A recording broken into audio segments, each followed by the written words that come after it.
do for the entire race, meaning they're going to hand in a slip. We're going to come up with their average. We're going to subtract a tenth off that to give them some wiggle room for breakout. Then that becomes their dial for every round of the bracket race. So it's open comp style race. Exactly. It's open comp, not really a bracket race. The other thing that you're going to see coming up here real quick is at 10 o'clock, we're going to have the first round of the stick shift shootout. Every car that's got a stick shift in it can sign up, be part of this deal. Random pairings, heads up. It's a really good time.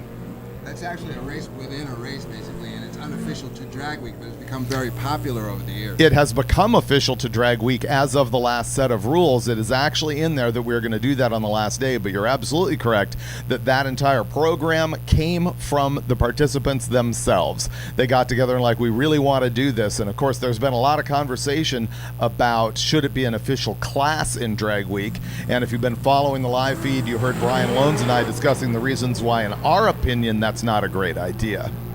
But we can talk about that as the stick shift shootout starts to come up. I'm going to estimate, though, that there's more stick shift cars here this year than we have ever seen before. Based on it being its own official, if you will, category. And us actually seeing cars going down the track, jerking the nose and banging gears. Lenko's in 68 darts. All of that. And don't get into the conversation of what classifies as a stick or a manual transmission. If that thing has a converter in front of it, is it a manual transmission? No, it's not a manual. How about if it has a clutch? If it has a clutch, it's a manual transmission. Okay, there you go. See, that's the type of argument that we're going to have. Hey, we're back on track with action here in Street Machine Eliminator. Left-hand side, Ryan Palmer has got the Grand National, and Frank Porco is in that orange Malibu. Now, these are the top 50 quickest Street Machine Eliminators, and they are running, and they can run multiple times here in our 1 hour session. And I'm looking up what our bump spot is right now, and it is the quickest it has ever been, 10:49. 10:49. So of this group, you are going to see a handful of cars that are not going to make it on the ladder, but we're giving them the opportunity. We're filling a 32 car field, but this is the top 50 quickest cars. And even that, the top 50 is quicker than our average has been for 32 ever before. The 50th car in Street Machine Eliminator is 10:74. That's interesting. So maybe at the end of this, we can collectively see how this pairs against the quickest drag week ever. Well, this could be the quickest drag week ever. Yeah, it very likely is. The previous one, what might this might be the new quickest drag week ever. That'd be very interesting.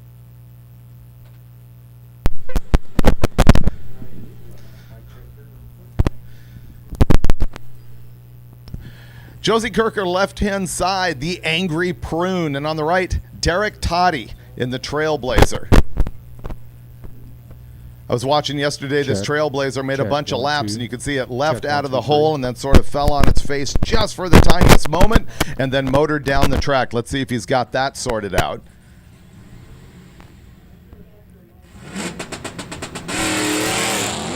That was it right there. Did you see the nose come down?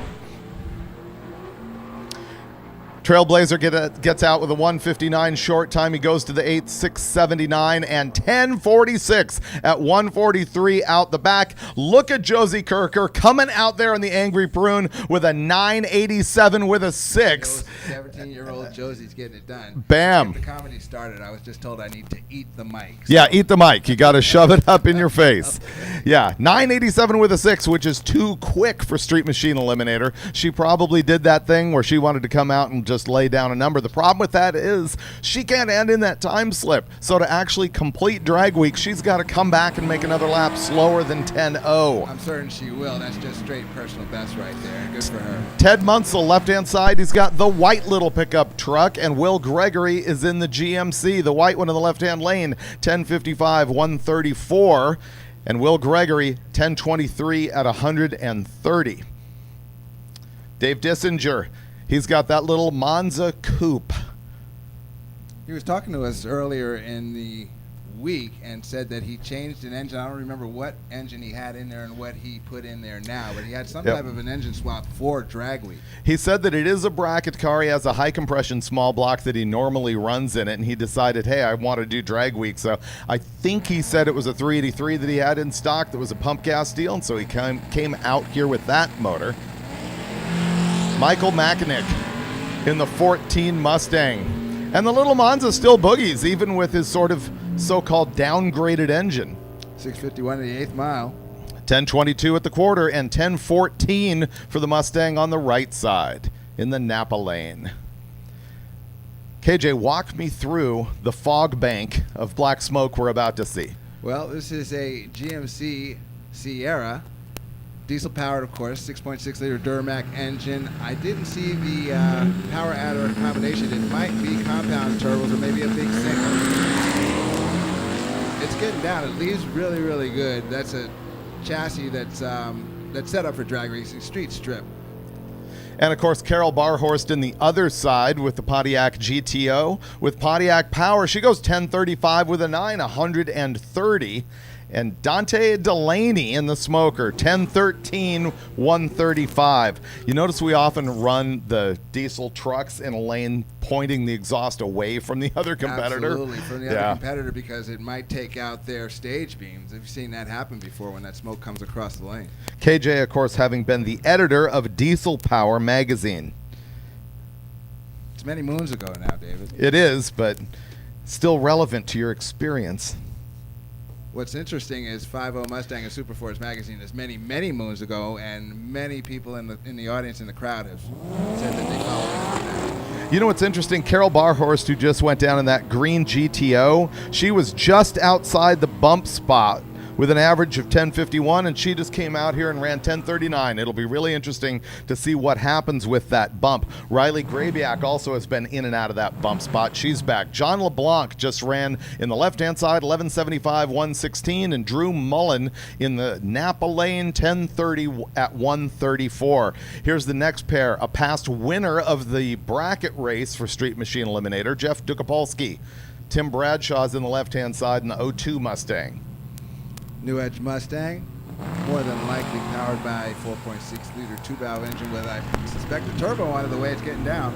KJ, more than likely powered by an LS engine. I hate to burst your bubble. That's terrible. It's what happens here at Drag Week. From the factory. I forgot, from the factory. And he goes too quick. 991, 137. He cannot hand in that time slip. Dugapolsky's more on the number.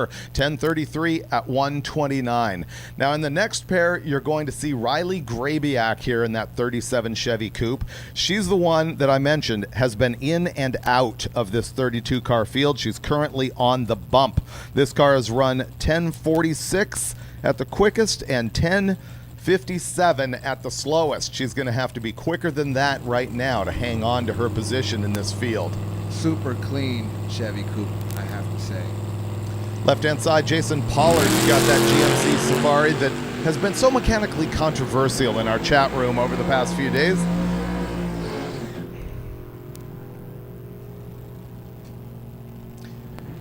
And the Safari, 1052, 126. Riley not going quicker than she has by more than a couple hun. 1055 at 125 miles an hour for Riley.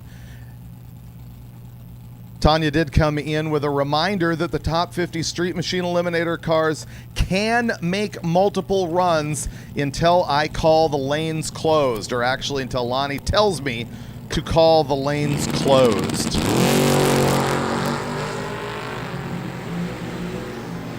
Scott Franks in the Camaro. Frank Diana in the 55 Chevy. 1008 Franks, a really good number. Obviously, he's going to make this field. Great and the number. 55 Chevy 1079 with a 5 that's going to be just outside of the field. He goes 124. Here comes our little mini Mopar turbo stuff. You're going to get them back to back, two of them. Michael Mara in the 86 Plymouth Horizon. Imagine that thing being in the Fast 50 in this class. You know, Street Machine Eliminator, we've already established, is the quickest field that we've ever had. Imagine tinting the windows out in that thing and going to the street with it. Yeah, exactly. Steve Kroc in the 65 Chevy Malibu. Just hide the roll cage. Nobody knows anything. Lights out. Nice launch. Yeah, Chevelle leaves good. He's got a 1:39 short time. You'll see nobody is working really hard on reaction times just yet. That'll be coming later once we get to the bracket race or open comp shootout. The Chevelle 10:35 with a 120 miles an hour. Mike Mara in the Little Horizon goes quicker. 10:29 at 1:34 and faster by 14 miles an hour. It's so cool. Here comes another one. This time it is Adam Lengel. Brian Dolly is over there in the CTSV. CTSV is kind of cool, David. You know, a luxury fast car. Not according to Loans. This is one of the guys who got shade from Loans all week because he just can't stand the body style. That's a body style thing, man. That's a cool car. It is a really cool car. I like the whole CTSV program. There's very few of those cars that are terrible. And look at him. He goes 10.003. Wow. 3 thou off perfect for the class. And Adam Lengel in the Horizon 10.19 at 1:45.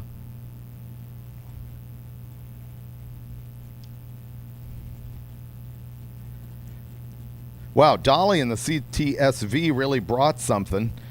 He has been 10.02, but the thing has also been in the 1040s. That was a good pass for that Stepped Cadillac. it up, Yeah. Brian Clark in the 69 Nova. Tim Grabiak in the 68 Camaro. Yeah, see, we're still seeing reaction times that start with a 1. By which I mean on the wrong side of the decimal point.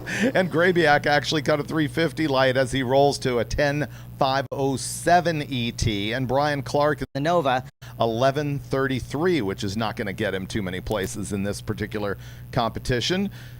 David, in the NHRA competitions that you work with now, do you find that your stock eliminator, super stock guys, do they do something similar where in the morning they go and make that first hit just to get that hit done and get more of an ET, and then come back and work on the tree in the second and third qualifiers? Nope, those guys are nailing it every time.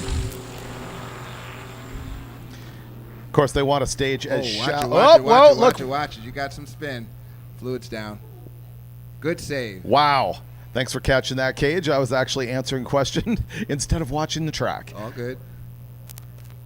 Yep, he's got fluid down, coming down from everywhere. All right, we're going to be down just a little bit. Stop the car.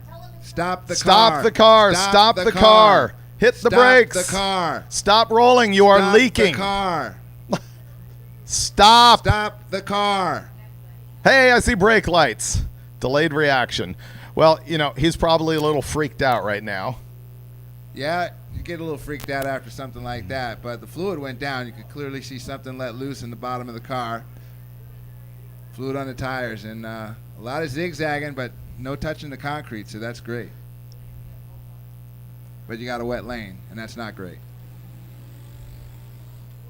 Okay, then. Got that out of the way first thing in the morning. That doesn't need to happen again. No.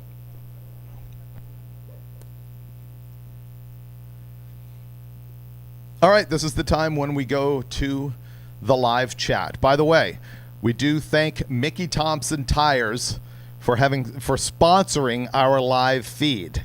Mickey Thompson Tires, and of course Gear Vendors Overdrives is the presenting sponsor of this entire shebang. We've got a lot of support from other companies like Summit NOS. Summit Racing Equipment. Yep. NOS. Definitely appreciate the support of all of the Drag Week sponsors. We're hearing it's water. Hopefully it doesn't have coolant in it. That is a hazard here at Drag Week, is that a lot of these cars don't follow the rule of having no coolant in them, and they'll put coolant down. But well, as that goes, not that I'm making any excuses for anyone, but that's really a rock and a hard place when you look at something like Drag Week or any drag and drive, where they're street-driven cars normally, and you're taking a big chance in some cases when you drop all the coolant and put water in it, and you have to do some of the tests on the road that some of these cars, that all of the cars are put through. So Yep. I would suspect that I'm good on this racer here if it's just water to have water in it. But to your point, with people running on coolant, more so crossing their fingers that nothing like that happens, because if they did run on water, their car would probably melt to the ground. But KJ, it's not like anybody really overheats at drag week. It's not what this is about. We have seen many a hood up, David. Many a hood up, and many of I'm looking for a water pump, or I'm looking for a belt for a water pump, or something like that. So yes, don't be fooled by what David's saying. Overheating is a somewhat common thing, especially in the areas where the temperatures are high and the roads are excruciating. It has been a little bit warm this week, but not too bad. We've seen worse. Oh, we've definitely seen worse, and I'm just looking back to New Media and the first session here at MIR on day one, where you had your quote-unquote borderline mine shaft atmosphere.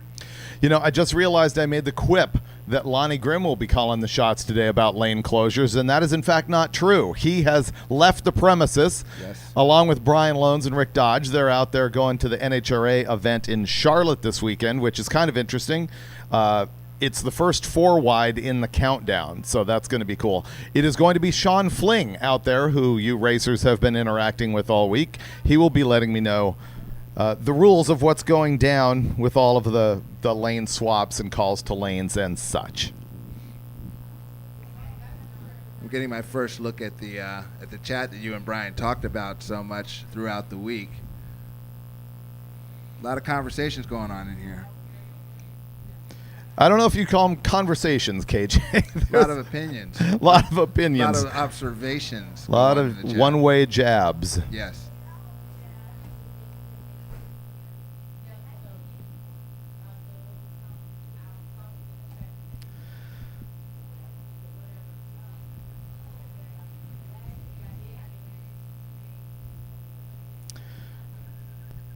We got 4,400 people watching right now. We've had a record week as far as views on the live feed. It's been spectacular. Gosh. Upwards of 80,000, 91,000 on one day views. That's outstanding. And we've had that before. We've actually crested 100, but usually all of the views come on day one, and honestly, it's a taper from Monday through the end of the week.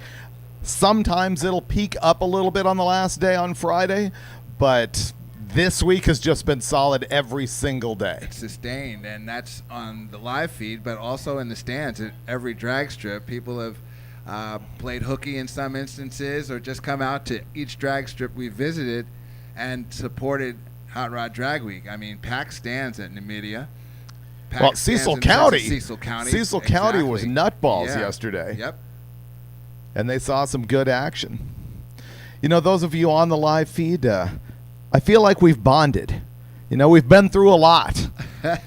We've been through some gastrointestinal information on loans. We've established the difference between a unibody and a unit frame and body on frame. We've been through the Oldsmobile 442 information.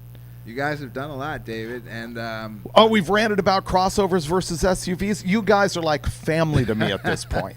Like family. A dysfunctional family, but like family. Liquid chicken. We've gone through the liquid chicken program. I've heard intermittent conversation when being down in the pits. It wasn't able to hear everything that you talked about. And for those people who are concerned for about what I'm doing, I'm going to be here with David in the tower at some points of the day, and I'm also going to go back down in the pits and in the staging lanes and try to find a few more stories to talk about when I do come back up here. Just get some tape and video for you guys to watch if there's downtime. Yeah, one of the cool things is if you're here in the stands or if you're a racer, you can go back and see these replays. They are on the MotorTrend channel at YouTube, and there's a lot of segments that are pre-recorded that have KJ talking to racers, showing us deeper inside their cars than they otherwise can. Like right now, we're having a look at that 33 Ford that Loans was loving so much. Loans' favorite. In the tight shot, you can see the GMC valve covers that he took off one of those Mammoth Industrial GMC V12s and actually shortened them. Look at the work there. You can't even tell that they've been sort of chopped and channeled. And he's got them, of course, on his LS engine with a Vortex supercharger. He's got a stick in that thing. It's been running mid-10s all week. Really cool car. I like the way it's been chopped with a rake instead of just chopped at the same level. Just chopped with a slight rake to it. Suicide doors. They came that way factory. Yep, that chop is reminiscent of what they would do in Bonneville those days with a coupe. Look how he's got the Willwood master cylinder and clutch master, the racing style reversed ones. Typically that car would have the master underneath the floor. This is more of a race style with a race column. Look how low his door bar is to be able to get in and out of that thing. And what appears to be a very comfortable seat. You doing good this week, man? You happy with your performance? Yeah? Yeah. Yeah. He's saying, yes, yeah, I am. yeah, No, yes. you're Thumbs not up on there. mic. There you go. Thumbs That's up. it. Okay. All right. Yep. All right. Very cool. We also appreciate our Drag Racer TV crew that's been here all week, bringing you the live stream, walking around with all the cameras, doing all the pre-records with KJ.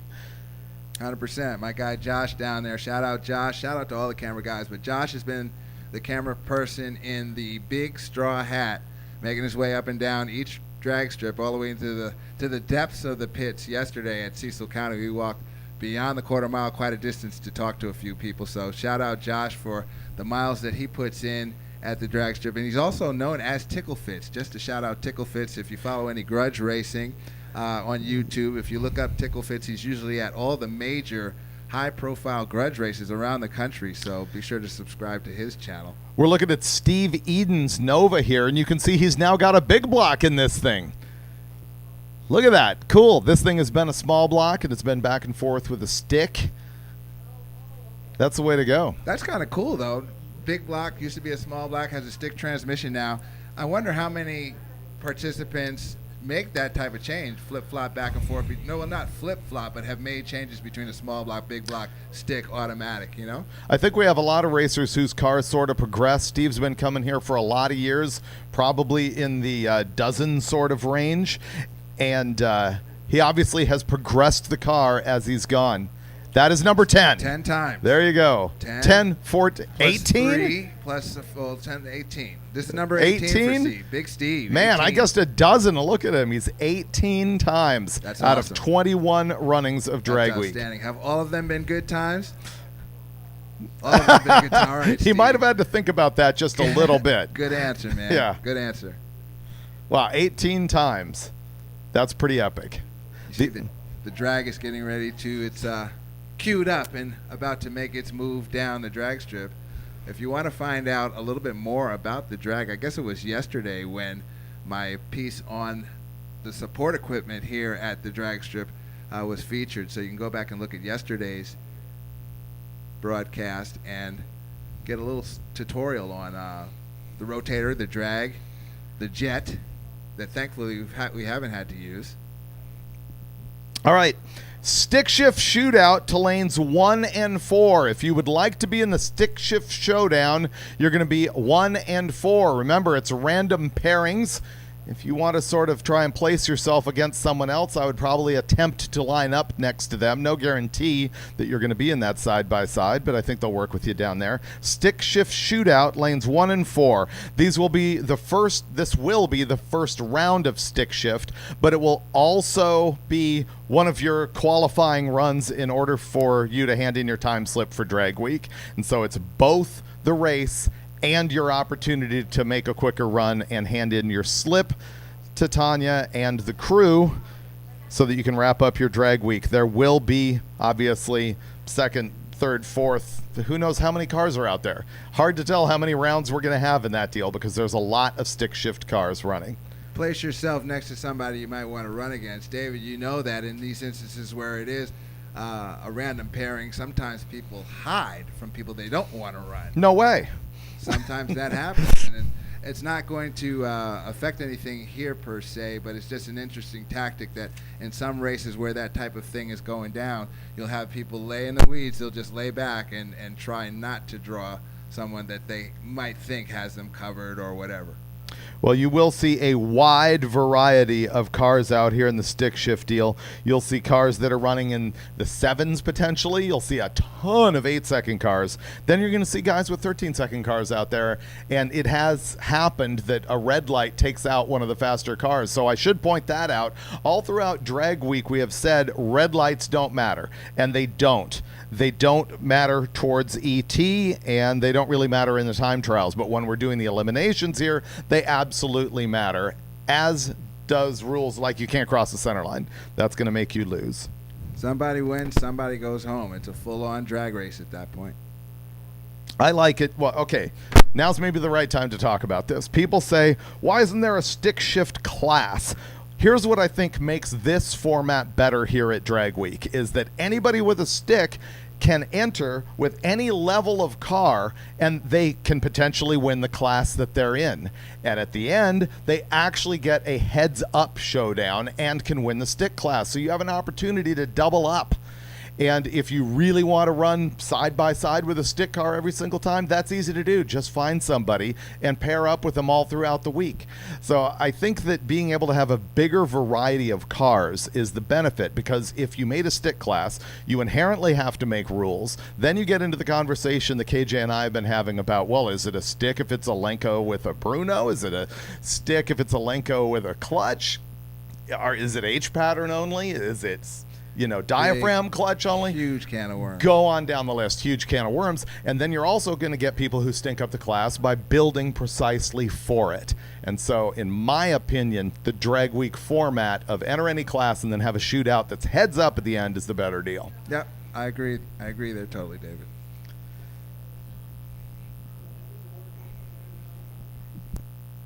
You want to start counting where's Brian Loans comments? The question, where's Brian Loans? They're not asking that. No one cares. Oh, we've got one. You have one. Yeah. Brian Loans, super fan, party of one. Brian Loans is where he's at. Loans is off to Charlotte for the NHRA race. People ask me why I'm not there. My next NHRA race is going to be Las Vegas and then Pomona. I'm going to try to get to Vegas. I'm not sure if I'll be able to make it just yet, but I've never been to the Vegas National. I've never seen which is 4-wide. stunning. That's absolutely stunning. It's immediately before the SEMA show. Yep. It's like everybody in our industry has been there. And I've been jealous of them, but I haven't had the window, just based on things going on around the house, etc. That I've been able to get up to 15 before SEMA. Once again, I'm going to call stick shift to lanes 1 and 4.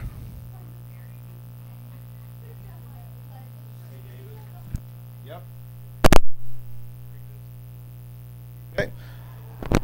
All right. Headphone check. We're about to go to some commercials on the Mickey Thompson live feed on the MotorTrend channel YouTube. Primary sponsor of Hot Rod Drag Week. I hope we can retain that position forever, because it's just a fantastic event. For those top products of people that really use stuff, really people who are working on their cars and know about cars and stuff like that. Great support from these fans. We have probably 30% of participants out here running our product. Without gear benders, you couldn't have low 6-second cars driving the street, because the heat's immense. And you need that extra gear to get the RPMs down. And when your RPMs go down, your heat in the motor also goes down.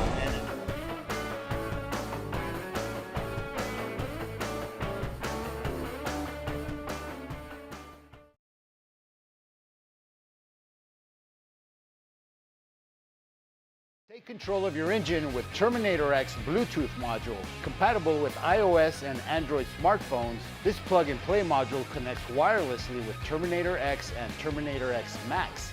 With the Terminator X Bluetooth module, you'll have real-time monitoring and adjustments at your fingertips. Customize your live dash display, including vehicle speed, via your phone's GPS. The built-in Terminator X EFI wizard makes tuning a breeze. Get yours today at Holley.com and take control. The feeling of a car working is different than a feeling of a car going fast. We are running the Big Bubba ET drag, and when we got it, we ran our best pass ever. but it's a shoebox 55 Chevy running 6-second times on a Mickey Thompson tire, and that's cool. When I think of Mickey Thompson, I think of legacy. What does it mean to be built with Summit? It means turning some rust into rolling artwork. Built with Summit means you're making something that was already fast, even faster. It means that your project will be on the road or track long after you've bolted it together. And Built with Summit means you're doing it with in-stock parts, fast shipping, expert advice, and the best prices. Summit Racing Equipment. Let's build it together. SummitRacing.com.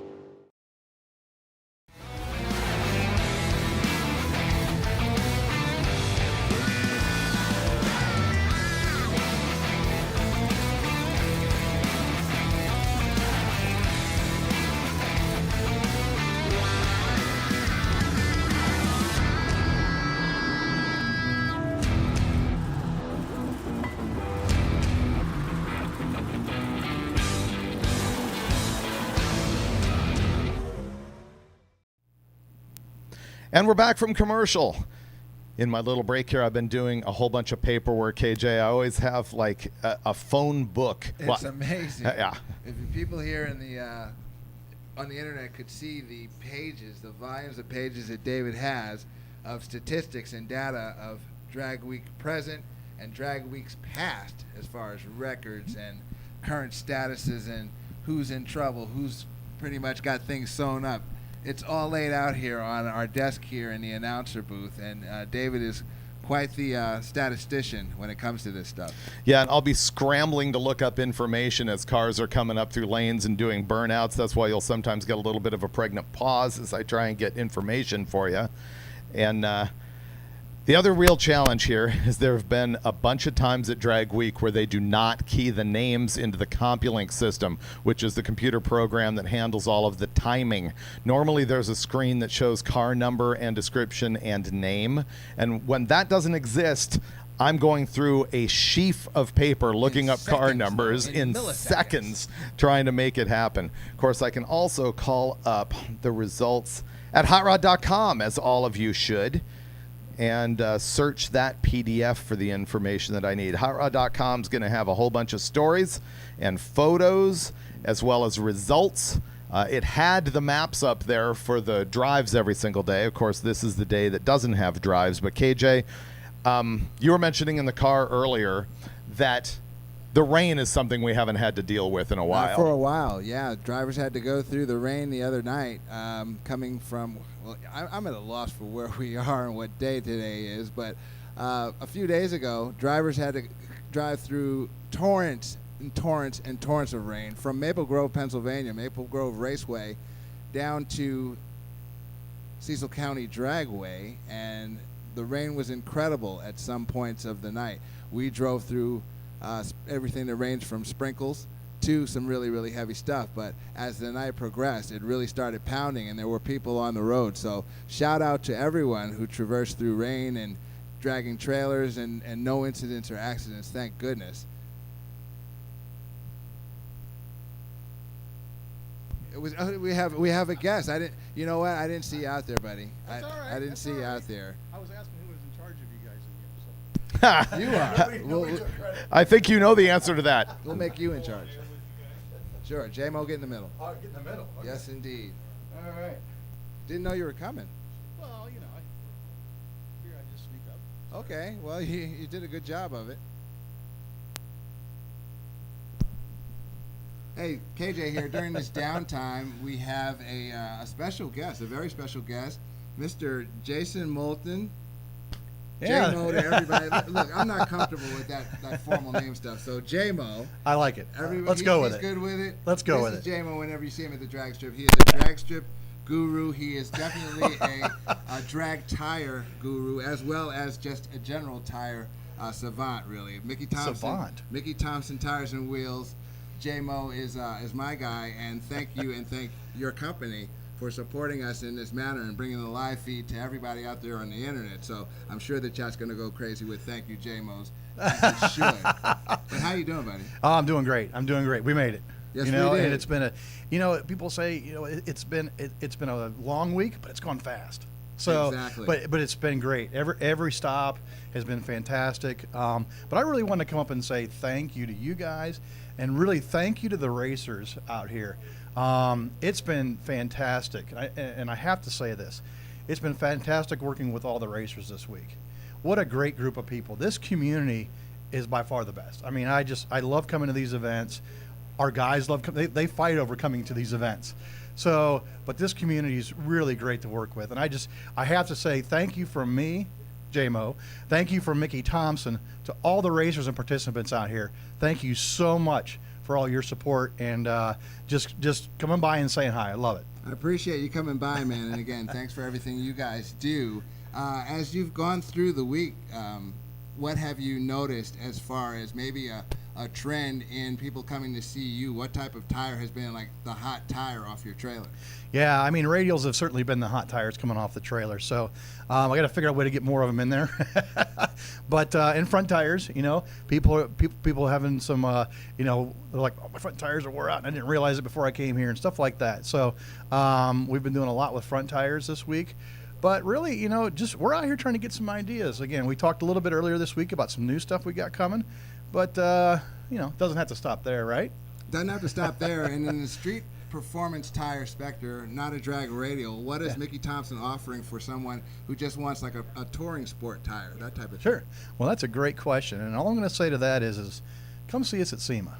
We got something coming. We got something coming for the guy that's got a late model muscle car that just wants something he can hot dog around on the street with. So, yeah, come by and see us at SEMA. We got something we're going to unveil there. Well, if you can't see him at SEMA, because not everybody goes to SEMA, be That's sure true. to stay tuned to hotrod.com, because that's something that we'll probably see, and that's what the type of thing that we talk about in hotrod.com. So please pay attention to what we're doing and posting, because now I'm going to be on the lookout for that tire. Absolutely. I mean, again, we're really excited to be in a position we're in, and I'm a lucky guy. I really am. And to work for such a great company that has the passion that really, we try to carry that passion that Mickey had back in the day, carry that forward. So it's just, man, what a great time to be in this industry. Absolutely. It really is a good time to be an enthusiast. On my side of it, I'm just very blessed and very thankful for the opportunities that I've had to have 20 some odd years in this game now. And I don't see any stopping and knock on everything, but this is really, really a cool deal. And again, like you said, shout out to everybody who's been participating as a competitor in Hot Rod Drag Week. You ladies and gentlemen truly are the beasts of the game right now. Yeah, and they're great people. I mean, just all around good people. So saw a lot of new faces this week. Saw some faces that have been here before, but the folks that come in, it's great seeing them on Monday. Like, this is our first one, and we're so excited, And you see them today, they're like, it was great, but it's kind of like Vegas when people come in, they got a look on their face, and when they leave, but they had a great time in between. They had a good time, but that look is a lot different. It is a lot different. Yes, it is. So, but no, I mean, just like I said, a fantastic group of participants. Great events. I love it. You guys have done a great job. Thank you, man. Thank you, man.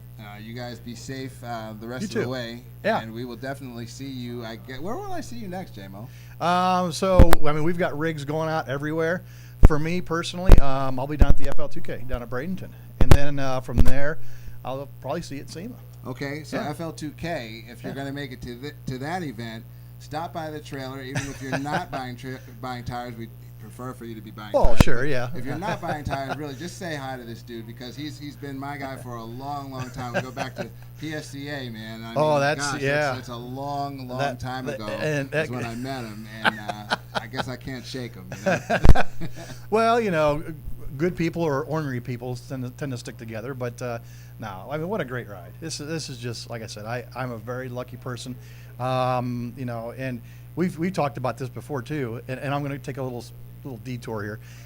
The people that we have at home, God bless them too, because none of us knuckleheads could be out here doing this stuff if it wasn't for our significant others or families back at home that certainly support us. So shout out to them, really. No doubt about it. As racers say, to the guys back at the shop, right?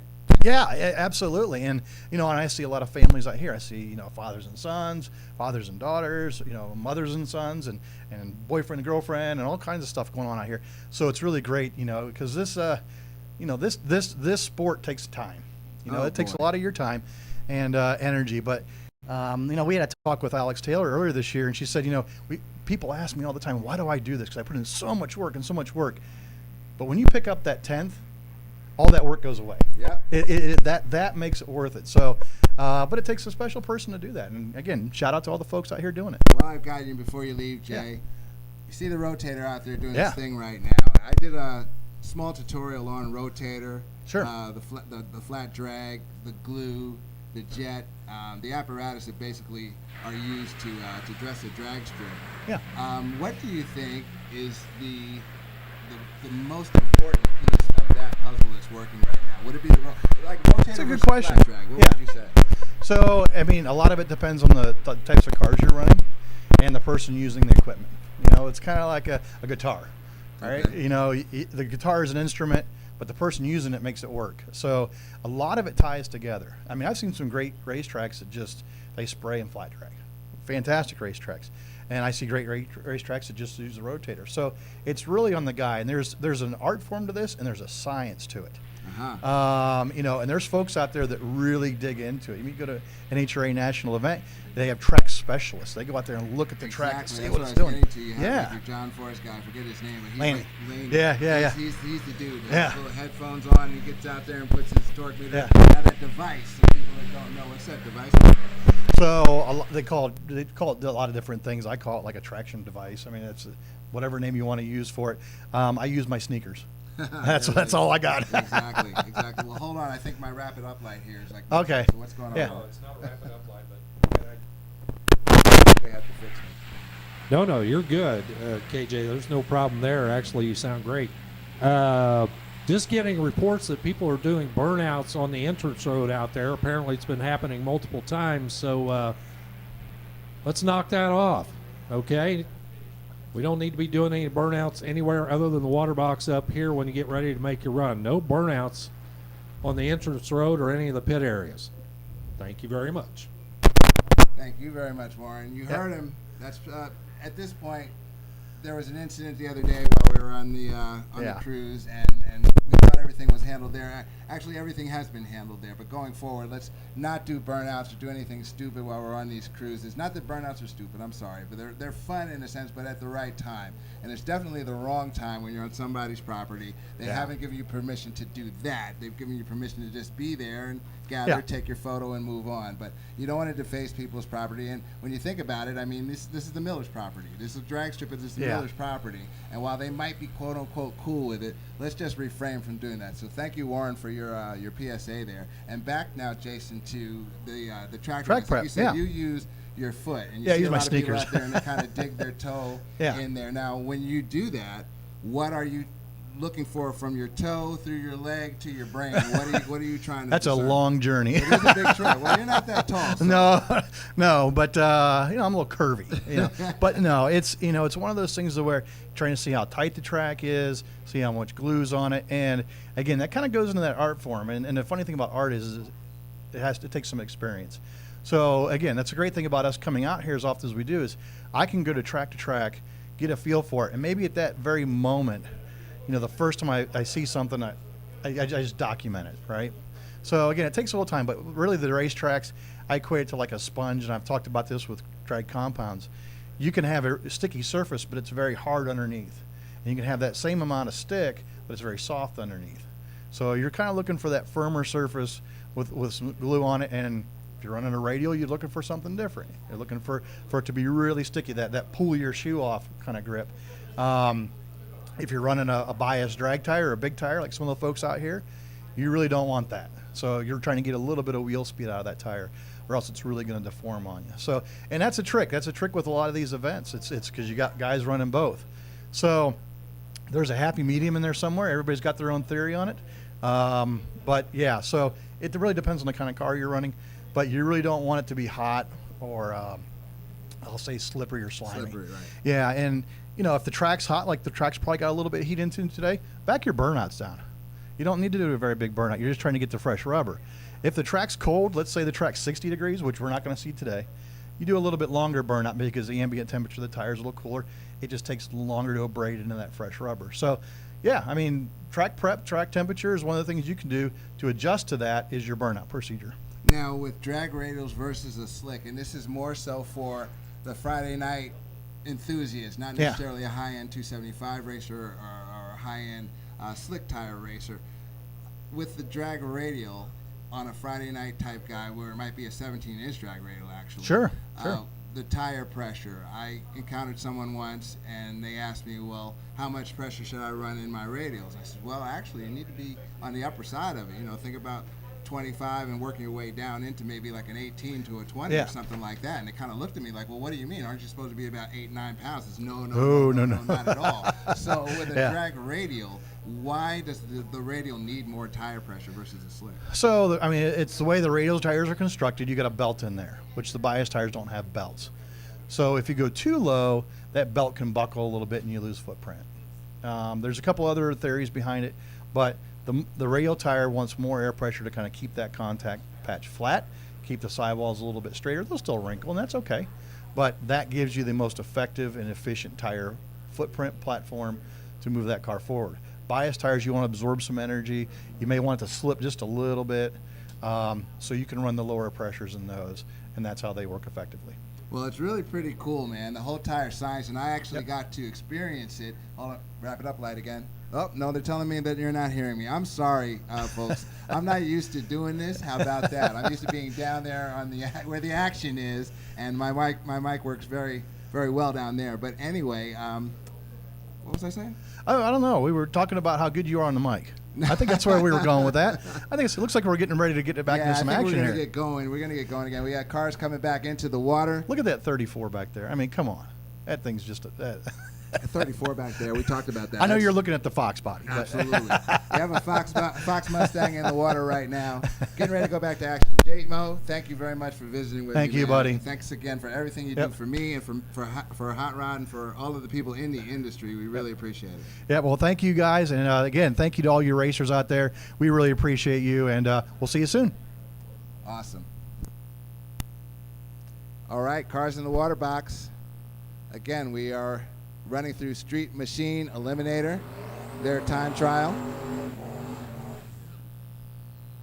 Chris Johnson on the left side, 88 Ford Mustang GT. And Zach with the wild last name. Zach is Cesar. How do you say that? David, you've been saying it all week. Well, what you do is you just make something up and you own it all week long. Zach Zerba is what we've been claiming in the 04 Marauder. This thing has got that 4-valve in it with a Whipple on it, and Chris Johnson's in the opposite lane in the 88 Mustang. Oh, the Marauder fell on its face. That's not cool. He's going to try and get back in lanes.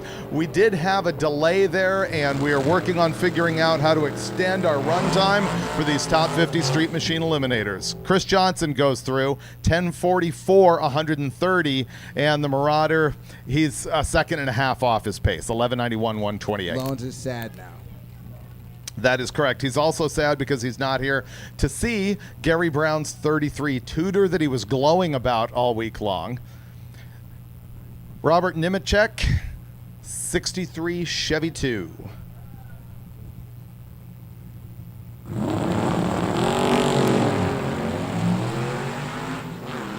Banging gears. Banging gears, but more so as I've watched that car all week, consistency. He's leaving the same way, and he's not missing any gears. So definitely banging gears and banging on time. But the way that car is leaving, it's the same thing every lap, and thus you have your 1050 ET, which has been pretty consistent all week. And Bob in the other lane, 1043, 127. Here comes, I think, yes, Azim Sheik in the 73 Camaro, the red car. This guy has had like the gin pole hanging off the back of his Mustang all week long. That's a 360 camera. Once he downloads his footage and I guess throws it on YouTube or social media, that's a 360 view from the back of the car. Sit and watch every round. What's neat about that, though, is that pole, somehow through the editing, that pole actually isn't seen. So right. It's a really cool picture. 1055 at 131, and Azim in the Camaro, 1013, 138. Here comes Steve Eden, who's been here 18 times with this car. He's now got a big block in it, as we saw on the live feed earlier. earlier. Doug Kistler's on the right-hand side in the 72 Nova. Steve's got the interesting sticker presentation. Most people might run around the whole back quarter there in kind of a uniform order, but he's got them laid out kind of scattered. Pair of Novas. Novas what? A what? A pair. Novas Steve, a pair. yeah. Steve, 1047 with a 315, and Doug in the other Nova on the right-hand side, 1029, 134. Aaron Green, C10 pickup. Dave Studley in the 79 Malibu. Aaron Green at Hot Rod Drag Week 2024 had a little mishap at Gateway. Ended up having to buy an engine from Marketplace. Oh, that's right. And just change it right there. It was like a 5.3 LS or something Pretty that he awesome. found. Yeah, that's cool. 1010 at 134 in the Napa lane, right-hand side. And then Aaron Green in that pickup that KJ was talking about, having made an engine swap last year. Probably undone at this point. It's a 1038 at 132. Here comes the purple car, who is your low qualifier in Street Machine Eliminator. His average right now, 10.0485. Wow. He has run 10.0 every single day. His quickest one was the first day right here at MIR, 10.027. That's outstanding. Now, what color is that purple? You're the Mopar. Plum purple. crazy, or in violet. And They would called that- it plum crazy in the late models. Would that be the same purple that they put on a purple cam, or is there a different? No. Purple cams were more of a sort of a lavender. Ah.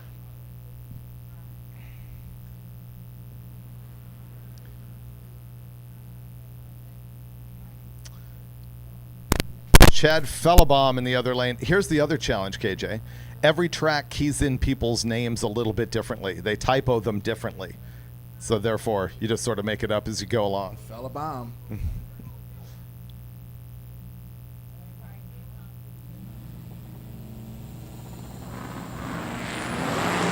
Okay, the other thing we're seeing here, KJ, is the people are not bothering still with trying to nail the tree. The reaction times are still slow. They are sandbagging it as Lips goes through with another 10.0, this time 10.06, 136, and the pickup truck 10.36, 128. Well, let's think about this, David. There could be just a general element of fatigue in some of these drivers. They've been bombing at it all week.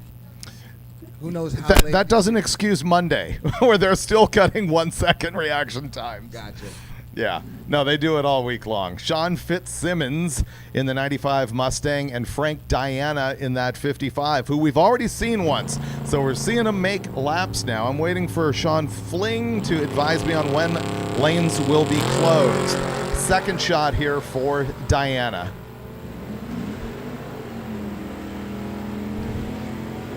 Reaction times that begin with 0.1 are actually good thus far. Sean Fitzsimmons in the Mustang, 1016 at 133, and the 55 Chevy goes 1063, 125. I'm assuming his numbers are not going to put him in that 32 car field. Now, we saw Carol Barhorst here on the right-hand side come up earlier today, and I think she went a 10:39, quicker than she has been throughout the week, trying to bump herself up into that field. Actually, she may be in. I haven't looked and done that math just yet, but let's see how quick she runs as Tim Graviak's on the other side in the 68 Camaro. You and Brian were making comments about Carol's GTO there. The one that just went 10:42, slowing down a little bit from her earlier pass, 129. Grabiak 10:48, 126. What were we saying about her GTO? Well, you made a lot of points about the car, and I'm just curious: was the Super Duty hood part of the GTO package, or was that added on? Yeah, it's not necessarily Super Duty. It's just a shaker, and yeah, it was part of the 74 GTO package. Cam Brooker. He's got the Mustang. Frank Porco, the orange Malibu with the hockey stick stripe.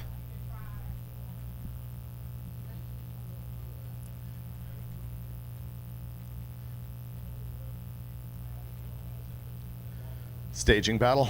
Here we go.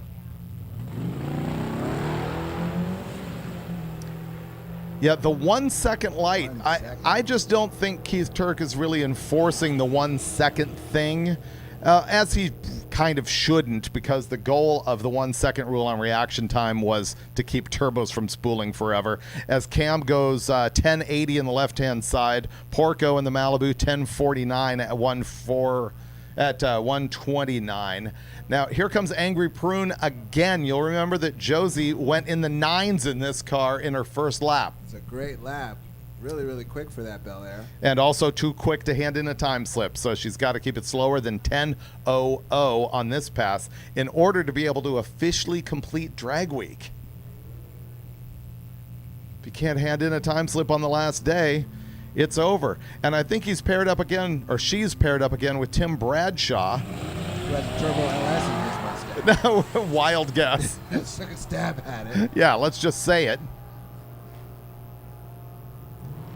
Josie's trucking.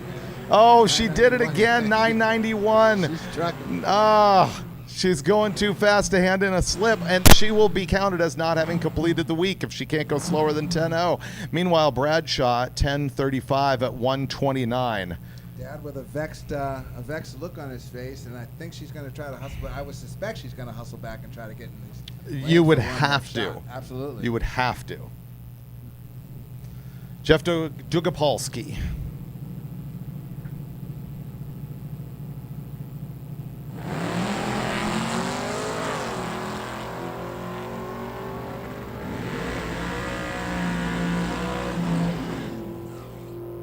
The Astro's cool. Safari van. Safari. Yeah. Dugapolsky, 1052 with the 2, coasting to 112. I didn't see what the issue was there. And the Camaro 1060 at 125. And now, the Safari van. The Safari being the GMC version of the Chevrolet Astra van. So much controversy earlier when I stated that it's got some S10 underpinnings. I may have even used the word chassis, which would be too generous. But we argued it out because is it a unibody if it has an unboltable front clip like an early Camaro, hoisting the left front tire in a cool fashion? And the deal is it can use some S10 parts in the front end if you want to lower it and such. The van, 1058 124, and Frank's in the Camaro, 1011 at 130.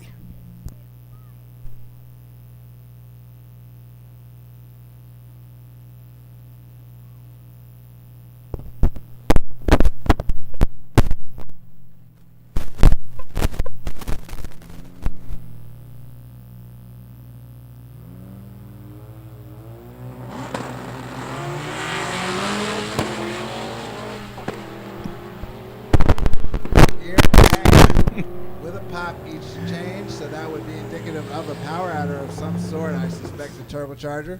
Or perhaps he's got ignition cut out so that he can shift every single time. Stephen Calloway was that car. 1054 126. Mike Mara 1042 132.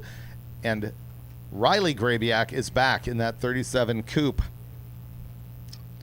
Don't recall her earlier run, and we don't have it on the Compu link. She's trying to stay in the field. She's down near that 32 spot.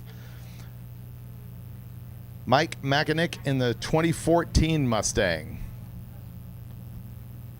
I don't know how people keep cars that clean throughout drag week. Super clean. I just don't get it.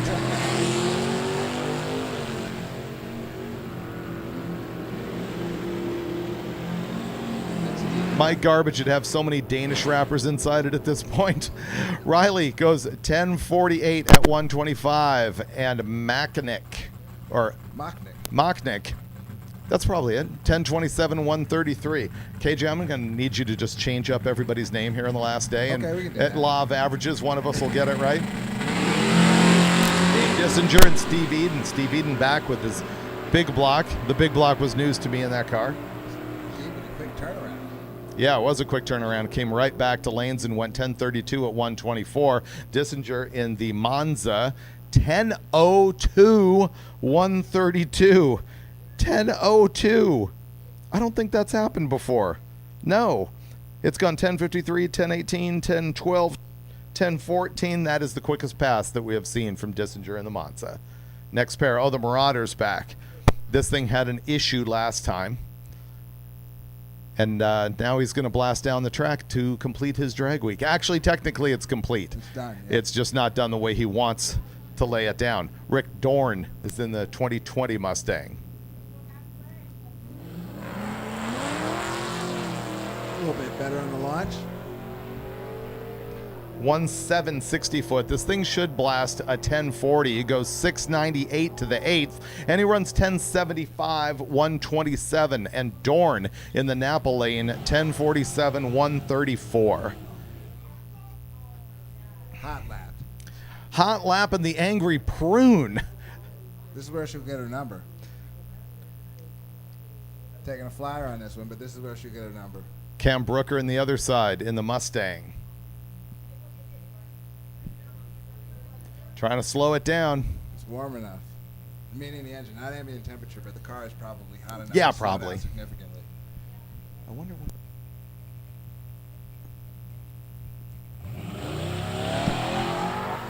Sean Fling, if you're out there, go ahead and give me a text. Let me know when lanes are closed for Street Machine Eliminator. 156 in the short. Oh, Josie Oh. goes too fast, too Oh. quick again. Oh. 994, 136. Man, lift. What a bummer. And the Mustang, 1178 coasting, 96 miles an hour. Brutal. She's going to get in the truck and go home and say, Dad, I ran nines. Yeah, he's happy and yet sad. Dad, I ran Happy nines, man. and yet sad. Look, Dad, this was for Is me. this the first 9 for her? Is it? Well, I mean, I've seen her today, but I at mean, is drag week. today the first? That she's done it before. Okay. Dad, this was my show. At the end of the day, this was for me. Defiance at its finest. Yep. You know, there's a lot of cars that have come out here in drag week and set their personal best time, which is Yeah. kind of surprising after flogging their garbage for 5 days, but it often happens. You got to loosen the engine up a little bit. That's the key. Okay, no cars on track right now. Sean Fling, if you've got some news for me, I'd appreciate a text.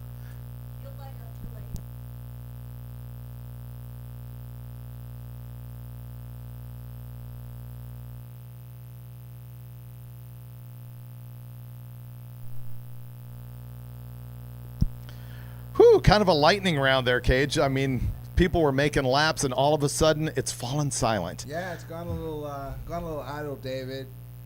Thinking about that Street Machine Eliminator, though, and the cars that did hot lap, just, the ability to do that. You know what I mean? I'm thinking back to my first days of going to the track, where you had a car that basically was just your street car. You know what I mean? It had a K&N filter on it and not much more, but you were able to just go around and around and around and around without a care, and how the stuff evolves and becomes more sensitive and more intricate throughout the years. Let's talk about what we're seeing here on the live feed for those of you watching at home, which is currently 6,800 people. You're looking at Ned Dunphy and his Viper right there, who essentially has had no trouble running the street drives all week and showing up and potentially being the quickest on average vehicle that we've ever seen at Drag Week. That's that Viper with SMX power. And then in the foreground there is Glenn Sheely's Corvette, smashing our quickest runs that we've seen for a small block naturally aspirated car. If he comes out here and finishes up drag week, he will own the new records there. And Jason Tabscott, who formerly was that guy, is also here on the property. You can see a lot of guys out there thrashing on their cars to make their first runs. Normally, we run the fastest cars first thing in the morning. Friday is a little unusual on that because we do run Street Machine Eliminator first, as you're watching, in order to set up the field for the bracket race that's going to happen later today. And, of course, we're also going directly from here into the first round of the stick shift shootout as Mike Marr is back with his Plymouth Horizon. The sun is setting on drag week for him. Here it comes. 10:53, 134. I stopped by Glenn Sheely's pit yesterday, and in the wake of the 738 monster pass, and then he followed that up yesterday in Cecil County with 8-second passes, I believe. And the reason, well, the first pass was an 8-second pass, and I believe the reason for that was 2 rocker arms broken. You're talking about Sheely? Yes. Okay, you said 7 something. He hasn't run in the 7s with that. He set a record, David. I thought you said that it ran in the 7s. Glenn Sheely? 738. 738. Yeah, that's the 7s. He ran in the 7s. 738, 7.38. Small block naturally aspirated record. 838. Was it 838? Yeah. Sure. 836, 838, Oh. 833, 836. 838. Yeah. But had his issue yesterday. Let's just put it that way. And rocker arms were broken. That was that was the problem. I see. As it would be. Valve train is one of the biggest weak points that you find in these cars out here at Drag Week, and the high RPM naturally aspirated classes have that way worse. When you've got big boost, you can have smaller camshafts, softer lobes. It's easier on valve train. When you're trying to make big stinky power naturally aspirated, you need RPM, you need duration, you know. You need lobe separation, which doesn't really affect the longevity on the thing. But, yeah, it's just much harder on valve train. Titanium parts. Now we're looking at Mike Finnegan down there in lanes, and they're thrashing on that car. He, at this point, essentially has no shot of a podium finish unless a whole lot of guys break and are out. He took a 20-second time slip yesterday, just taking the beams in order to remain in competition, and they had a T56 6-speed in that thing that fell apart. They sent a spectator or a fan on a 3-hour tour to go get a new one, and they've thrown a bone stock replacement T56 in that car, and you'll see him come out here. Now, you'll remember that heroic episode of Roadkill where Tony and Mike one class with that 55 Chevy. It ended right here, and that's the scene of Tony Angelo doing the famous bench press with the transmission, and I think he might still have the t-shirts of that. Josie made it back. Good. Yeah, Josie's back in the water box. Meanwhile, Chad Fellabaum's on the line with that white C1500. We used to have a guy in a little light blue Model T that made laps. I mean, from off the end of the track right to the burnout box. Never stopped. Just kept going. Do you remember what his powertrain was? No, it was small block Chevy or something like that. It was slow. He just runs 1118 at only 100 miles an hour. And yeah, there we go. In the water box, Josie is back. The prune, unfortunately, has been getting irate. That's the problem. It's Irate prune. Irate prune. Do you think 1,000 foot and let off at this point? Yeah, I mean, it needs to chill. Needs to chill out a little bit, prune. Cameron on the other side with the 06 Mustang. Here we go, Josie, in your Angry Prune 57 Chevy Bel Air. Keep that thing above 1000 if you want to be somebody. And there she goes. She lifted 1040 116. Meanwhile, Cameron 1038 119. Well played.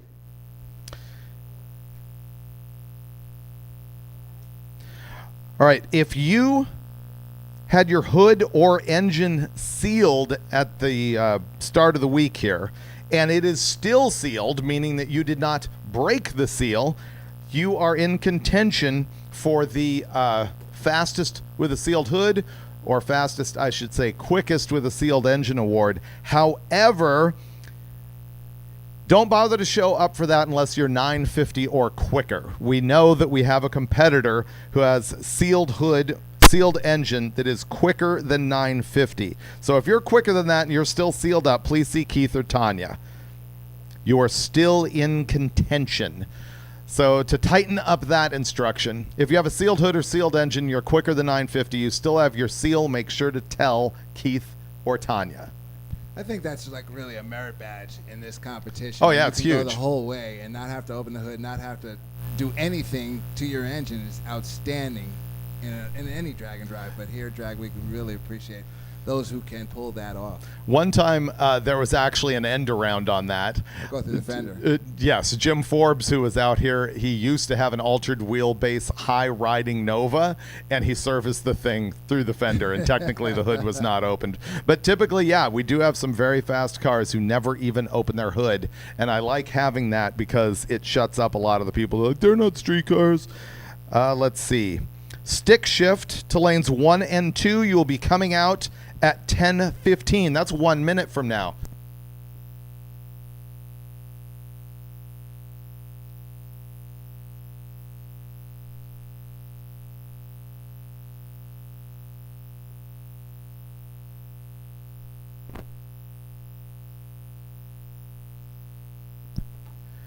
Stick shift shootout coming up, and these passes are also eligible for the final runs of drag week. So racers will be able to hand in the slips from this shootout. Now, in the past years, they've waited until the whole shebang is over, and then they have done the stick shift shootout at the end of the day, like right after the bracket race. But this time, we are trying to conserve time, and they are commingling the stick shift shootout with the regular runs. And as we go, we will also be calling out the run groups later on by A, B, C, and so forth.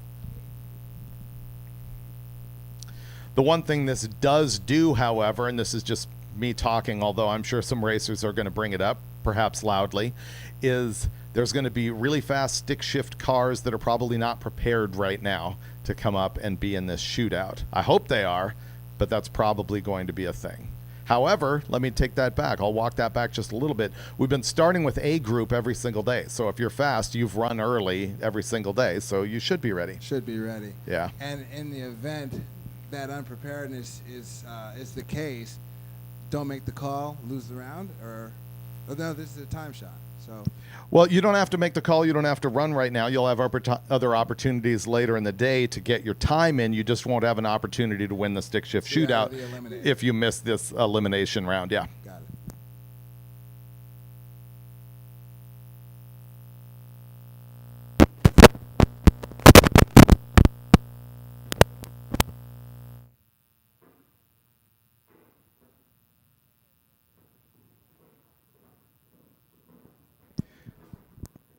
Both and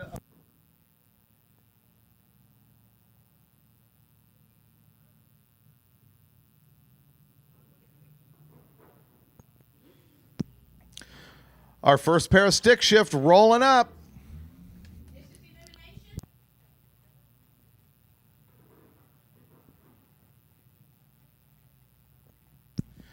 Give us just a second to reconfigure the CompuLink here. We'll have our first pair for the stick shift showdown. Steven Schuck has got the 68 Firebird and Pat Culkin in the GLHS. You're going to see cars of all classes here. You're going to see cars matched up with all sorts of different speeds. All of a sudden, reaction time is really going to matter, especially for the slower cars. You'll see red lights. Red lights are a lose. They both get out with about a 300 reaction time. They're only separated by about 15 thousandths. And look at this. That GLS is actually going to be the quicker car and take the win. 11.98 at 115 to Schuck's slower 12.19 116. This is Heads Up Racing, KJ. About 7 feet out, Schuck got a little bit slower. I don't know if he slipped on anything on the track or just spun the tire, but he got a little bit sideways, and that affected his ET. Maybe a banana fell out of his trunk. Nick Onion is in the left-hand side. Tony Benea in the 67 Nova. Isn't that cool that this Monte Carlo is a stick? You don't see the early Monte Carlo with a manual trans that often. It does just take Chevelle parts in order to convert it. So that was a 586 light on the left-hand side and a 183 on the right-hand side. Guys need to tighten that up. 1055 at 129 for the winning 67 Nova. Converting it, might there have been a few of them in the wild that came from Yes. I actually almost bought one time. That was a factory 402, I think, with a 4-speed in it. Nick Onion goes 229 to lose. Now, remember, the losers will be able to come back later in the day in their run groups to make other passes to try and be quicker to hand in a slip for drag week. Ralph Foy is in the GMW. Tire shake or up? Thank you very much for pulling over. Love that. Austin Walsh is going to go down slowly, taking his win. Completely basketball. I mean, I know it's not a fuel car, but the tire shook. Yeah. Or did the axle wrap? Has he got a dead shock or something? I didn't see it, so I'm trusting you on this.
One good thing about the stick shift shootout is we break a lot of stuff. This is where you're going to see drive shafts fall out and clutches like give up the ghost. Ring and pinions frag. Sprags roll. Yeah, well, sprag and what? Like Lenko or something. Right.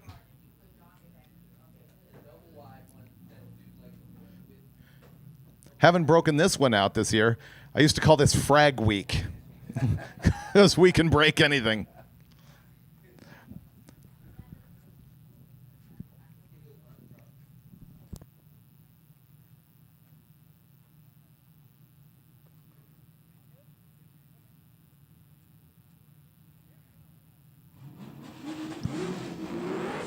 Eric Dietrich, Blazer. Jason Halverson, 68 Camaro.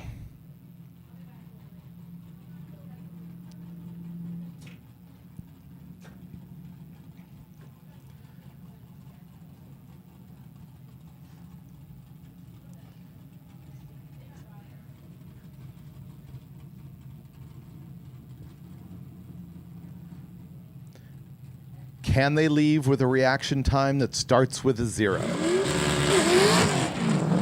No. 466 left-hand lane, 296 right-hand lane.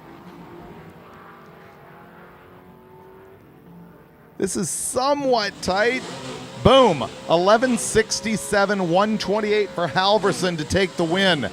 The S10 Blazer goes down with an 1184, 119. Now here's a great car that has been a huge part of this stick shift showdown on the right-hand side. Jeff Sias, who it sounded like changed a clutch earlier in the week, and he is also leading the class called Street Race Small Block Naturally Aspirated. You should see this car in the very bottom nines.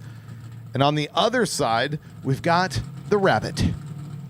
Tony Frassetto, who yesterday, Tony here, Anthony, was working on the track at Cecil County.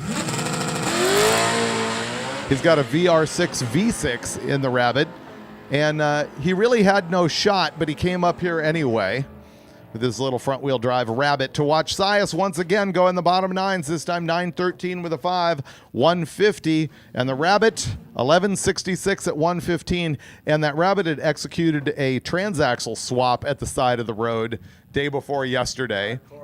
The guy got no sleep. He drove 25 miles at 5 miles an hour, got home to sleep for about 13 minutes before he had to be at the track at 4 a.m. in order to prep it for all of us. Mike Cavallaro, left side. Michael Denius in the right. It's like a flashback on the Mustang. It's the same color, right? Same color, but just the coolness of two foxes. I'm just thinking of Englishtown on a Friday night. Yep. Mustang showdowns and that type of thing from back in the day. Cavallaro takes the win, 1126, 130. In the opposite lane, a losing 1326, 104. Like I said, you're going to see cars of all kinds of ilk. The ilks of these cars is going to vary a lot. Frank Romano in the right-hand side, also a huge stick shift guy, stick shift to the grave, and he's a big part of this shootout for many years. Romano in the 55 Chevy out of New York. Rob Leftridge has got the Fox on the opposite side. I believe there's also a traveling trophy that goes Yep. in this category. Who has it, who's going to be turning it over? Well, actually, it would be last year's winner would be turning it over to this year. Correct.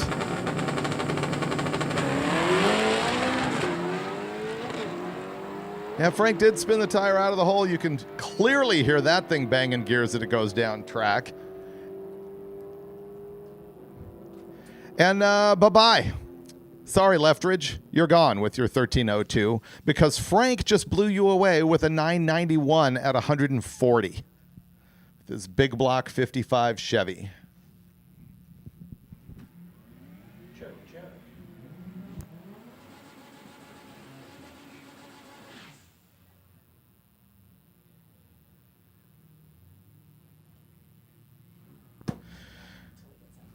Jake Martinez, left-hand side, 2013 ZL1. He's going against Adam Lengel, who's got the Horizon. We've seen these little Mopars run deep into the 10s, mid-10s to deep 10s. I think this is the one that's going to go in the 30s.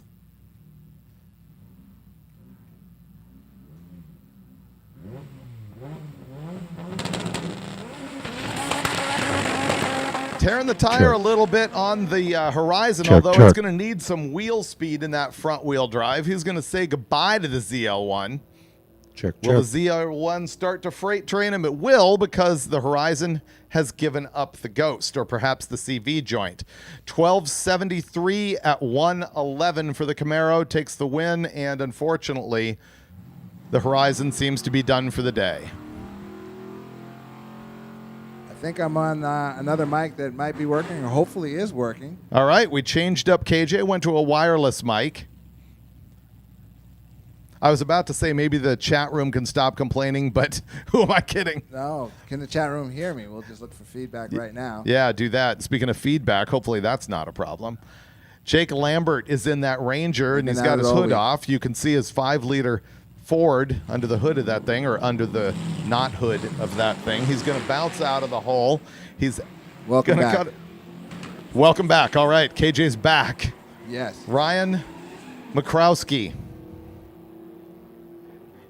1203, 123.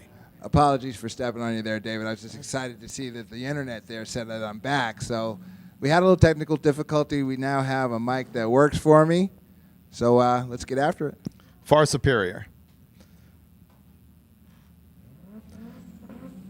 Leary's Lexus versus Serrano's Trans Am.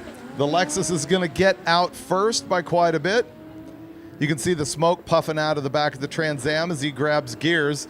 The Lexus is going to take the win, 10:45-116.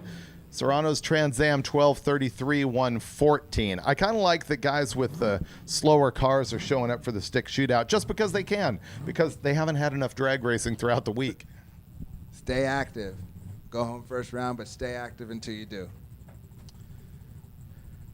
Now we have John Welch's Ranger. We've almost matched S10s with Rangers this week. A lot of trucks overall this year. That's a fact.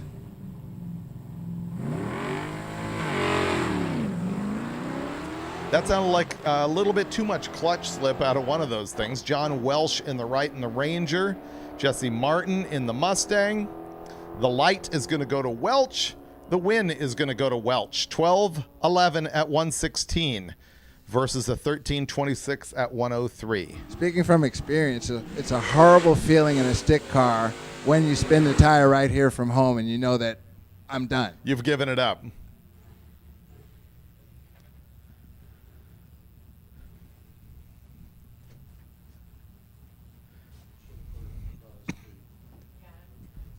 Easter's Corvette, Derek's Trailblazer.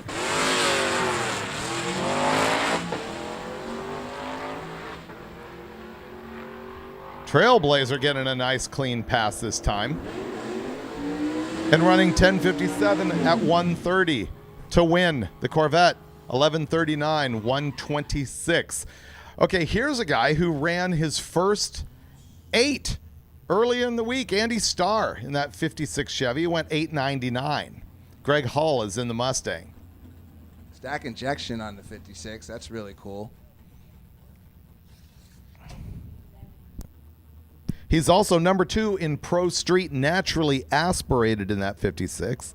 And yes, he handed in an 899 yesterday at Cecil County.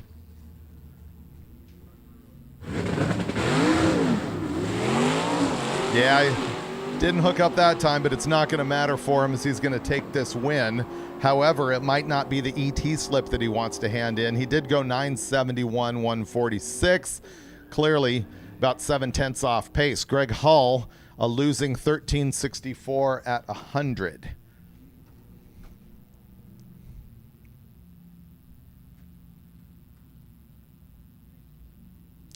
Our quickest stick shift car, unsurprisingly thus far, has been Jeff Sias at a 913. Also fastest at 150. Now we've got Steve Abel on track and Scott Triolo. Scott's 85 Mustang, the Fox versus the 07. I'm not fast enough. 07, what's the body code for that? S197. 1161 for the S197, and the Fox 1099 138 to take the win light. Coyote Power Fox. There you go. John Rose, the 68 Corvette that's been in his family for literal decades. He changed the cam in this thing as a teenager, as the story goes, and hasn't touched the engine since. And it's going to be kind of quick as he goes down the left side of the groove there. Devin Shaw is in the RX-7. Devin's going to swipe the win away from Rose's family heirloom. 1155 for the Mazda to a losing 1244 for the Corvette.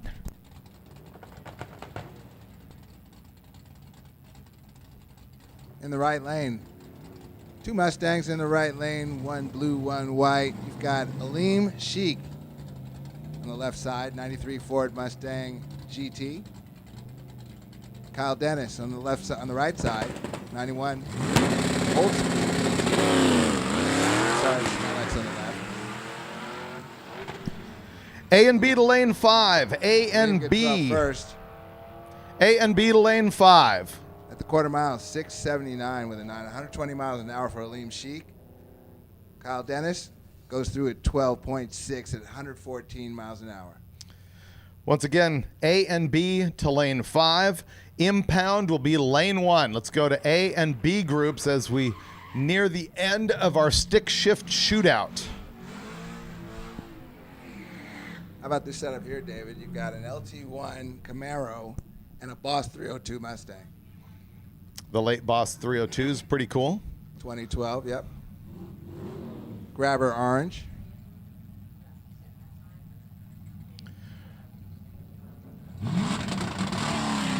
Brian Price, the Chevy. Alan Bishop, the Ford. The Chevy is going to take the treat, which just seems absurd to say when you're looking at a reaction time of 5:39. But the other guy went 6:14. And so the Camaro takes the win, 11:21, 125. And Bishop's Boss 302 Mustang, 12:79, 109. Years ago in, I guess you'd say, the Trans Am series, that would be Gurney and Donahue maybe, huh? The Penske Camaro. No, Gurney would have been in the Plymouth. Trying to think who drove the Camaro. You know, AAR Cuda would have been Gurney, All-American Racers, Gurney. So then Parnelli and... Parnelli and the Mustang, yeah.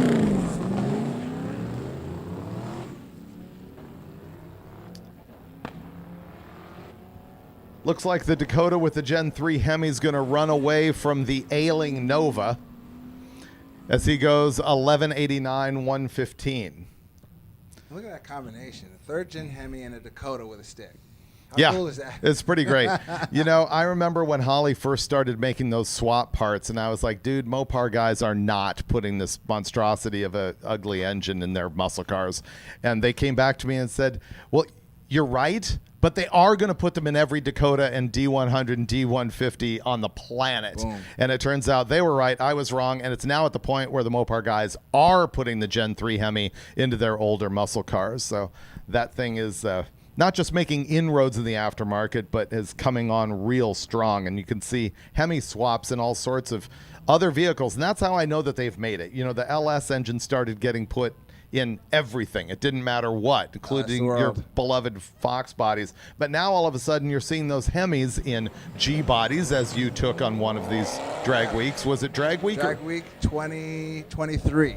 It was a Hellcat in a Buick Regal. It was right. an 86 Buick Regal. And, of course, they also put them in square body Chevys and all sorts of things. We talked through the closest ET race that we've seen yet, even though the Christmas tree made that a giant gap for Krakowski taking the win at 11:35 on the left-hand side and Wimmer going home at 11:57, 126. See, I think there's a Coyote in this truck. Is that right? Shoot. No. No? Pushrod engine. 351? 302. 302? Okay. That's right. They told me on day one, and, Brian Loans pummeled my brain into a goo similar to liquid chicken with the guacamole mixed in, and I don't remember at this point. I fell in love with this 54 Chevy yesterday at our hotel because I just love the patina old black paint. But it is going to be slow and likely lose this program, as he did. 13:45 in the left for the F100. And then the Chevy, not that far off, 13:87 at 101. But, when you cut a 980 light, you're just not going to be somebody. You're not helping yourself. If there's any chance that there's people in the stands or at home that don't understand this, a perfect reaction time is 0.000. And these guys are taking, in this case, 0.212 on the left-hand side for Anne-Marie and 0.545 on the right for Doug Johnson. But that turns into a win for Johnson in the LTD wagon at 12:10. Anne-Marie, 12:63 at 112 for the lose. 64 Gal fan, yes or no? Oh, yeah, of course. I had one. I had a 64 Ford Custom, which would have been the short roof with the sedan pillar. The pillar in it. Yep.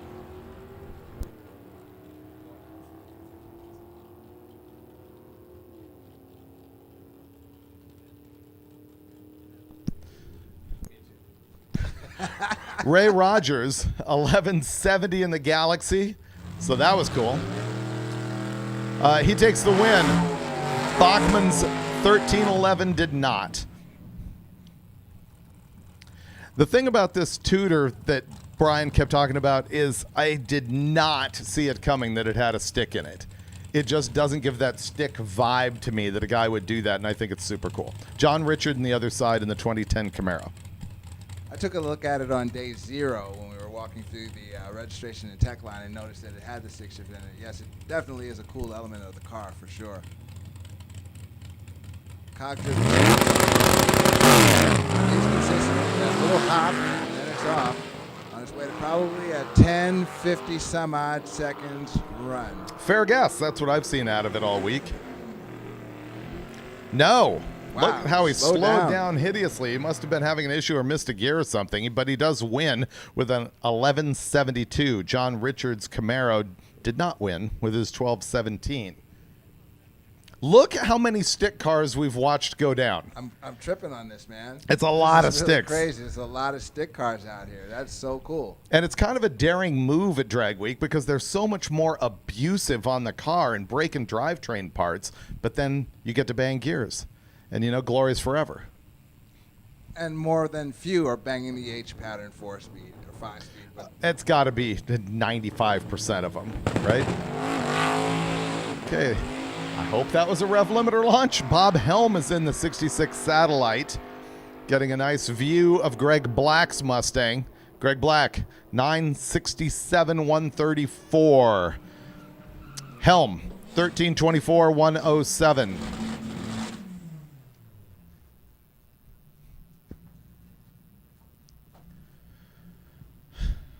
'83 T-top Mustang on the left side. We have seen T-tops fly out of these things and hit the track. I probably just cursed that. Yesterday, we did see a rear window come flying out of a car and just destroy the track at about 60 feet. Shout out 60 County Raceway. They got that cleaned up. Yeah, they FOD-matted that baby and made it happen very quickly on the turnaround. All these tracks we've been on have been great about Absolutely. staying on top of the racers. Excellent. Yep. Right inside, the Neon goes 11:48, and he will advance to the next round. Mike Brandt will not, 13:78 at 98. Steve Lemieux, the 70 GTO, looks like, does he get the bye? Oh, look at this. Finnegan actually got together in time for the stick shift shootout. How cool is that? But first, Lemieux is going to go down track as a solo.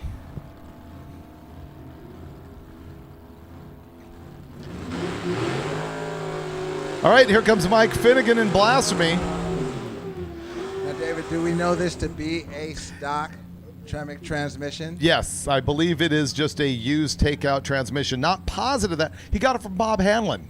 Oh, Bang and Bob. Yeah. Well, I don't so know. Maybe it's it built. Might be touched on. Yes, That's sir. true. Yeah, it might be a little tricky, or up to the test anyway. Christopher Dake on the other side. He's got the 2010 SRT. Shout out Hamlin Motorsports. Shout out to the spectator or fan who drove 3 hours to keep Finnegan Still racing. coming up. He has not solved his wheel standing problem. The Bounce House 55 continues and fortunately makes it safely through the lights, but not with a time that he's going to want to have. 9:87.5 with a 1:27. And, of course, we have broken the Challenger in the right-hand side. And he is going to get no numbers, clearly. I actually thought he left before the tree was activated, but he did get a 60-foot and a 330. So Mike Finnegan back with a new transmission, still which is Bounce House. Bounce House. Yeah. The Bounce House phenomenon is still happening, but did get down the drag strip. Certainly not anywhere near the 8 seconds that he would hope that he would have achieved on drag week this week. He hasn't been really into it except for one time, I believe, right? Didn't he make one, or was it 2 8-second passes that he's made? He did get a couple in. I believe that car has been 8:52 as a best, but that was perhaps in 2019 on drag week. He struggled day 1, 10:43. Day 2, they came back with an 8:89, then an 8:97, and unfortunately, the death knell yesterday was the transmission was fragged so badly they had to either rebuild it or get a new one. They ended up getting a new one, but he had to take a 20-second time. But they made the smart move, which is before they took the car apart, they came out and staged it. And got to the line. And that officially means that they remained in competition. So that was a savvy play. And then they thrashed. I think the win for those guys is never giving up, making it happen, keeping going. Definitely. And sending a guy 3 hours to go get a transmission for him. Not just for them, for everybody in the same similar situation, be it a transmission or whatever part. We got Glenn Sheely on the live feed. You can see him parked in that silver Corvette right there in the staging lanes. This is going to be the car that has jaw-dropped everybody in the small block, naturally aspirated category. And he has run quicker than anybody ever has in that class. So as soon as he stages up here, he will be the guy who takes the record for that particular class, which is going to be Super Street, small block, naturally aspirated, as I hunt for his number.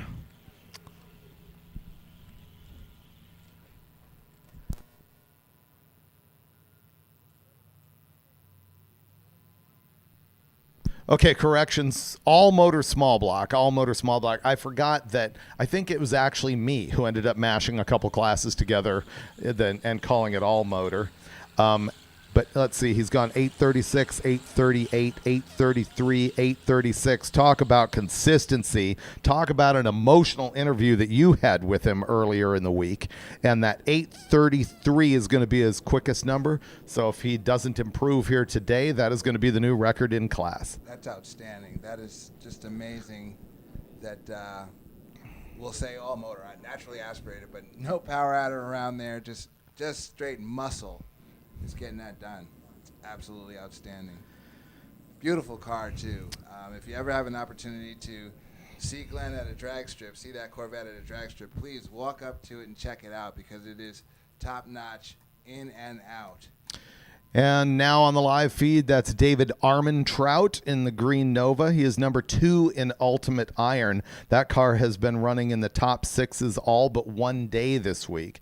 So he is going to come back. He is fighting against Steve Spiess in that really nice 69 Nova with a Boss 429 based engine in it. There's a pretty big gap between 1 and 2 there. Armin Trout, his average is 696, and the Nova with the Boss, his average is 683. That is a tenth apart. Almost impossible to overcome with ET here on the last day. However, it's not over till it's over. You can still see breakage. Your competitor can frag on the starting line and roll 3 feet and then lose the entire week. This is going to be fair. Will Fair in the 56 Bel Air. You can see the Precision Turbo right there underneath the gaping hole in the hood of that car. And he is a player in Unlimited. His average 697. All of these 6-second cars. 6-second cars going the distance. You have to put that qualifier on it. 6-second cars going the distance. It's amazing. You know, you and I were jaw-dropping in the car on the way over here going, this is the 20th year of this thing. I was in my 30s when this thing started. It's like kind of crazy. And the advancements that we've seen back then, it was, if you ran in the low 8s, you were like, wow, look what this guy is pulling off. And now we almost overlook them as they go down. Yeah, absolutely. It's become the new normal. It's like 8s is the new 10s. It's amazing. It really is. And now they're running in the 6s. And that's the thing. Street race small block power adder in 2008 when I did it with Paul Spinicki, we were in the 10s. That was a 10-second class in 2008. And look at what they're doing now. I'm actually looking what they're doing now. Let's see. 4. There are 9 cars averaging in the 8s. I thought there might actually be more than that. But if you look at the cars that have run in the 8s, you can add another 5 or 6 to that. But that's just that one class. Yeah, just then that there's class. 8-second cars in so many other classes. Some of them not even competitive in the 8s. That's the thing. But, from 08 for 10s to be like a oh wow number with a power adder and a small block.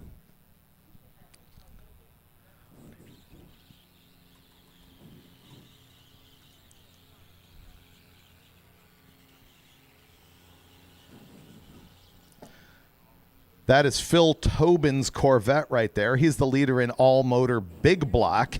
And as we've seen, sometimes the big blocks aren't as quick as the small blocks. It's completely weird. He's running on an 851 average, though. That is no slouch at all. It's just that Sheely's small block all-motor deal is such a top-of-the-line effort. It's kind of hard to get around.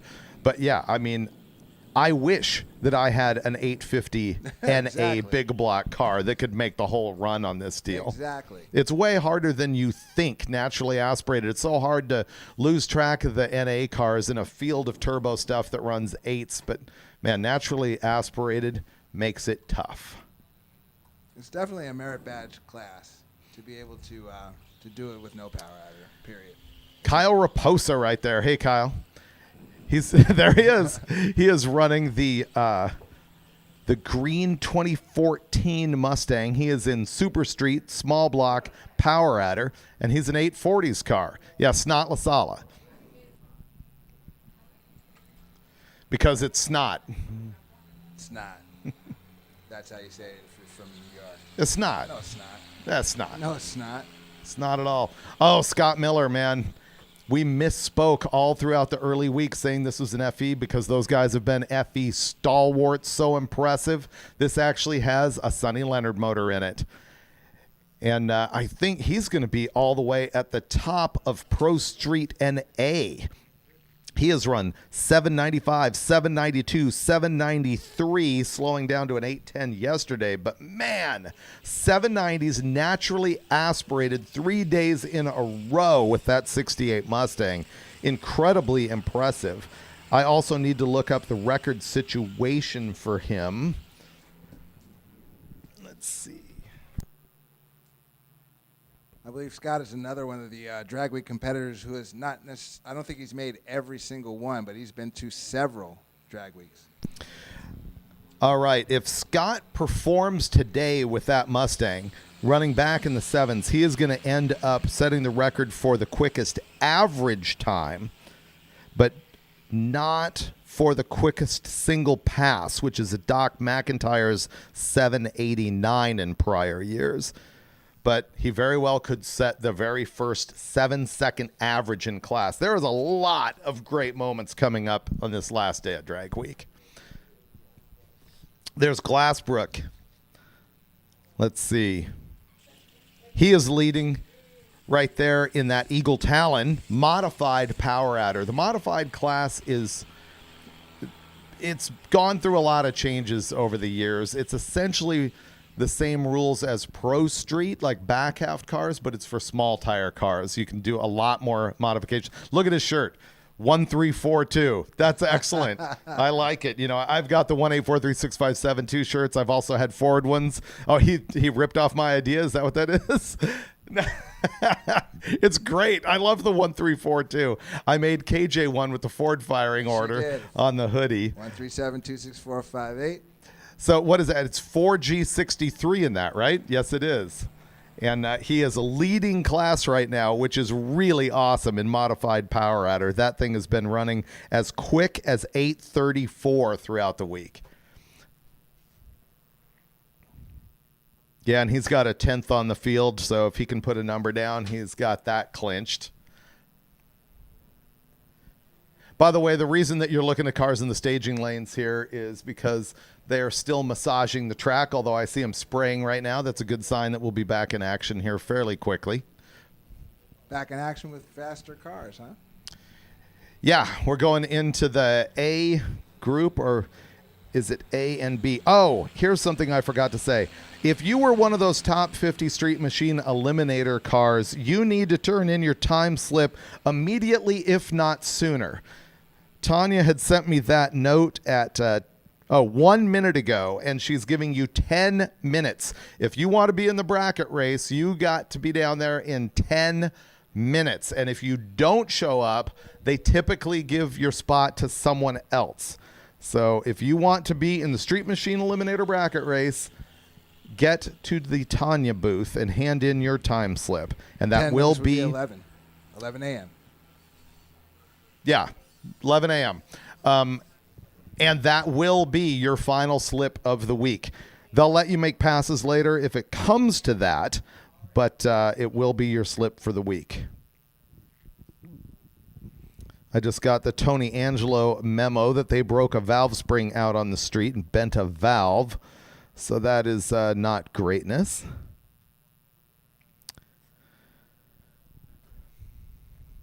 All right, who else we got down the staging lanes? There is Steve with that Nova that is loaded with a Boss 429 type engine. I got to bring that up every single time I see that car because I think it's so cool. I mentioned early in the week that we don't have like a best appearing or a best engineered award like NHRA does, but if they added that to the roster, in my opinion, that could take both because it's a very clean car and I dig the Boss 429. Very well executed, and it runs hard, man. You know.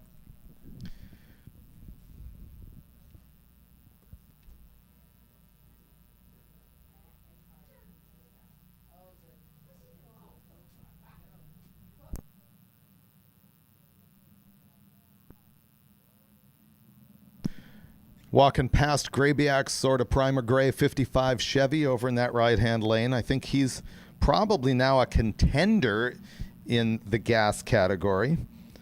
Yes, he is. He's number 3 because of attrition. There's the Dirty Diamond pickup truck.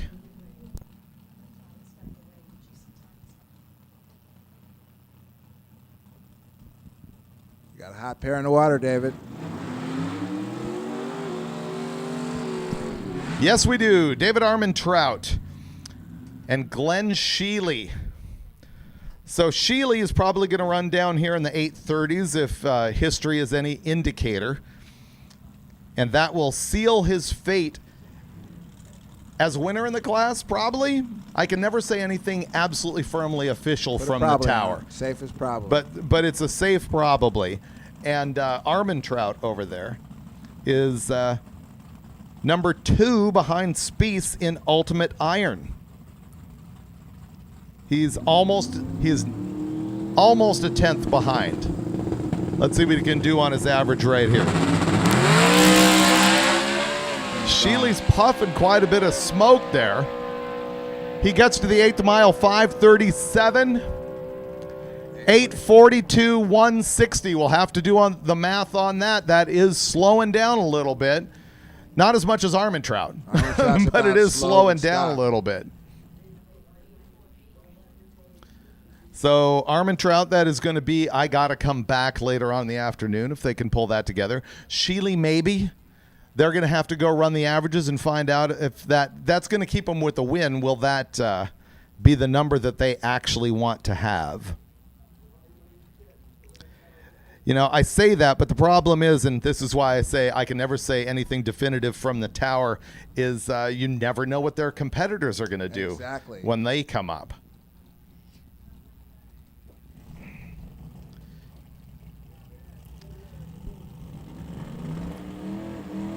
That's definitely the cool dynamic about Drag Week, that, you know, it could look over 1 minute and then it could not be over the next. Exactly. It literally, as cliche as it isn't over till it's over. It is never secured until the very last day. I have seen people lose by showing up on the last day and breaking on the starting line. This is going to be another pair of hitters, although it looks like they're going to send a single. That is Will Fair in the 56 Chevy. His average 697 so far. He has been in the 7s twice and in the 6s twice. He's in unlimited.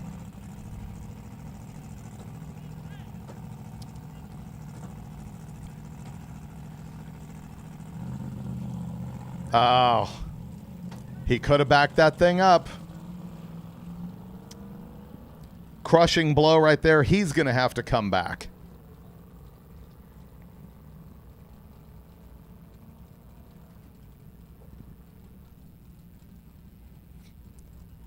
Remember the isn't it over till it's over?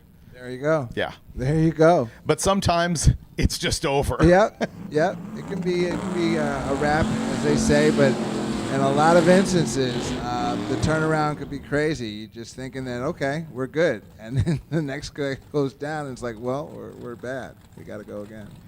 Mike Javanis left-hand side. Phil Tobin here on the right with that Corvette. Tobin leading all motor big block. His quickest run of the week was actually here on Monday with an 840, but that should be an 850 runner.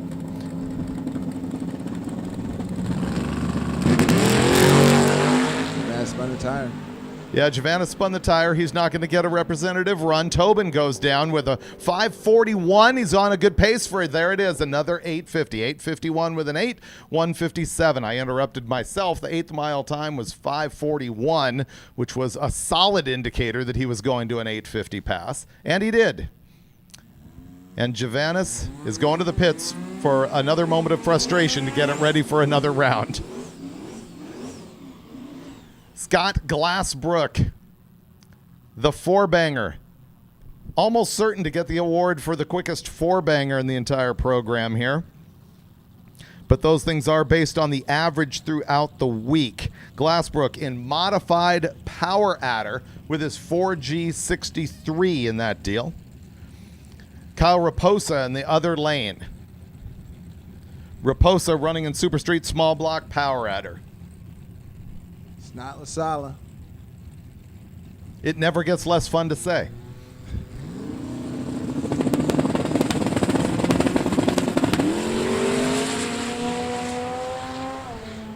Good race. All right, yeah, Glassbook looking strong. They're both looking strong. I actually kind of wonder who's going to get there first. Wow. 830s apiece. Yeah, 830 with a 7 to 830 with a 5. The 830 with a 5 goes to Raposa in the Mustang, but look at Glassbrook with that 830. Let's see. That is clearly his quickest pass of the week by a 10th and a half. Ooh, it's getting good. This is going to be Steven Spieth out here and Scott Miller, both at the top of their classes. Spieth, ultimate iron. His quickest run so far, 6:79. And then we've got Scott Miller, Pro Street naturally aspirated, leading his class, 790s naturally aspirated. If this thing goes into the sevens right here, he maybe is going to set the record for quickest average ever in the class. He's going to have to be quicker than that to meet Doc McIntyre's single run record of 789 with an O. So watch the clock, see if you see anything quicker than 789.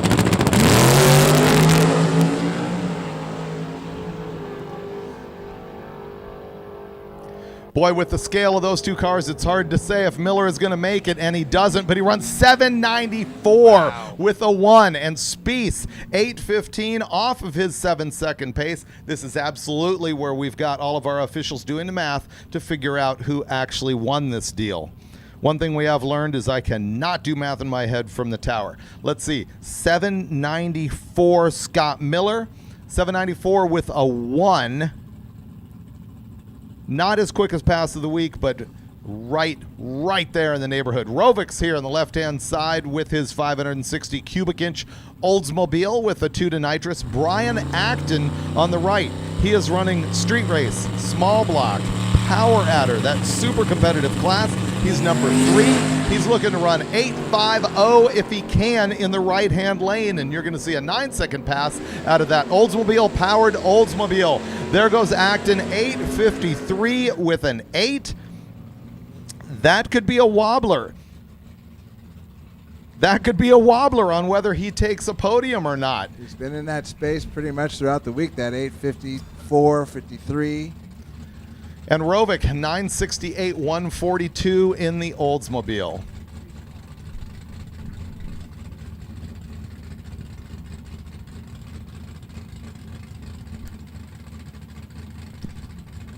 We're hearing that Ned Dunphy is in the lanes. Corey Pant is on the line. He's in that Duster, all motor small block.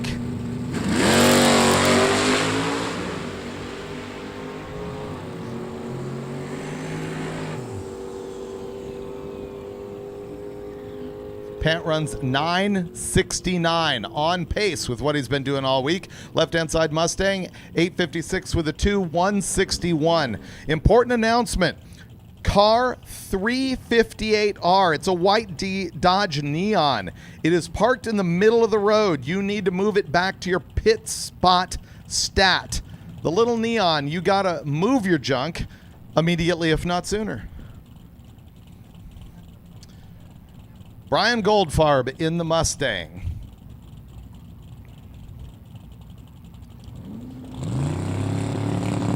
And that is Mark Manor in the Chevelle.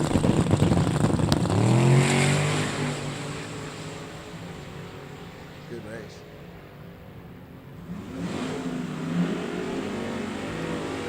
Goldfarb, 857, 165.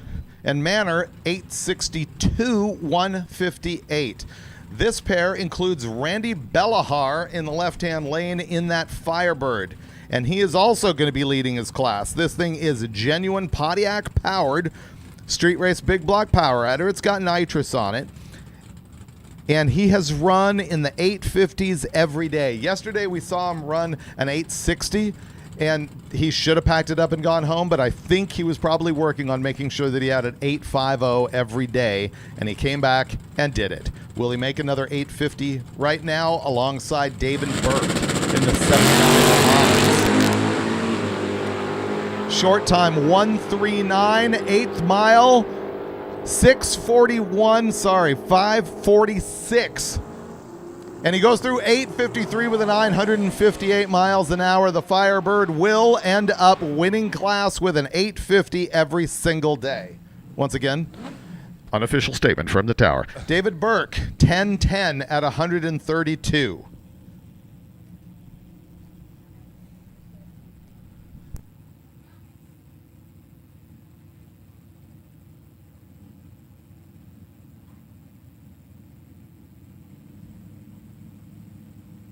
Ron Rhodes on the right side. We're finding the information on that Ranger Cam McConchie. Cameron McConchie. Ron Rhodes is going to spin the tires.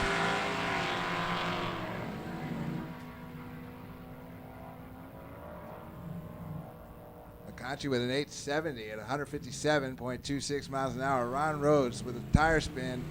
11-second pass, 11:48, 104.33 miles an hour. Ron will come back around.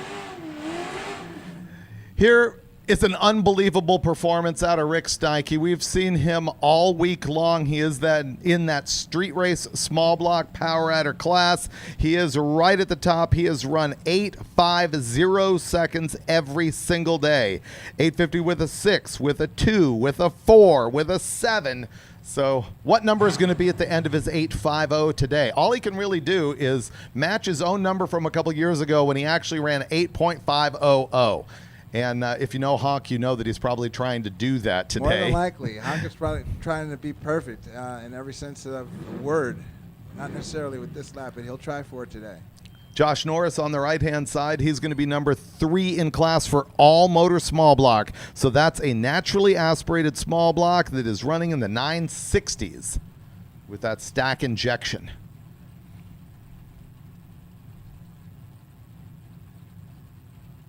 Courtesy staging going on. It's interesting, the new rules say courtesy staging is mandatory. And I always wonder, who's actually enforcing that? He just barely tickles it in. Steinke on the left-hand side. We're going to have to see that 5:43 in the 8th, 5:46 in the 8th. And he runs 8.505. He runs another 8.50 number, this time with a 5. That is going to absolutely jackhammer the win in that class. Josh Norris, another 960 as promised at 137. That's awesome. That is amazing. Such consistency all week. Hats off to Rick Steinke. Man. Just wrecking ball. Greg Weigert, left-hand side. Rocco DeRigo on the right.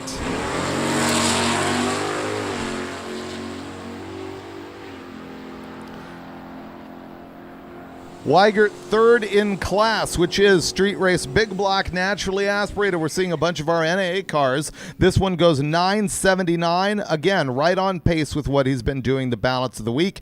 That will probably, almost certainly leave him in second place. But you never know what the guy ahead of him is going to do, which was Ron Rhodes, actually, and he spun the tires. So that actually could be a thing.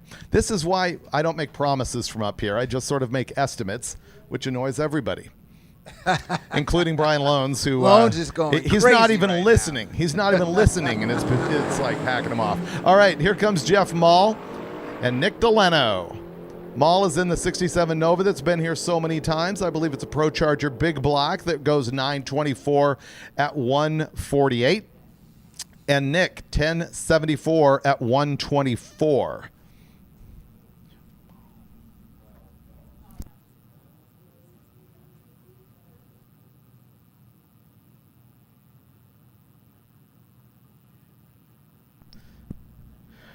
Just looking up results here. Jeff Mall, who just went down in that Gold Nova, is in Super Street Big Block Power Adder, a class of 2, in which he is number 2.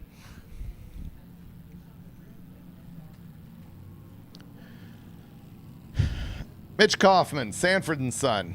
Did you watch a lot of Sanford and Son? I did. I loved that show. I looked at it. Yeah. I didn't watch it regularly, but I did see it. I know what it is. Yeah. I'm a big TV person. Too much. You're not? We always talk about old TV shows. I wasn't back then when it was out. All right. Yeah. Wow! Oh, look at the wheel stand stand there. Mitch Kaufman standing the Ranger up on the bumper. We haven't seen him do that all week Sanford and long. Son for the wheelie. And he still goes 898, 157. Wow. The Camaro on the right-hand side, 980, 138. Thanks for the entertainment.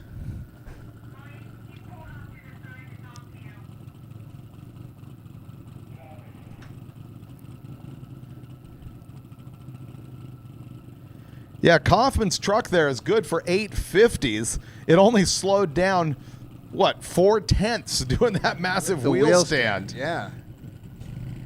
He's a big Finnegan fan. Bounce House fan. Ed Sanchez in the right.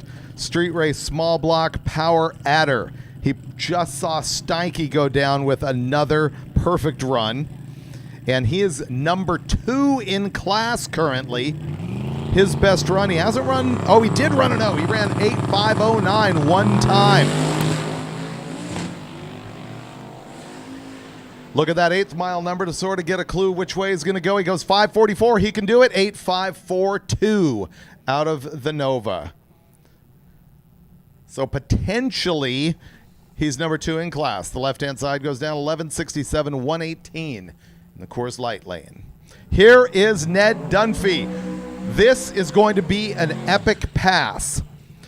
So what needs to happen here if he wants to set the record for the quickest average ET over 5 days in the history of Hot Rod Drag Week, he has got to run quicker than 6.284 seconds. 6.284, and he is the guy with the quickest average car. And the one who held the record, Jeff Lutz. Wow. And the record's 6:19 and change. 6:19.18 is the record average. They have had virtually no problems with this Viper on the street drives throughout this week. They've been back at the hotel and in bed by like 9 o'clock a couple nights. Incredible performance after some struggles over the years with this car. They first brought it back or brought it down a few years ago. It is powered by SMX, obviously twin turbo. When I talked to them, they did a lot of addressing the heat concerns for the road trips. A lot of changes were made just to keep the car cool during the drive. A car at this level often takes some shakedown before it can really perform, as he's in the top bulb.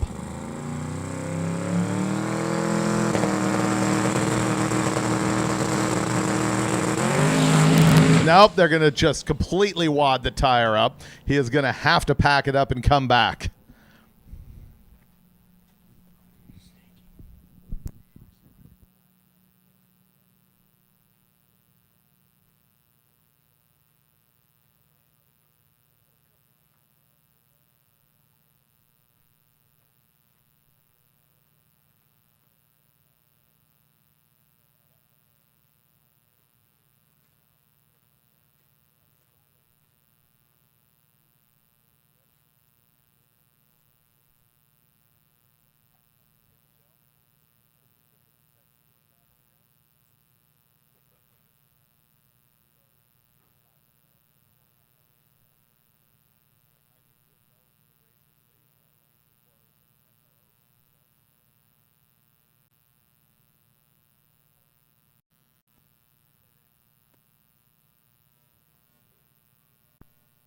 Yeah, the chat says, yeah, that was just a ploy to keep us watching. Yeah, I went down to Dunphy and was like, here's what I'm going to need you to do.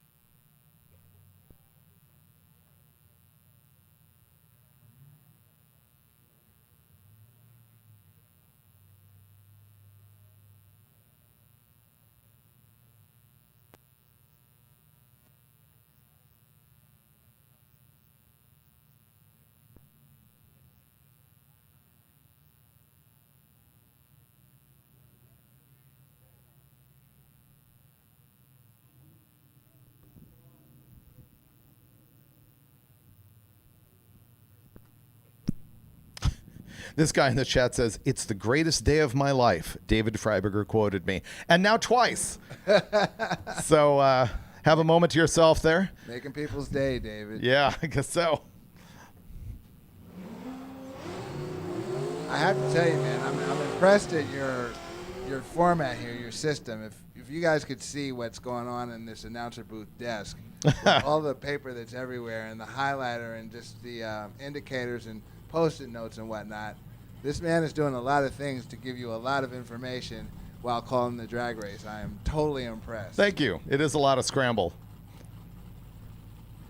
Mike Mayone, he's got the 89 Mustang, the white car. Scott Mandel in the Corvette.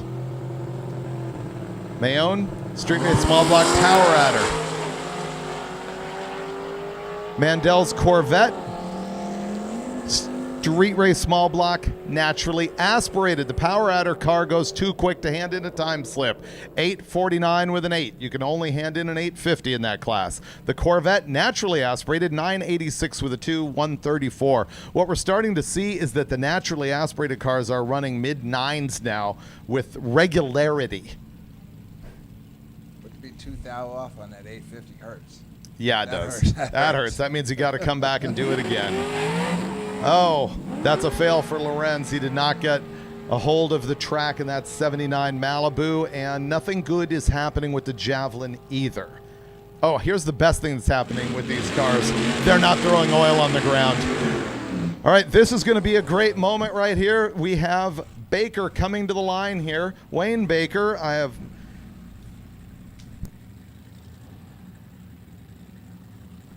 Baker is leading A gas. He has got that blown big block Chevy in there. He is a big rival of Mike Finnegan. He's clearly going to finish ahead of Finnegan this time. The question is, will he finish ahead of the other Nova that's in class? He leaves very nicely, and then he starts to wiggle-waggle just a little bit. Still doing it. Yeah, he's still wagging the thing, but he's going to stay on it, and he is going to run 897 with a 5 at 153 miles an hour. He's going to have a good look at that number and do some math to see what's going on. Matt in the Camaro, 981 in the other lane. Now we've got Bob Ruppel and Mark Cicino. Cicino in the Champagne Express. I'll let you figure out which car that is. And Ruppel in the Wintermitt Express. I'll let you figure out which car that is. Ruppel purging his nitrous over there. Cicino usually runs first thing in the day. Yeah. We didn't see him run at the beginning of this pack, which is kind of unusual. This thing should be good for, what's he been doing, 860s? He's gone 40s. Did he? He's gone 40s, like 49. He's been under a couple of times. And then not able to hand it in. Correct.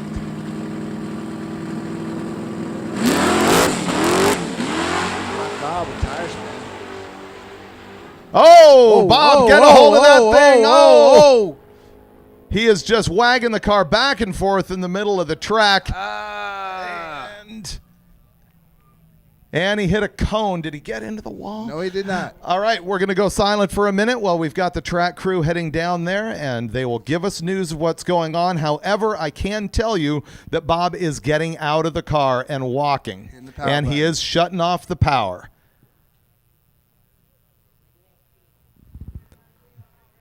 We are going to have a cleanup there. And Bob's now popping the hood. Trying to look behind the car and see if there's any kind of liquid that you can make out. I can't really tell. What a ride for Big Block Bob. Off the wall on the far side.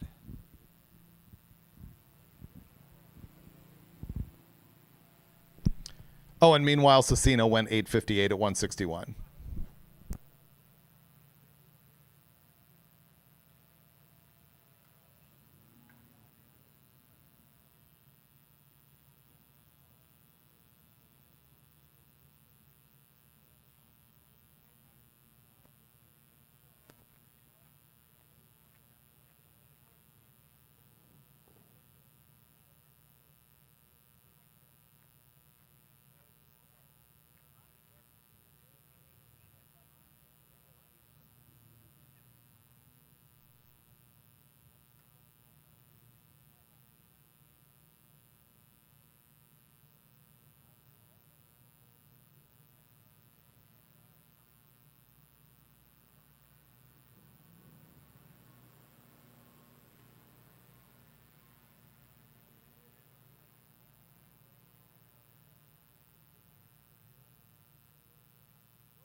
Primary sponsor of Hot Rod Drag Week. I hope we can retain that position forever because it's just a fantastic event. For those top products of people that really use stuff, really people who are working on their cars and know about cars and stuff like that. Great support from these fans. We have probably 30% of participants out here winning our product. Without gear vendors, you couldn't have low 6-second cars driving the street because, the heat's immense and you need that extra gear to get the RPMs down. And when your RPMs go down, your heat in the motor also goes down.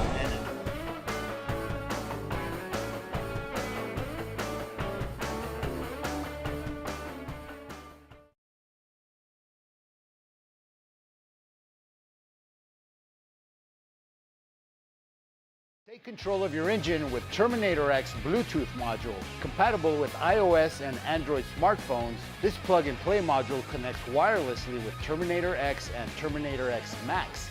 With the Terminator X Bluetooth module, you'll have real-time monitoring and adjustments at your fingertips. Customize your live dash display, including vehicle speed via your phone's GPS. The built-in Terminator X EFI wizard makes tuning a breeze. Get yours today at Holley.com and take control.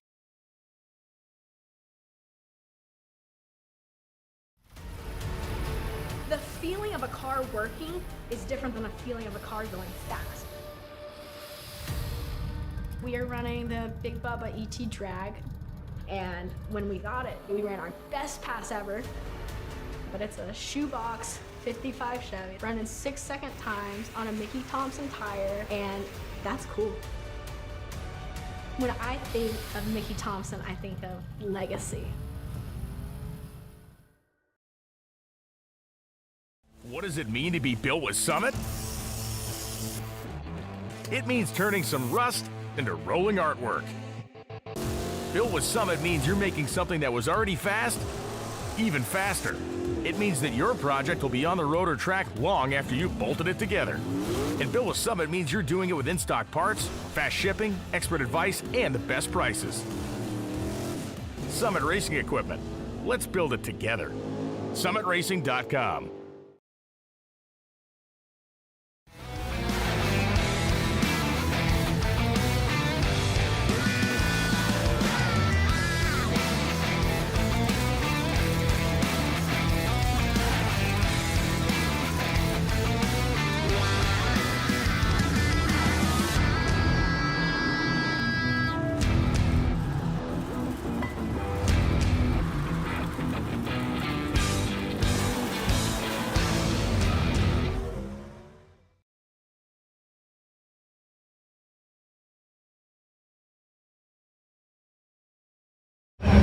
KJ here. It's Hot Rod Drag Week 2025. This is day 2. Live feeds brought to you by Mickey Thompson Tires and Wheels. I'm standing in front of the merch trailer. Merch rules the world. You got to get a shirt. If you're at an event, you got to get a shirt. You got to get a hat. You got to get a hoodie. All kinds of stuff. License plates, whatever. It's all at this trailer right here that is traveling throughout the entire Drag Week tour, and this is the Drag Week tour here. It's on the map. Right now we're at Numidia Dragway, going to be making a move to Maple Grove, then down to Cecil County Dragway, and then back to Maryland International Raceway, where this whole circus started on Sunday. So anyway, this is the map. This is the merch trailer here. Sadly, you cannot get this merchandise online. You got to be here to get it. So if you're watching this on the live feed, get to your buddy who's here and tell him to hit the merch trailer and buy yourself a shirt. Josh is going to pan across the different styles and what's available. And if you got some folks here, or if you're sitting here watching me in the stands on your phone or something like that, get over to the merch trailer and pick up some of your Hot Rod Drag Week 2025 gear.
Hot Rod Drag Week 2025 in the Midway at Summit Racing Equipment. Alec is with me. Summit is one of the official sponsors, I guess, the part savior of Drag Week, the part savior for a lot of drag and drives. Alec's here. Alec, how's traffic been throughout the week so far?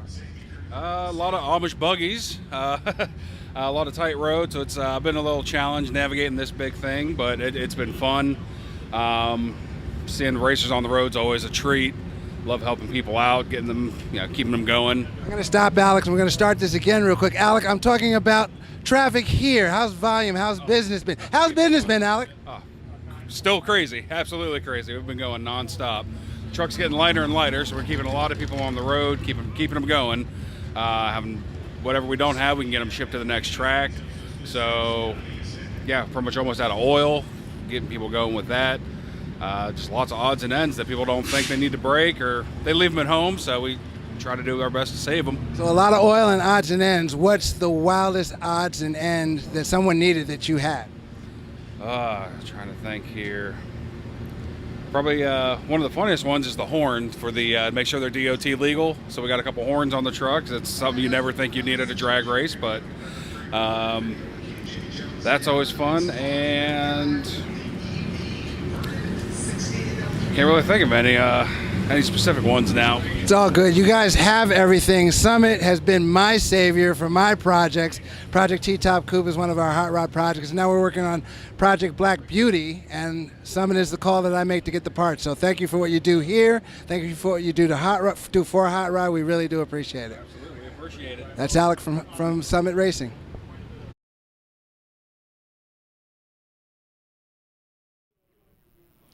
And we're back in real time. And the good news here is that Bob Ruppel was able to drive his Nova off track and did not contact the wall. We're still going to have to brush up the track a little bit where that incident occurred, but everybody's okay, which is the best possible news. So let's go to the Mickey Thompson sponsored live feed for Drag Week, presented by Gear Vendors Overdrives. It is on the MotorTrend channel at YouTube, where you can see replays at your whim, anytime for the rest of eternity. As long as YouTube is a thing, you'll be able to watch these replays on the MotorTrend channel of YouTube, thanks to Mickey Thompson Tires. Ready for your questions pouring in. Man, there have been some good runs already here today. Some people very likely locking up their wins in class, but some heavy hitters that came up here and wadded up tires or spun and have not done the right thing, which means that they will come back later on in the day. While I'm waiting for your questions to come in, I'm going to give you the news about what's going to happen here the rest of the day.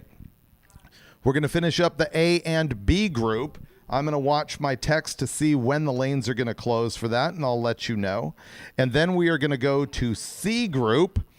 Then it'll be stick shift round 2. And, of course, stick shift round 2, you will also be able to hand in your slip for your average ET for the week on Drag Week.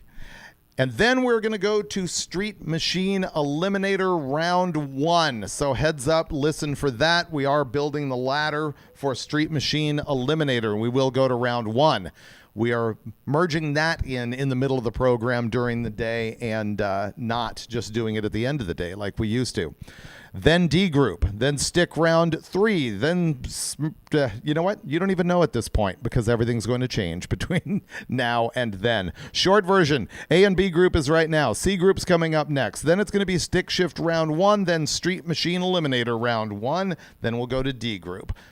Right now, people are asking why I call my YouTube videos talkies. That's a good one. Or actually, they're not asking that. They just mentioned that. I call them talkies on social media because if you go on Facebook or Instagram and you say, see my new YouTube video, they will squash the reach of that post and no one will see it. And so you have to play a game tricking the social media algorithm or AI into believing that you're not actually promoting something that's on a different website. And so you have to come up with funny things like talkies, or yesterday when I posted a new one, it was Flickr Show. Go see my new Flickr Show. So that's what that is all about.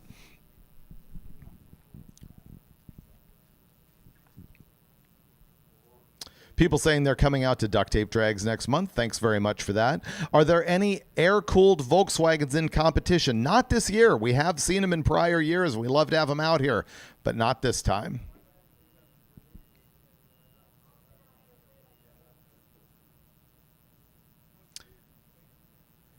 He says, me and Brian have the same isms. Yeah, to an extent. Except for he's got the memory ism that's far superior to mine. People asking for the schedule again. It's going to go A and B group, which is what they're in the middle of, then C, then stick shift, then street machine eliminator, and after that it will be D delta. Do we allow throttle stops here? There is no rule about throttle stops. We have not seen the type of throttle stop that you witness in the super categories of NHRA, but the people are doing that essentially with their EFI programming in order to set these numbers that are exactly on an ET target. People asking, did Steike set a record for the class? Now, here's what's interesting, and this is one of those things that's coming from the tower that is not official at this point. But if we look at Steike's average right now, it exactly matches the record that is held by Dustin Trance for the weekly average, which is 8.5048. So there is currently a tie between Trance and Steike for the week-long average, which is also hilarious because there is a tie between those same two guys for having run the quickest pass ever, which is 8.500. Crazy town, right? That class just keeps delivering.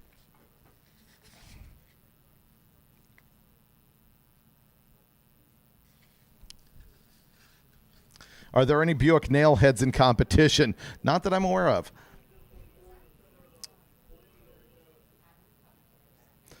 Will there be a flicker show of duct tape drags on YouTube? Yes, it's also going to be live streaming on Freedom Plus.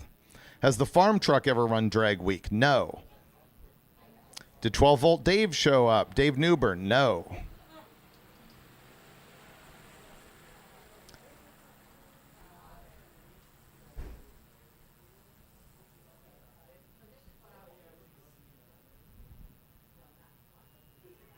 Man, 8,000 people watching right now. As I mentioned earlier, this has been our biggest week ever for views on the live stream.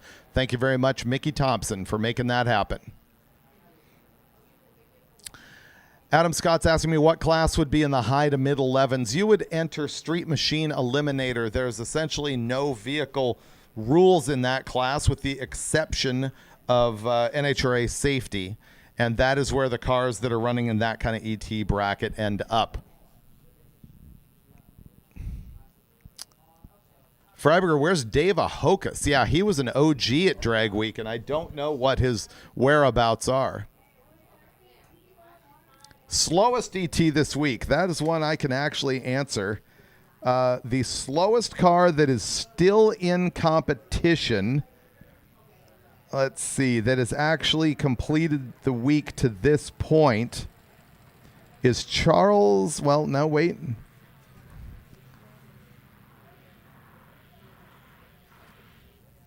Well, there is a car that has taken 22nd ETs most of the week. But for a car that's actually been making full passes under power, it's going to be Charles Townsend in the 65 Impala. It's teal covered, and it has been running in the mid-17s. So that is the slowest car we have here who has been making passes every day under power, 17s.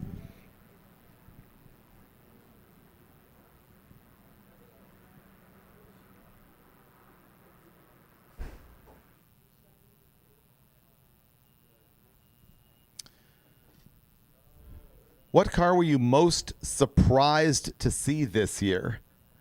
Jeff Lutz. That was really cool that Lutz showed up on day one. He had kept that undercover for a long time, that he was planning to come out, and unfortunately, the engine went away in a fashion that caused him to throw in the towel on day one.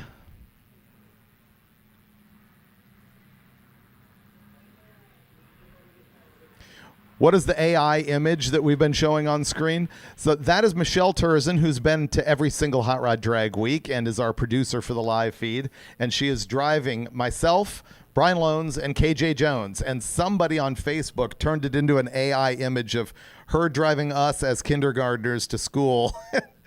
And it's hilarious. That's why we keep showing that. People are digging it. We entertain ourselves. Is anybody running a Hudson this year? No. Not sure they ever have. Slowest ever was probably the 1919 Franklin, which is a make of car. And yes, we did have a bone stock Franklin come out. And they're on top of it. They're showing the image of the AI image of us going to school. To me, my favorite there is KJ by a lot. By a lot. We don't look like ourselves, me and Brian, but you look exactly. Look like me, huh? Yeah, 100%. Even got the Mickey Thompson logos and Hot Rod Drag Week Yes. logos on the shirt, which is You pretty do. awesome. And the Hot Rod and bucket. the bucket hat. In the picture, Freiberger is pooping his pants. Yeah, that's fair. And in reality.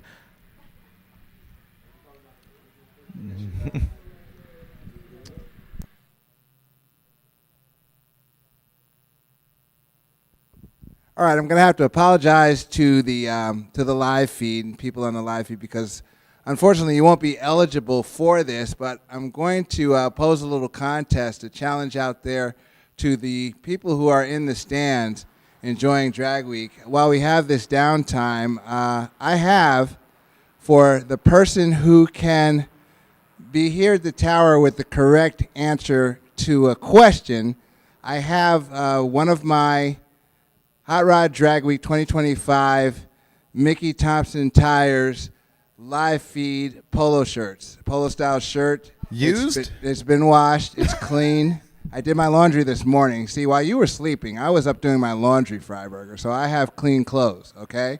And I will give the person who can answer this question that shirt if they want it, but you'll have to come to the tower with the answer to the question. A lot of people have been coming up to me throughout the week saying that they follow me, and I appreciate that very much. Throughout my career with 5.0 Mustang and Superforge Magazine, Diesel Power Magazine, and now Hot Rod Magazine, a Hot Rod brand. But as a Mustang guy, and the people who follow Mustang, you'll hopefully know the answer to this. And you can consult the internet. I'm sure probably consult Google. But I'd appreciate it more if somebody just knew this information at the top of their head, kind of savantish. But anyway, here we go. I have built 3 project cars throughout my career. They've all been Mustangs, and I've also done a project truck. Can you come to the tower, let me know the cubic inch displacements of all of the engines in the 3 project cars that I have built? And I'm just talking about the Mustangs. So 3 Mustangs, engines of varying cubic inch displacements. If you could come and let me know the cubic inch displacements of the 3 engines in the 3 project Mustangs that I've built throughout my career, come to the tower, give us the answer. If you're correct, I will give you that Hot Rod Drag Week 2025 Mickey Thompson Tires polo shirt, if you want it. Little questions and answers. Come through to the tower and see us if you have an answer. 3 Mustangs, 3 engines. Need the cubic inch for each engine. The other thing you can do is go to the Hot Rod Magazine Instagram account because they have an awesome sequence of Wayne Baker driving out from under his rear glass yesterday. It is awesome. Did they credit the photographer? It's either going to be Diassi or Link. No, they did not. But check it out, KJ. He literally drove out from under the back window of that gasser beat-up looking Nova that is leading that class. And you can see the sequence of it coming out and shatter. It is on the Hot Rod Magazine Instagram. You kind of can't miss it. It's awesome. Oh, look at it all bouncing up in the air. It's like it's 6 feet off the ground. That is amazing. That's a mess, too. That was that was mess. Quite the mess. You should see all the safety glass that was spread all over Cecil County. And they had a FOD mat and cleaned that up pretty quickly.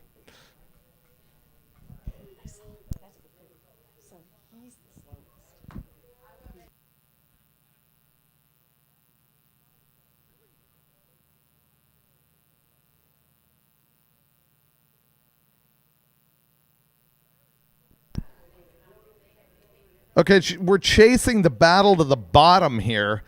A guy came to the tower and said, Townsend is not the slowest car here. I am. Todd Reinhardt says that his 65 Chevelle four-door was in the 21s. So give me a minute to sort through my data here and figure that out.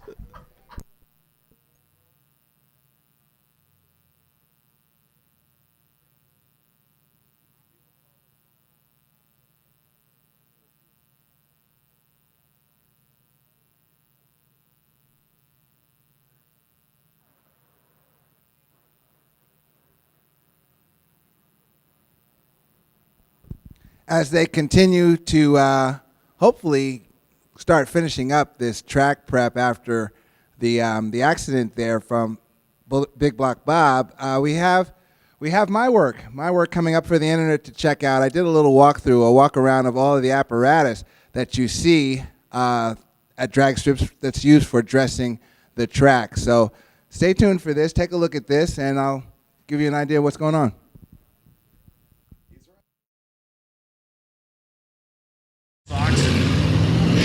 You know, at the drag strip, traction is the name of the game. Getting down the quarter mile or the eighth mile as quickly as possible is what you have to do, but it starts with traction right there on that starting line.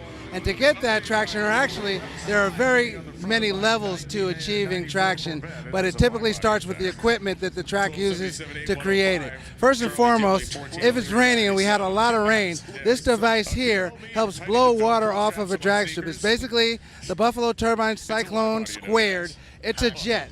It's a big jet that just pushes air, and it's channeled away from the racetrack on both sides. This is turned actually the same way, so they'll go down a lane, blow the water to the side, go down the other lane, blow the water to the side. Another key element in traction at the drag strip is right here. This basically is a glue sprayer. This tank right here is full of, I don't know what compound is used, but there are companies like PJ1, VHT that make traction compound, glue if you will. The glue goes in here, there's your pump, and it's sprayed out of these nozzles right here, and this is just a high pressure spray that goes across the length of both lanes. The operator will go down one lane, go down another lane, back and forth until they have the right amount, to their satisfaction, the right amount of glue on it. After the glue is applied, the track is dressed with these devices. These are John Deere tractors, and on the back of these tractors are a rotator, what's known as a rotator, and we'll take a look at that. This rotator is an apparatus that's chain driven. There's a chain in here, this is a chain guard, but it has four racing slicks, four Goodyear racing slicks that go across the back of it. And basically this is lowered down on the track, and it's not necessarily high pressure, it's just lowered on the track, and these wheels rotate backwards. They rotate against the direction that the tractor is going, applying rubber and just kind of dressing the track, making the track tricky, working that glue in. If you check this out too on it, look at the tires here on the tractor. These aren't tractor tires, obviously, they're kind of like slicks. They put these tires on here because they make turns on the racetrack. They go down one lane, turn and go down the other. A traditional tractor tire, of course, has those knurls and knobbies in it, and that would mess up where you're trying to make smooth. So that's why they have slicks. This is really kind of like a Zamboni at an ice rink. We call it the track Zamboni a lot of times. Again, the wheels rotate backwards as the tractor goes forward, and it helps dress the track. That is the rotator. Down here is another device. Has the broom on it, and the rotator actually has a broom on it also. Obviously, this is just sweeping up debris that might be on the racetrack. Just a broom. It's a big, high-powered broom. And then here, this is called the flat drag. The flat drag usually follows the rotator. This is the last application as far as apparatus and machinery. These are basically the same slicks that you saw on the rotator without the sidewall. And this one's quite worn out. But again, this just drops down. It's about 1,500 pounds, so it's not any kind of a high pressure applied to it. It just drops down, and they skim it across the racing surface to transfer rubber, transfer traction to the starting line and all the way down the track. So that's a breakdown on the machines and the apparatus that are used to achieve traction at the drag strip.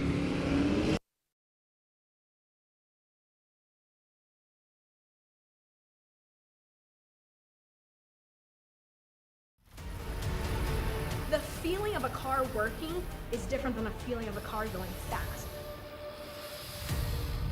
We are running the Big Bubba ET drag, and when we got it, we ran our best pass ever, but it's a shoebox 55 Chevy running 6-second times on a Mickey Thompson tire, and that's cool.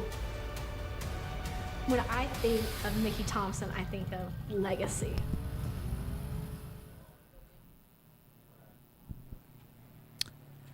And we're back in real time, and you know what? I've got to give denunciation where denunciation is due.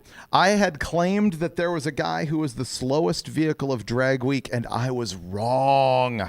It turns out that the slowest vehicle under full power for the entirety of Drag Week is Todd Reinhardt. He's got that 65 Chevelle four-door, and his average is currently 21.57 seconds.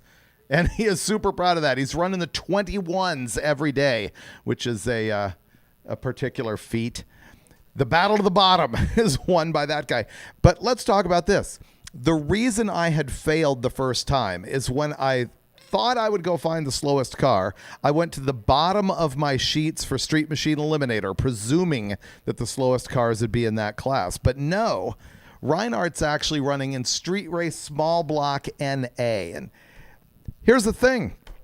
There's a rule that actually says that you need to run in the lowest class for which your car is eligible. However, you don't have to run in Street Machine Eliminator. You can run in a class, but you do end up having some slower cars in the faster classes as a result of that.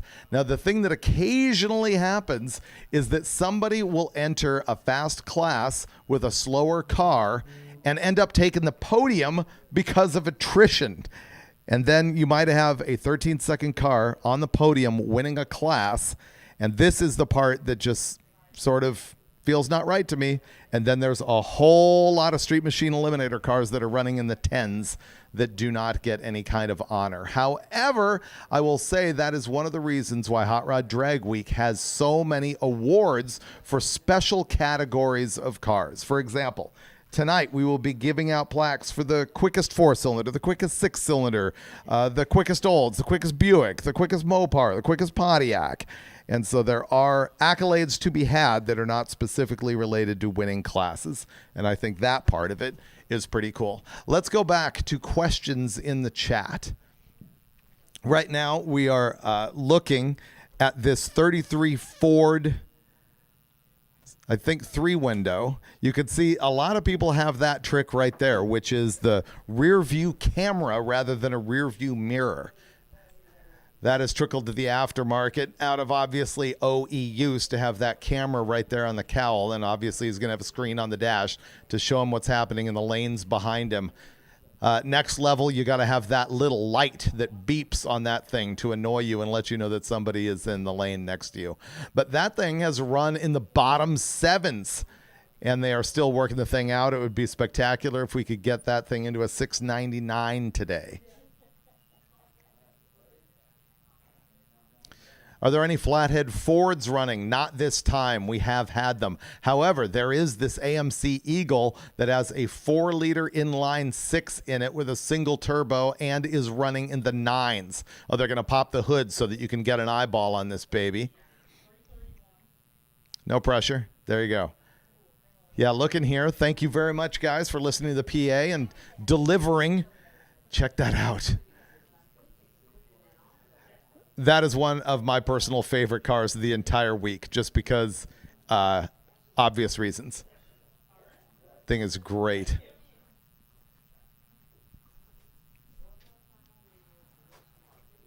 Okay.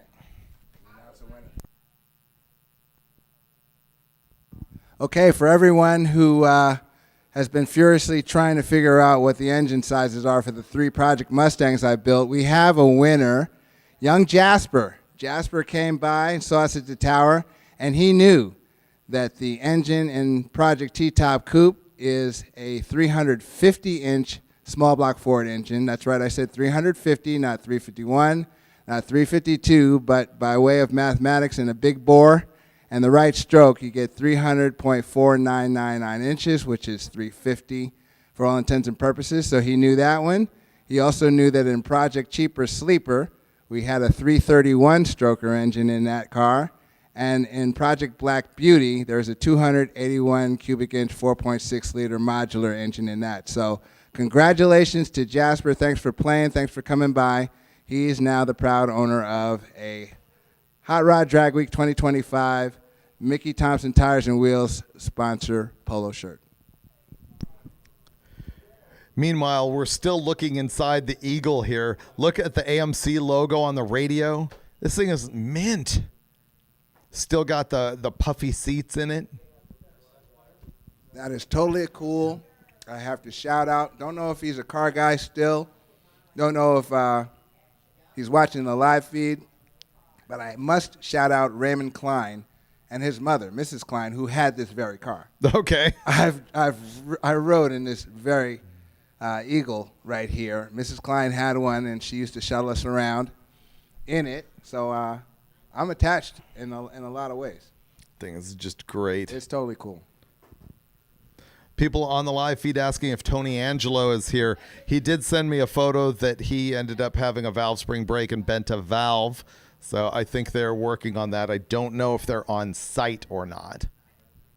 Guys commenting, the Eagle must be super comfy. It's gotta be.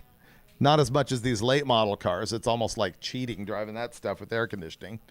But you know what? It's even worse when they break and you got to work on them. The Eagle has air conditioning. Does it? Functional. Excellent.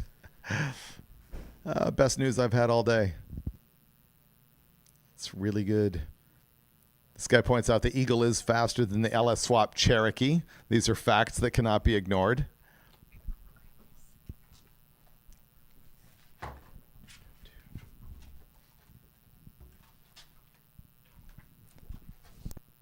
Nick Reinhardt's Nova. That thing is leading Pro Street Power Adder.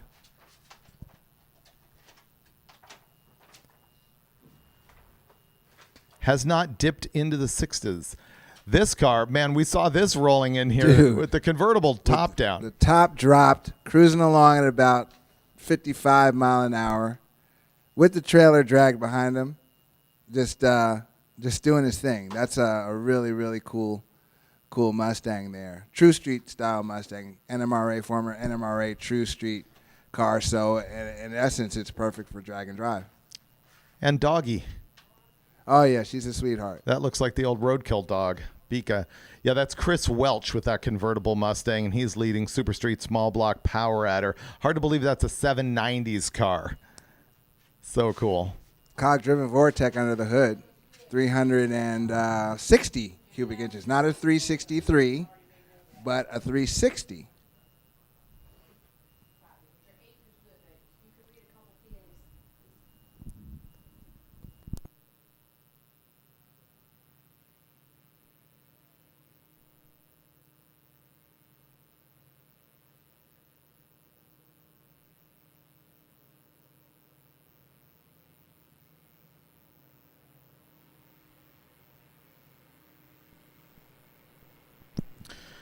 For decades, NOS has set the standard for nitrous power. From weekend warriors to all-out race cars, NOS continues to be trusted by racers everywhere. When you want instant horsepower, when you want throttle in a bottle, there's only one name, NOS, the official nitrous sponsor of Hot Rod Drag Week.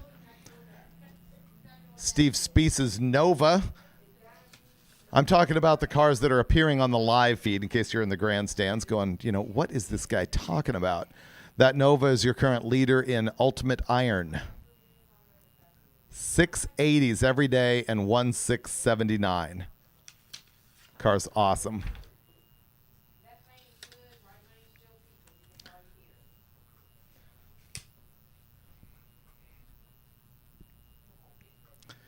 Win every race with VP Racing. For 50 years, VP Racing has been the choice of champions, delivering high-performance race fuels, lubricants, coolants, and additives to give you the power and performance you need. Whether you're on the track, mowing the lawn, or driving your daily commuter, VP Racing Fuels is victory at every turn. Find VP Racing's championship-winning products at your local retailer or online at vpracingfuels.com. Win every race with VP Racing.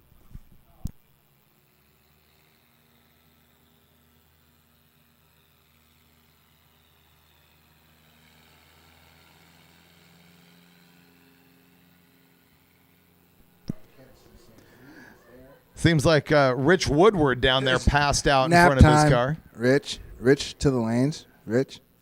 What today? What happened? The drill wasn't that bad. Don't worry.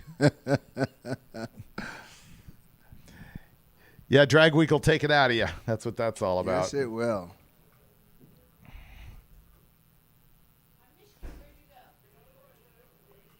David, if given the chance, would you participate in Drag Week as a competitor? That's only like the most frequent question that's asked on the live feed. I'm asking you live. You know what? Me and Brian have such a good time doing it. That's what I would rather be doing. It's just, I don't know. We've been doing it a long time. We have a great time. It's one of our most fun weeks of the year, so I'm going to stick with that. The long way of saying no, ladies and gentlemen. Yeah, no. Grabiak here in the 55 Chevy, who has actually moved up in class. He's in A gas, and through attrition, he finds himself in number 3. But I don't think we've yet seen disorderly conduct out here. Have you seen the white lettered up gasser? No, Nope. neither have I. So Grabiak could be stout. Can you imagine moving up to number 2 because of attrition?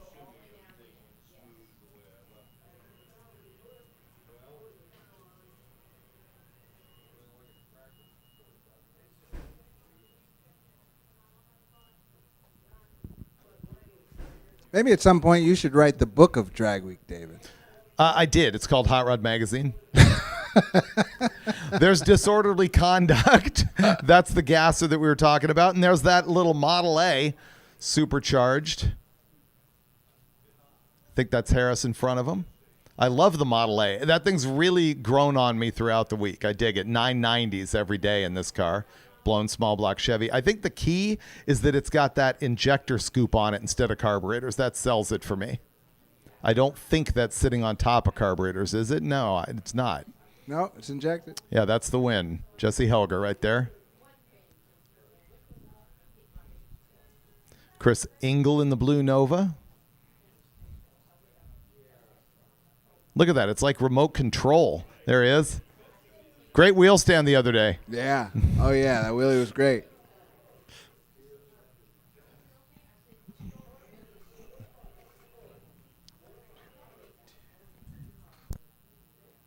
It's funny, man. The energy is understandably lower as we make it to this. We've made it to this last day of Drag Week. You know, fatigue is. We talked about heat and attrition for the vehicles. Breakage, but you have to think about the actual competitor and what Drag Week does on the body.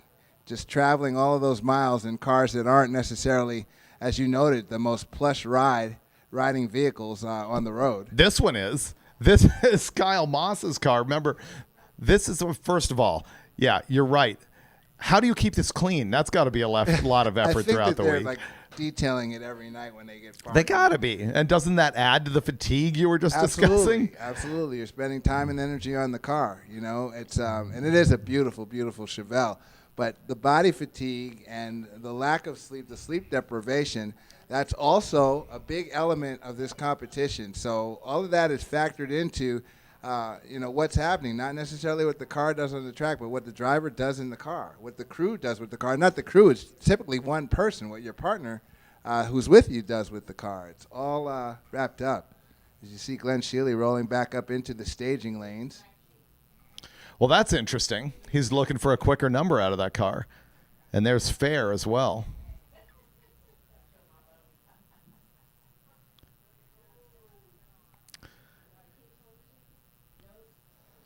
That 65 Belvedere right there is Mitch Culp.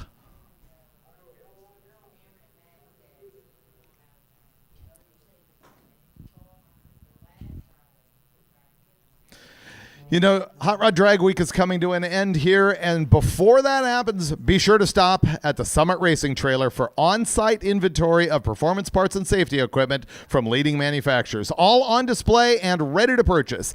A Summit Racing rep is there to get you the parts you need to get back on the road or to help you place your order at summitracing.com, because let's be honest, some of these cars are going to be broken and need parts to show up tomorrow to fix them just to get home if they don't have a trailer out in impound. Hot Rod Drag Week drivers and co-pilots, Don't forget, you're eligible to win a $500 Summit Racing prize pack. Just drop off your entry form.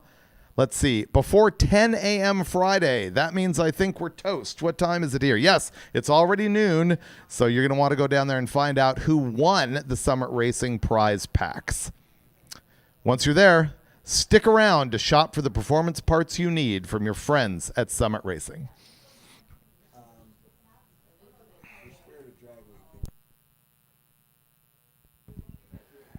Just want to give one more shout out about a very special recognition that's given every year at Hot Rod Drag Week, the Spirit of Drag Week Award. That is really something that's impressed me from the first time I saw it presented. I was actually at Drag Week, and it really blew me away because it's a testament and an acknowledgement of the sacrifice that Drag Week participants put in, not necessarily for themselves, but for their fellow competitors and for the event as a whole. It really is a cool deal, and it's selected by the actual Drag Week competitors. So if anybody has been checking somebody out and seeing what they're doing, watching their moves in the fashion of just giving back to their fellow racers, their fellow competitors, to the event, just general good attitude throughout, just exuding spirit for this event, please see Keith Turk. Please see the race director, Keith Turk, and let him know who your candidate is for the Spirit of Drag Week Award. He is the only person who is receiving these nominations, and the nominations are, of course, culled and collated, and a tally is made, and we determine who a winner is. But I think it's one of the coolest acknowledgments of this program. Yeah, you can also bring those up to Tanya Turk in the time slip booth.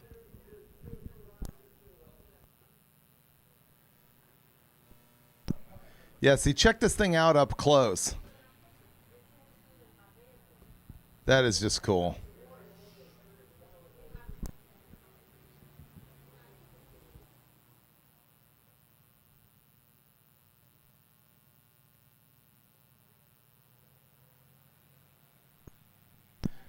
This a 1930 or 31 Ford Model A.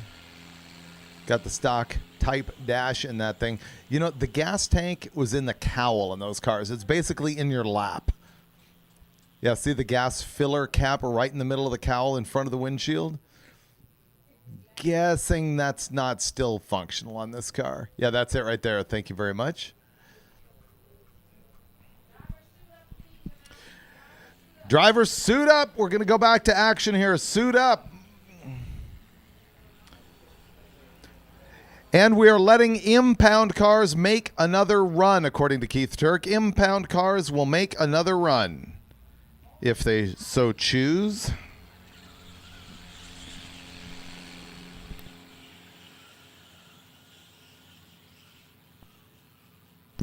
We still got 8,348 people watching. Spread the news to your friends that we are back with violence on track. Maybe a little bit less violence than that last pass by Rupel.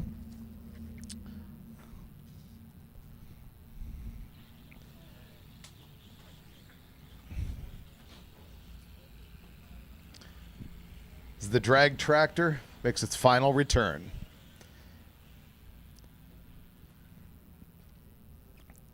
The live feed's still looking at Chris Engel and the other cars there in the staging lanes, but in just a moment it'll come back here to the track where we're going to see Anthony Leone and Neil Torbett as our next pair.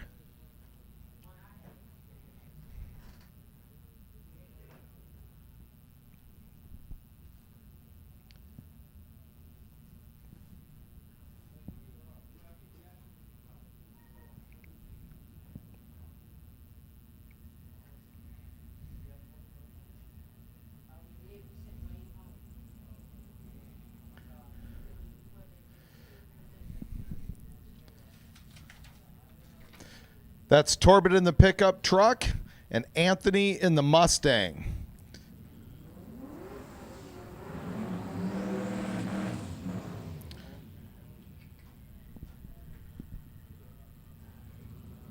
Torbett attempting his burnout here. He is fourth back in ultimate iron with that truck.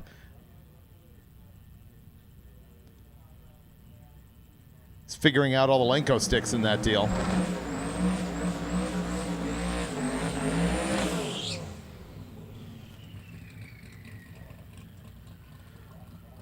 So this truck had its quickest pass of the week on day one right here at MIR. It went 8:58.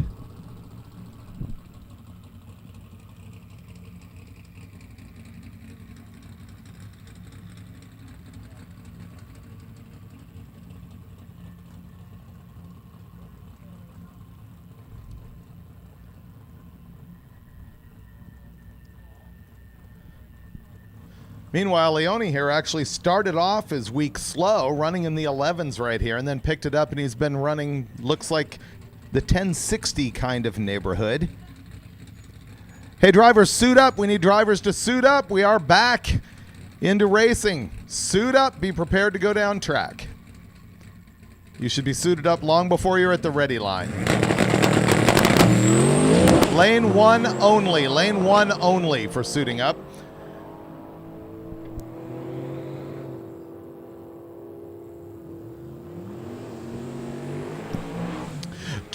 Torbit, 890 with an 8, 160 miles an hour. Leone, 1067 with a 9, 126. There's the 10-second number that he's been looking for after running 11 here on day one. Now, this is a really cool deal. That is going to be Nick Cryer on the left-hand side, the 33 Ford Coupe. You saw it in the live feed with sort of a close-up in the staging lanes. It does have twin-turbo LS in it, which will surprise you a lot. Brian Moss does not have a twin-turbo LS. He's got a single-turbo 4-liter inline 6 in this baby. Thing's been running mid-9s. Nick Cryer, I have inflicted upon him the goal of running 699. Let's see how quick this thing has been so far. He has run as quick as 716 in the vintage Ford Coupe.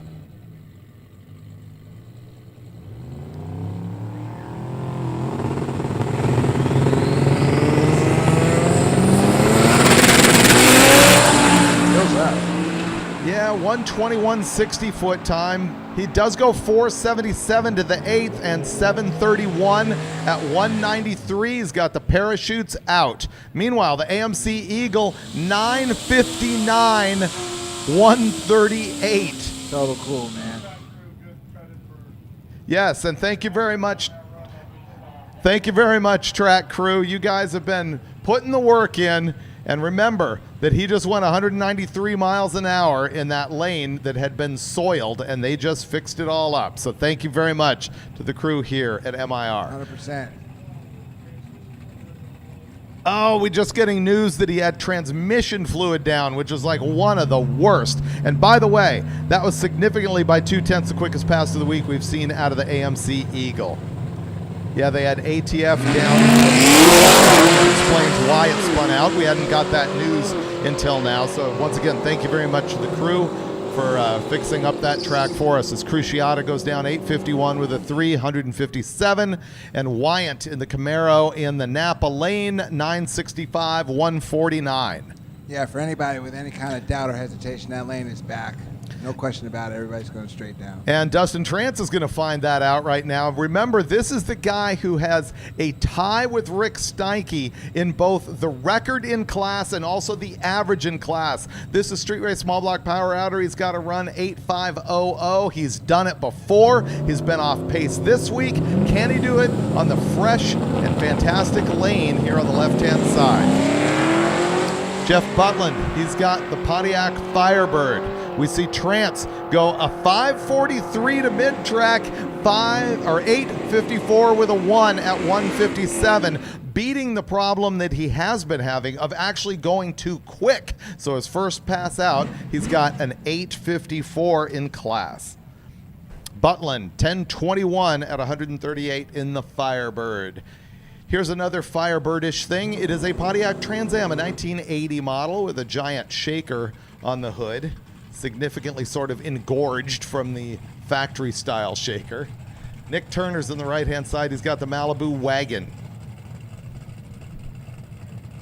The Trans Am is in Street Race, big block power adder, and Turner in the Malibu is street race small block power adder.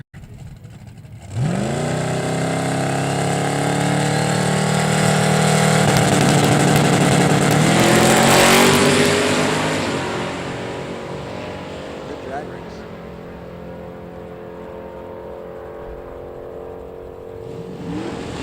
The Trans Am, a 943 with a 7, and the Wagon 875 with a 6.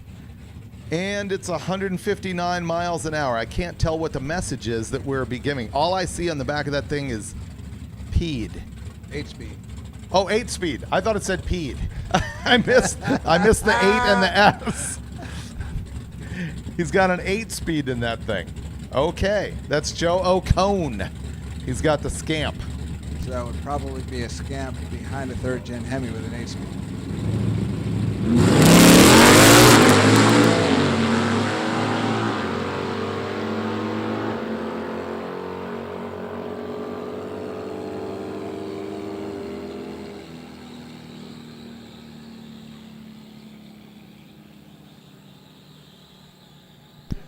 All right, that pair, 975 on the right. Did we actually drop something, KJ? I was talking to people in the background. I don't know. There's a little touch-up going on. I don't know what might have fallen, or maybe they're just giving it a touch before they bring the next pair out. Okay, well, while they're doing that, we will talk about the Summit Racing Equipment Prize Pack winners. We have one for a driver, one for a passenger. This is the drawing that I was mentioning earlier. The cutoff time was 10 o'clock this morning to get in on this Summit deal. Here are the winners, and they will be mailing you this prize package, so you don't need to do anything. It would be nice if you went over to the Summit trailer and thanked them for this program. One winner, Kylie Hawley out of Beaver Creek, Ohio. Kylie Hawley, Beaver Creek, Ohio. You are going to get a $500 Summit Racing Equipment prize pack. Also, Jeff Bloom, B-L-U-M, Jeff Bloom out of Centerville, Michigan. You're also getting the $500 prize package. Of course, we thank Summit Racing for being out here all week and helping out so many racers with parts and pieces to keep their cars going on Hot Rod Drag Week.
Man, and right back out there after already a massive cleanup. Thanks again to the crew here for laboring so hard to make this happen, as all the tracks have done all week long.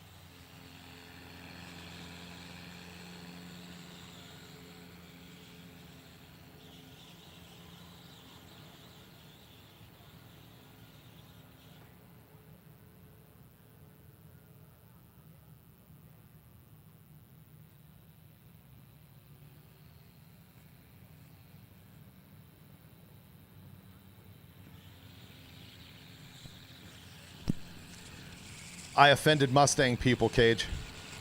Tim Bradshaw with the Mustang doesn't realize that we kid sometimes up here, and he's like, it is not an LS in my car. The reason we joke about that is because there's so many Mustangs out here at Drag Week. Tim, I had your back. Yeah, he did have your back. I had your back, Tim. We were gagging about that. But here's fun news. It is still a 4.6 2-valve with Ford P1 Did I say that? and single turbo, which KJ handled for you. So, yeah.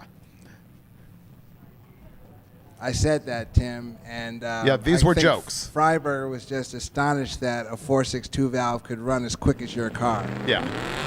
Jokes don't hurt. Or maybe they do. I don't know. Maybe they'll hurt when he punches me in the face later on today. Nick Reinhardt is out here in his 67 Nova. He's your leader in Pro Street Power Adder.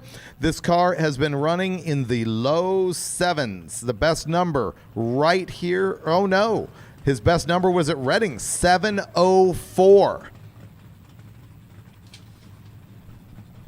704 in the lane that they've been taking care of here. Handwritten note by Tim, too. That's impressive. That's passionate. Yes, that's Don't talk anger. about my stuff anymore. That is anger. Yeah, unfortunately, you show up at Drag Week and race your car, you're going to be a victim of the Freiberger Loans KJ sort of comedy show. It's like being heckled. Think of it that way. You go to a comedy show, you get heckled. Reinhardt is in. Wheels up. Yeah, a little bit of a power wheelie there after leaving a little bit lazy with the 134. He goes 729 with a 5, 196 miles an hour. That is 290 mile an hour passes out of that lane. Now here's Chris Welch. This is the car that KJ and I saw with the top down cruising on the highway this morning. And the burnout just executed by Glenn Sheely. So Glenn's going to be in the opposite side here. They're going to do singles. I can't quite tell yet.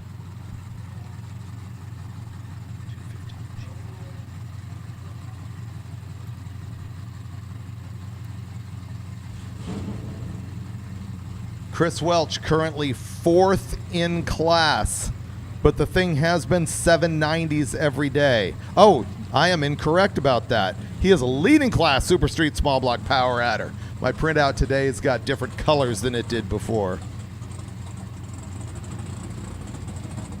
Super Street Small Block Power Adder. 790s every day for this car. Side by side with Glenn Sheely, who's only out here to try and improve his number from earlier. He ran a 40 before. Chris Welch, 802, 172. He misses the 7th. Sheely is back in the 840s, 842, 159 with that naturally aspirated Corvette. It's just a bad car, man. That thing is awesome. Dude, it's wicked. And Super Sano.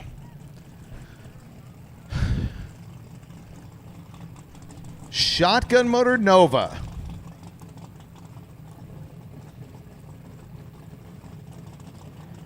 The consistency throughout the week, 684, 679, 685, 683. His average is 683 as your leader in Ultimate Iron.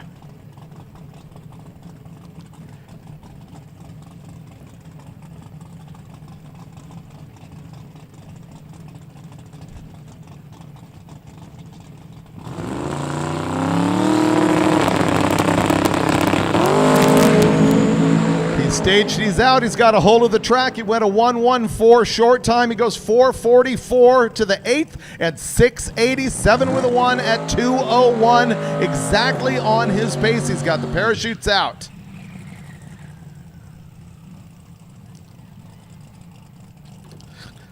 And now, Will Fair, number 3 in the unlimited category. He's run 671, 702, 690, and 726 throughout the week. So he's in and out of the top 6s and bottom 7s.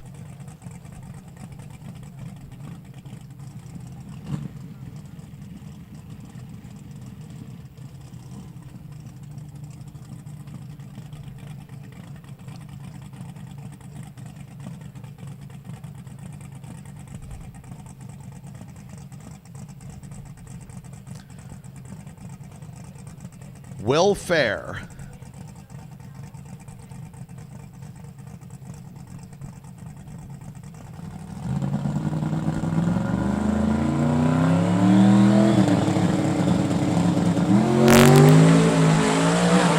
Yeah, it's looking clean, absolutely. Goes to the 8th mile, 4:42 at 173. Quarter mile, 6:67.7 at 216 miles an hour. That is his second best run of the week. He has run 6:71 right here at MIR. But man, what a pass. Good lap. 1:15 in a short time. And here comes Armentrout, who has chosen the right-hand lane.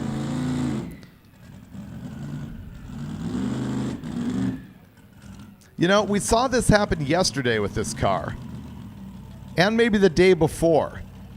They struggle like that, then they finally get a really clean one. Fire off. I mean, I say struggle. It just sounds like it's sort of burbling a little bit, and then it cleans right up and makes a killer pass. Yeah, now it's shut off. Now, I mean, we've seen this.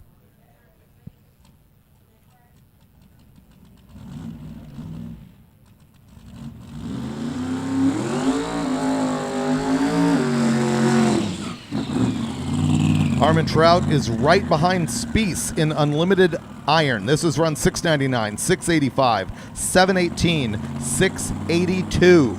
So his best number of the week, 685. 6-second cars having made the entire drive. Now, this was a shorter drive on drag week than it has been in the past. But some drivers argued a little bit more difficult because of windy roads and small areas and hills. You know, and hills.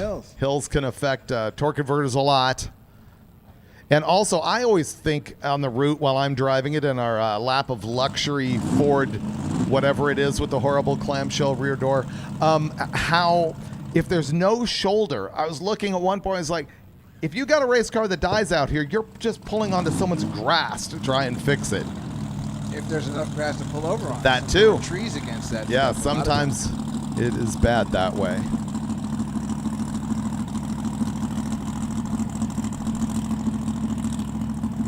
I guess big picture, David, there's no way to make a perfect world drag and drive route.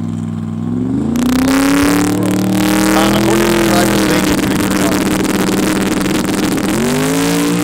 Armentrout is out. He's out of the groove. Out of the groove. Spun just a little bit right there. He's going to go 727 at 194. Phil Tobin.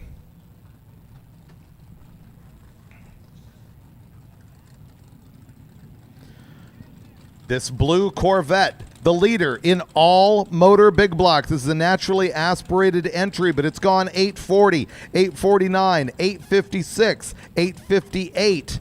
His quickest run of the week, of course, day one right here at MIR at 840. He's out with a 1:21 short time. His 8th mile time, 5:42. That's looking pretty good for another mid-8. There it is, 8:51 at 158.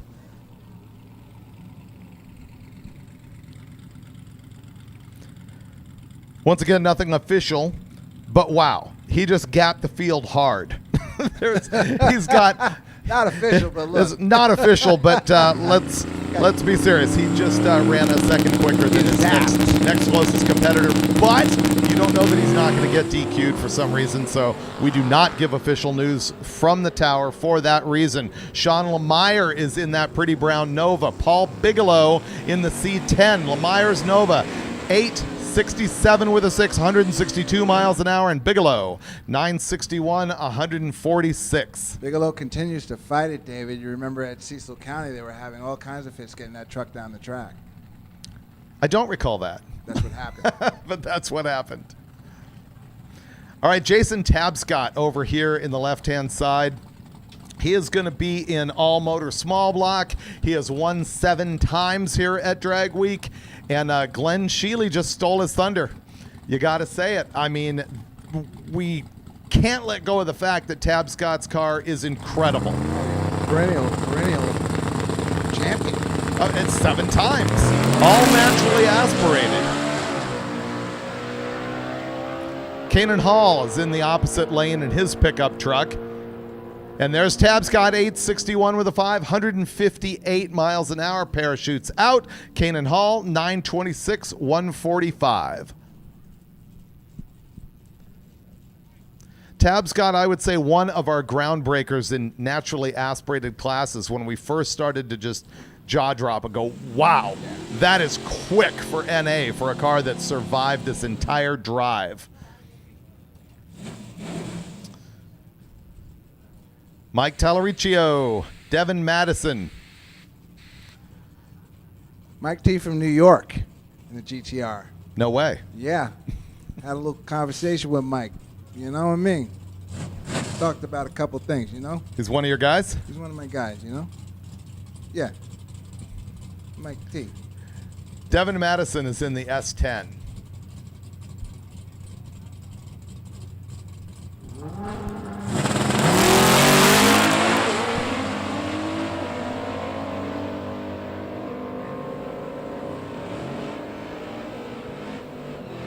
The S10 929 with a 3 144 and the GTR 986 139. KJ and I were just looking at Craig Steinbacher's Nova in the right-hand lane, noticing a little bit of a crunch in the right front fender, and having not really stared at that before, I don't know if that's fresh or it's been there for a while. I believe it started with a straight panel there.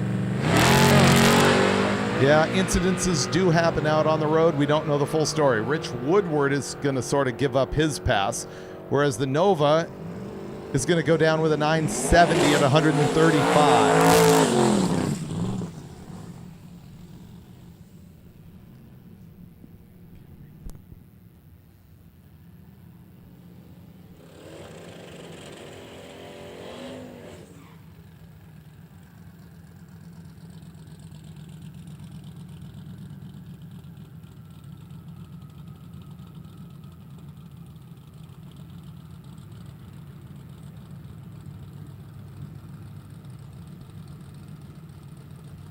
Keith Baker in the right lane.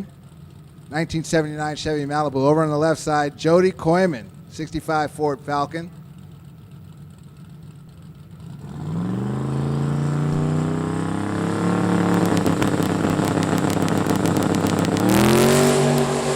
They leave together.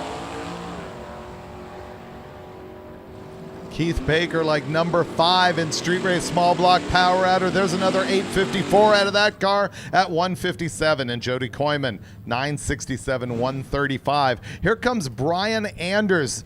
We just love this Chevette so much it almost doesn't matter what he runs, at least not to me. I just want the wheel stand. Do you think you're going to get it? You never know, because he has gone back and forth with this thing on whether it goes to the sky or actually gets a hold of an ET.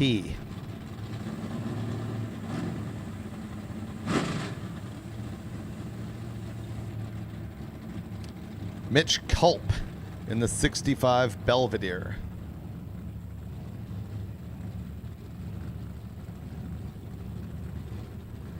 The Belvedere in its day and time push button car. 727. 65, yeah, I think so. Yeah, this is not the winning moment for Brian Anders, unfortunately, but it's a 10:01 at 135 for Culp. Here comes a big deal as far as the classes and their top 3 goes.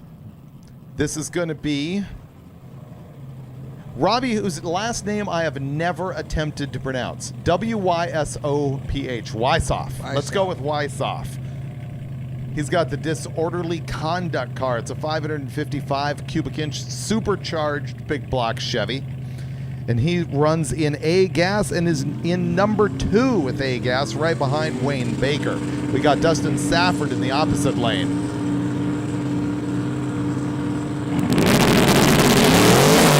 The gasser's not going to get a hold of the track. He's going to annihilate the tires, as a matter of fact. Boom.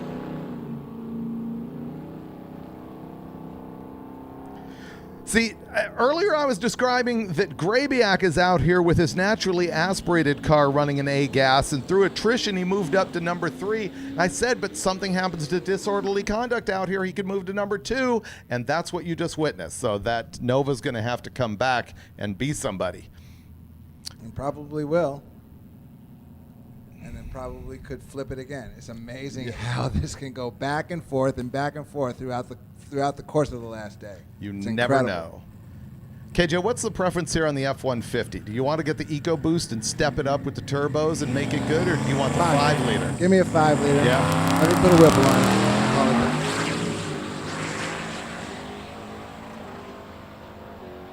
McNeely's going to get passed by the Dart here. McNeely actually not getting time at all.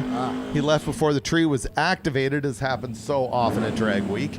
The Dart, 865, 158.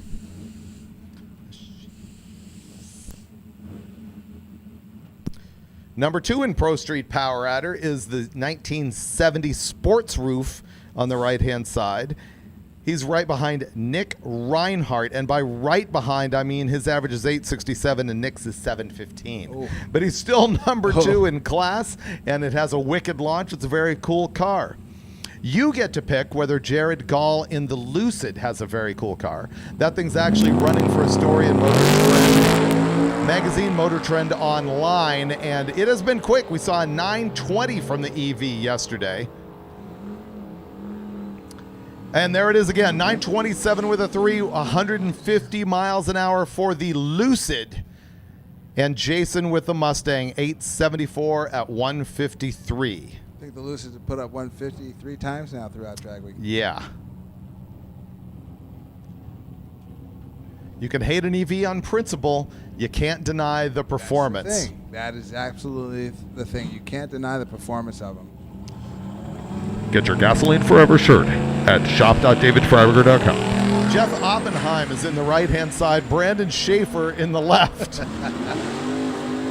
site's going crazy now with purchases. Schaefer, 995 with his S10 pickup. And Oppenheim, 895, 154.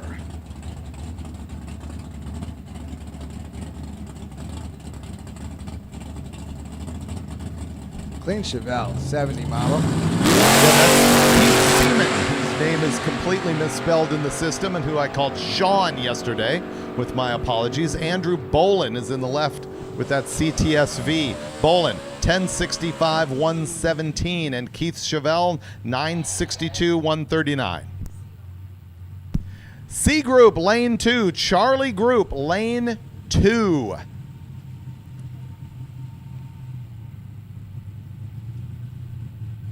Did you say you did a piece on the NASCAR engine Lenko I did. Dart? At some point, we'll possibly air that piece, but the very cool 68 Dart's got a 69. 69? Yep. Okay. 69. But anyway, very cool. He got on the tire. Yeah, I did. Got on the tire. It's still Dang it. smoking, too. That was not fantastic. Not at David all. Straley goes down with his 05 Mustang, 878, 168. Trust me, what I do know is that it's got a B7 Mopar engine. That's a NASCAR engine, 358 cubic inches. It's shifted by a 6-speed Lenko transmission. He's doing a lot in there. A 6-speed. Yeah, it's a 6. I thought it was a 5-speed as well. He said, no, it is a 6-speed, and he walked us through the sequence of shifting it from burnout through the race, through the lap. So hopefully we'll get to see that piece. His drive shaft's got to be 13 inches long in that thing. Got to hacked out the floor pan for it. Dirty Diamond, left side. Christopher Conlon. Kenny Sellner is in the Camaro, 889. You know what? We're just rolling off these 8-second cars like they're nothing. 890 on the left-hand side from the truck. They're like fleas on a dog's back, man. They're just street everywhere. cars, dude. That's Jake what it is. Grabiak, this is the car I was talking about that's in A gas. He does not have a supercharger on it. The two guys ahead of him do. We saw the white Nova come up here and spin the tires really badly, which could potentially move Grabiak up to a number 2 spot. But we'll find out, because we'll probably see that disorderly conduct Nova again. Yeah, he'll come back around and try to make another lap. Sean Cooper over there in his Super Street small block power adder entry, which is the Fox Notch. Fox Notch. #Fox. Trunk model. Trunk model. Sedan, Fox. Coupe. Coupe. Yeah, that's the. So coupe, trunk model, notch, sedan. 4 different names for the same model.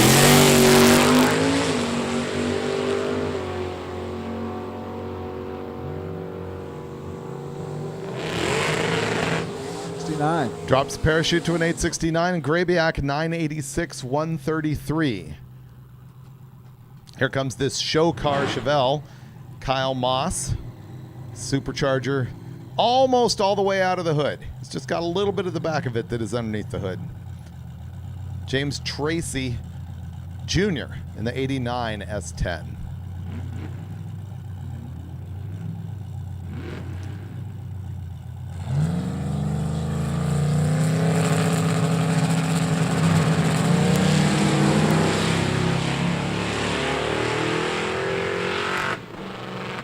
I'm wondering if the Chevelle left in the gear he didn't want to leave in. Pulling over now.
Chris Ingles in that blue Nova that gave us a wheel stand show here the other day, but they've gathered it back together. Jesse Harris is on the right.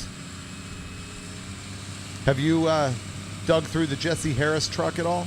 Years ago, I mean, he's been at Drag Week several times. I believe that truck has a story in that it was stolen and recovered back in action. Which engine? 6.6 liter Duramax. No. It might be a Cummins now.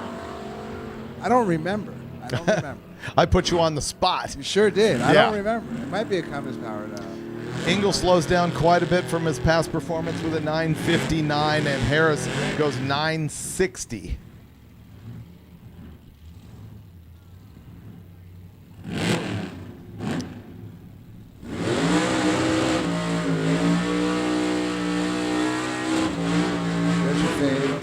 You know, it's floating its way to the top for me. Jesse Helger's 31 Model A. But I know you, and I think that your ownership of said vehicle has an impact in your thought there. Because I have my own 31 Model A? Yeah. Yeah, but that one's fenderless and it's on a 32 chassis. It's a little different. You know, I need the variety.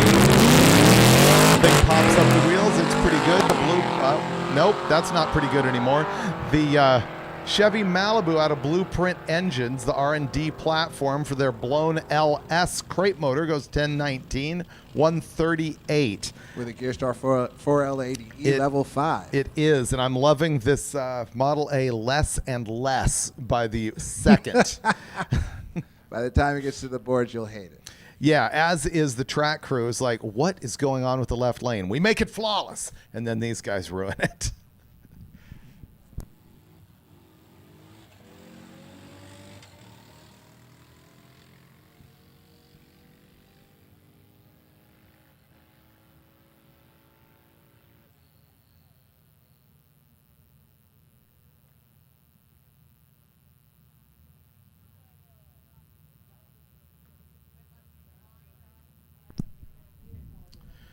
Sean Fling, if you want to send me a text, let me know what the lane situation is.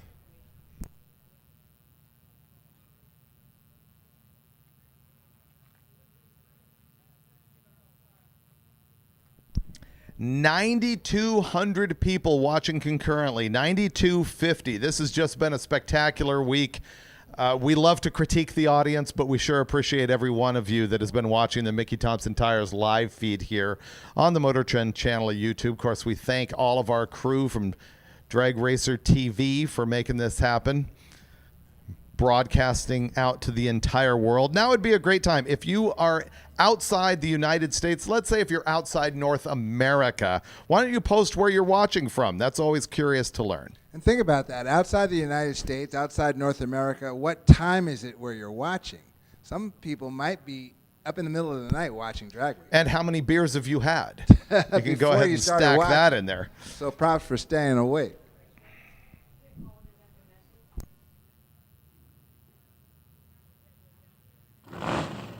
This guy says he's watching from the grandstands. Okay. That's all right. That's a good way to do it. Yeah, you can get the close-ups on the cars and engines and things that you don't get while you're in the grandstands. Get the replays. So that's actually pretty cool. You get the replays. You get KJ's interviews from down in the pits. Here's a guy who's from outside North America, from New Zealand. You've got that blue Corvette who's just putting on a show. By the way, we have a cell phone that has been found. Hit your pocket, and when the cell phone is not there, give yourself a brief panic, and then come to the tower and describe it, and you can get it back. Lost cell phone is up here in the tower. Mike Carlton is that guy in the Stingray out of New Zealand, and Scott Glassbrook is back. I'm thinking there's only one reason he wants to be here, because he has locked down his class win, I believe. Well, it could be a little bit of a wobbler if Wender Gomes, who is right behind him, has actually run a better number. This little four-cylinder Eagle Talon came into today with an average of 844. I don't recall what he ran earlier today. Maybe he does need a better pass to lock it down, or he's trying to get his best pass of the week right now.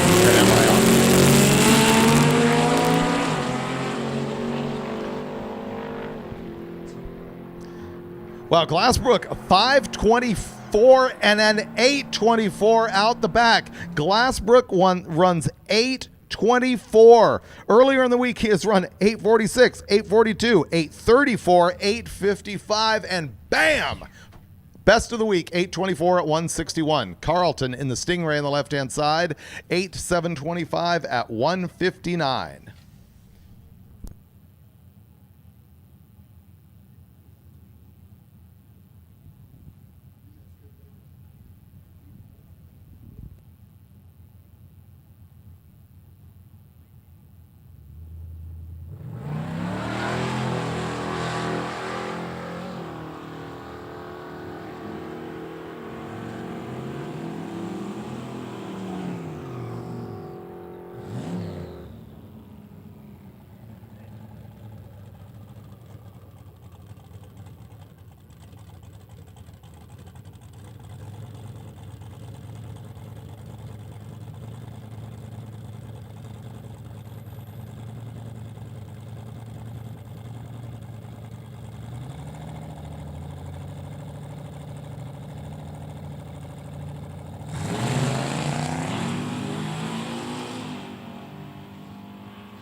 We are running out C Group right now. And by the way, if you are a C Group car, this is a one and done session. There will be an all run later on, but we're doing one and done. And then Stick Shift is right behind that. And then we're going to go to the Street Machine Eliminator first round of competition.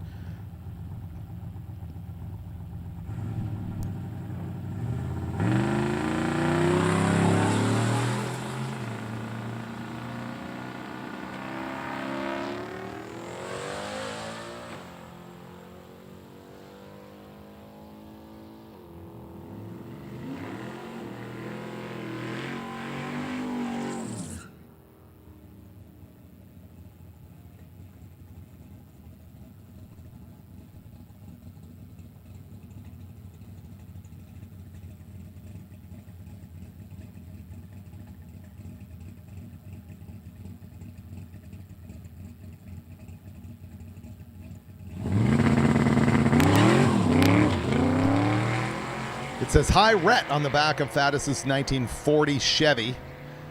And then you got Nick Edelman on the other side with another one of those 2023 F-150s. 1080 for Faddis in the 40 Chevy Coupe, and the pickup truck, 1163 at 117. 1940, you were partial to the 40 Ford, correct? I actually prefer the 39 Deluxe. A 39 Deluxe and a 1940 Standard are very similar, but the 39 has the preferable fold-out windshield, preferable dash to me. It's a floor shift instead of a column shift, and that was probably way more than you were asking for. Yeah, windshield wipers in a different place. The headlights are different. The 39 Deluxe is my favorite of those fat fenders. We're going to have trouble with John Sally out here as he's going to just meander his way down track, and the C10 pickup runs 1131, 123.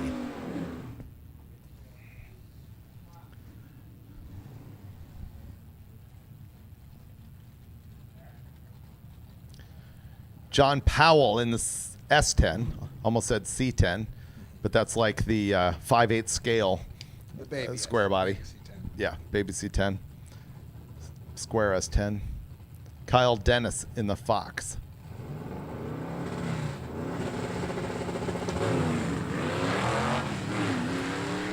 No. Total no. Nah, Little dude. Mustang gets on down through there, banging gears, OG style. Lift off the gas, hit the clutch shift, granny shift, but getting on down. 1188, 118.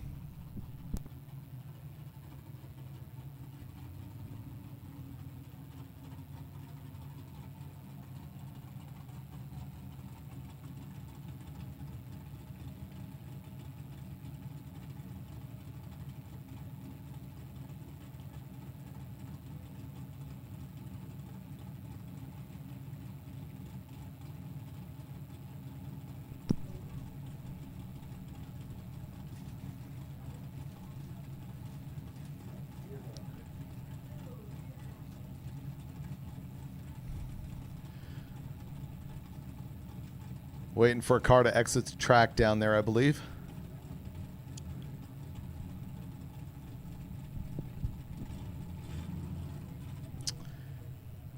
Adam Burnley, Malibu. Jason Halverson, 68 Camaro.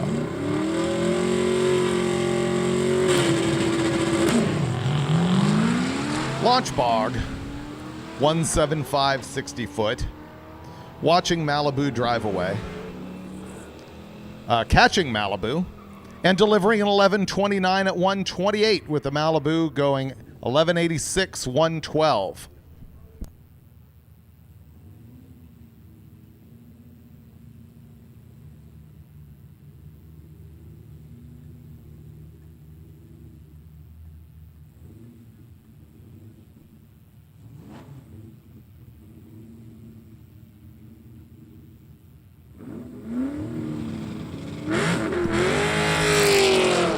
All right, Ray Hageman's going to take off and drive right away from John Richard, who's in the 2010 Camaro that is, I don't know, leaving a haze behind him. A little bit more smoke. 1216 for the Mustang, 1228 and smoke for the Camaro. You know, this is the end of the week. Some of this stuff is haggard. It's tired. And in some cases, I don't think in that case right there, you'll see people are out here trying to run their personal best, and they're going to stuff, you know, they'll just remove the nitrous pill. They'll just, you know, just let the boost controller let it eat. Go all the way, let it Everything. eat. Get their best number of the week. A lot of people are like, I don't care if I blow it up. I need to lay down my best number. Chris Nelson might have just run a spectacular number, but he'll never know because he left before the tree was activated. Lucas Bolts just put down an 1109 120. Ignorance may be bliss on that run. You just don't know. Could have been great. It felt good. Sure. Sean Smith has got the Challenger. And Jeff Cranesel, the 67 GTX. That's a cool car. It's really good. I mean, the Sox and Martin thing. I feel so lucky to actually know Herb McCandless, who drove for Sox and Martin. He's like, He really digs the Engine Master show. I've hung out with him a lot. I met Buddy Martin for the first time this year at Indy. It was really cool. Is Herb McCandless still the keeper of that GTX or a replica of it? Or? He has all kinds of his old cars. Some of them are replicas, some of them are legit. He's actually into the late 50s, early 60s Chryslers and things, and he's been swapping Gen 3 Hemis into them.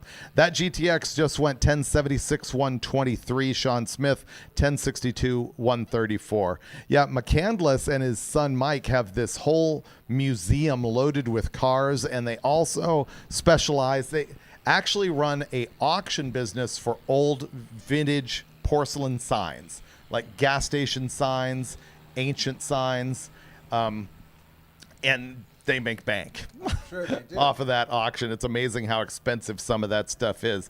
Hey, we still have the lost cell phone up here. You'd think almost anybody in this day and age would reach for their pocket every 30 or 38 seconds to find their cell phone and go, where'd it go? The pocket pad, and then look at your Oh, watch. they got it. If you have your biorhythm or anything on your watch, it's probably going crazy when you realize that your phone isn't. Yeah, exactly. We rely on those things way too much these days. During this break, I'm going to shut up and actually bite into a sandwich. So just give me a moment here, and Why don't you we'll just be lunge and talk with your mouth right full? back. Or we could do that, or we could hand it off to you. Either way. Don't. My mouth is full, and I'm not going to loan. So we'll talk to you soon. You know, primary sponsor of Hot Rod Drag Week. I hope we can retain that position forever because it's just a fantastic event. For those top products of people that really use stuff, you know, really people who are working on their cars and know about cars and stuff like that. Great support from these fans. We have probably 30% of participants out here running our product. Without gear vendors, you couldn't have low 6-second cars driving the street because, you know, the heat's immense and you need that extra gear to get the RPMs down. And when your RPMs go down, your heat in the motor also goes down.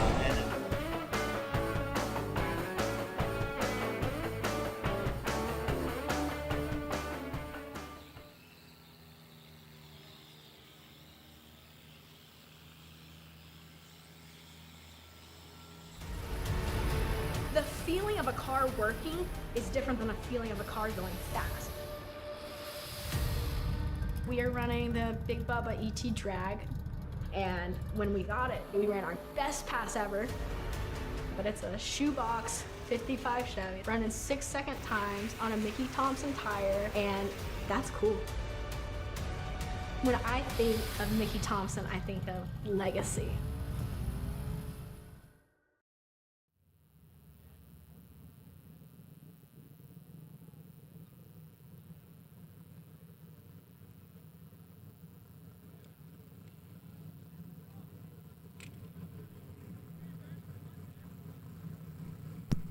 My lunch has been interrupted by Bryant Goldstone. How dare he? Here he is, our past winner at Drag Week. And some guys who have had an amazing week fixing this car and running it in the sixes every single day. And they're still number 2 behind Ned Dunphy. But remember, Dunphy tire shook on his first pass out. So this could be an amazing moment between Dunphy and Goldstone. Goldstone with a brand new car here. And the numbers 661, 650, 627, 687. It has gone as fast as 229 miles an hour right here at MIR on Monday.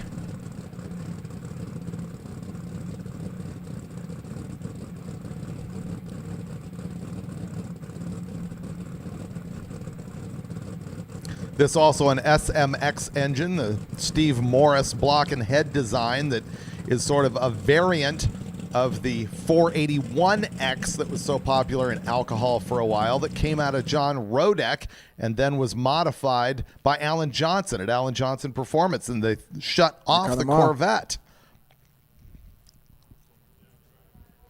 Oh, it's just the track. They're going to go have a look at something on the track. Fortunately, not seemingly from the tower, a mechanical problem with the Corvette.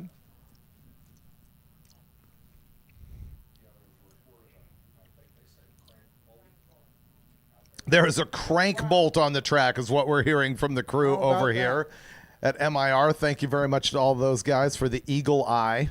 A crank bolt, maybe a Chrysler converter bolt, which looks sort of large like a crank bolt, and they do tend to shoot out the side of the car, which I only know because I've done it and put one clear through a header collector. Or maybe they mean crank bolt as in the snout of the crank. That's probably what they mean. Like a damper bolt. Wouldn't that fling the damper off as well? Could. I mean, they're pressed on. They've got a keyway. Some applications do, some don't. Thank goodness it didn't, if that's what it is. Yeah. Yeah, because those never stop clanging around when they come off. We have dropped them in the engine dyno room, and you just take a lunch break while it's spinning around, destroying the place. That's a straight inertia hit right there. Yeah.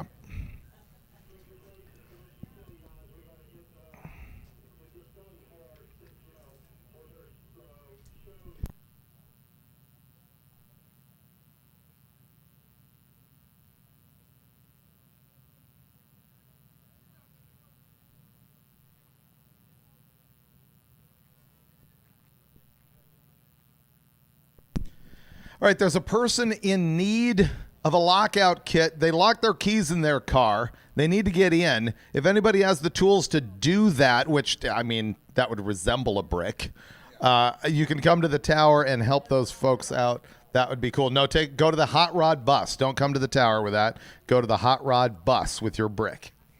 Or spark plug. Or center punch. Or a swift kick. Foot will do it. Yeah.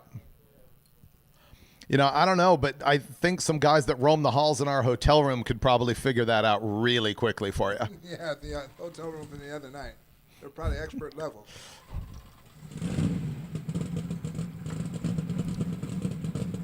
All right, we're making noise with the Corvette once again.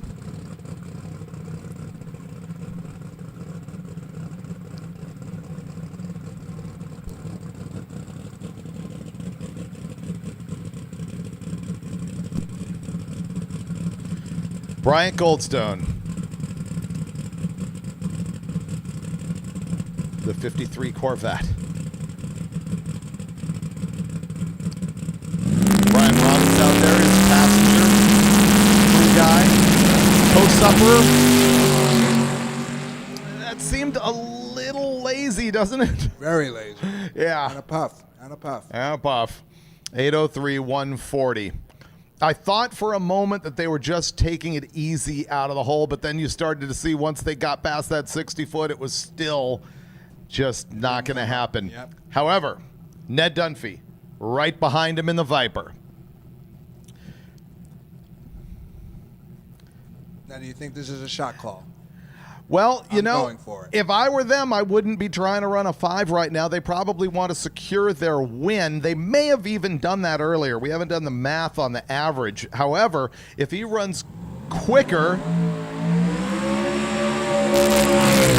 than 6.284 on this pass, then unofficially, until it's certified and everything, he will have set the record for the quickest average in the history of Drag Week. So the question is, does he want to go out here and hang it all out and try and run a 5 to be impressive, or does he just want to lock down the win and perhaps lock down the record for the quickest average? I'd strategize with let's get the win secured. Right. Let's make it no question, I won this thing. Yep. We won this thing. Then, time permitting, cool down permitting, et cetera, come back and make what would be the lap if you can get that 5. But still, 6.284, if he does that, it would be the slowest pass that he's made all week. Currently, 6.21.6 is his worst.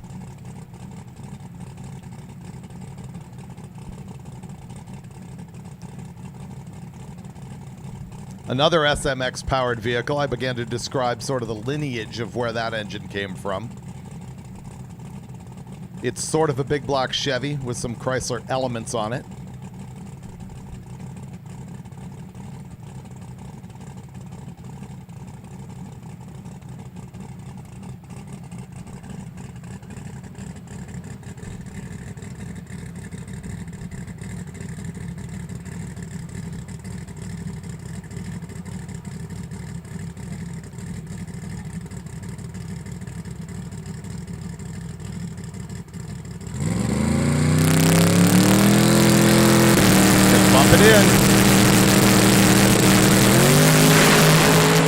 Tire shake last time, but he's got a hold of it this time. And 421 to the 8. 621 with a 7. Wow. 621 with a 7. 245.9 miles an hour. When that gets certified, that will end up with the quickest average time in the history of Hot Rod Drag Week. Wow.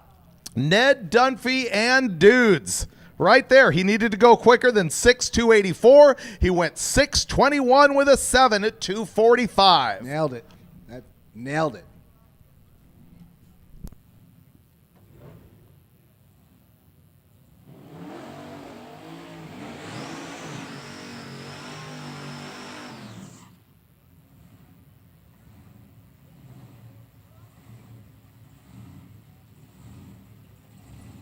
So what we need now is for him to come back to the line with that Viper, because then you know what's in store.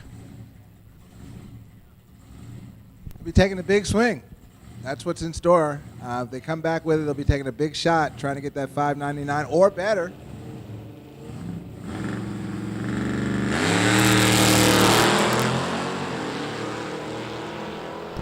Whew!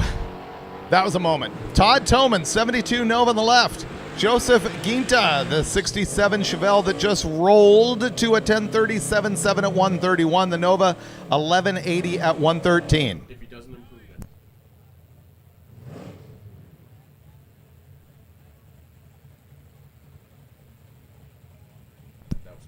Yep.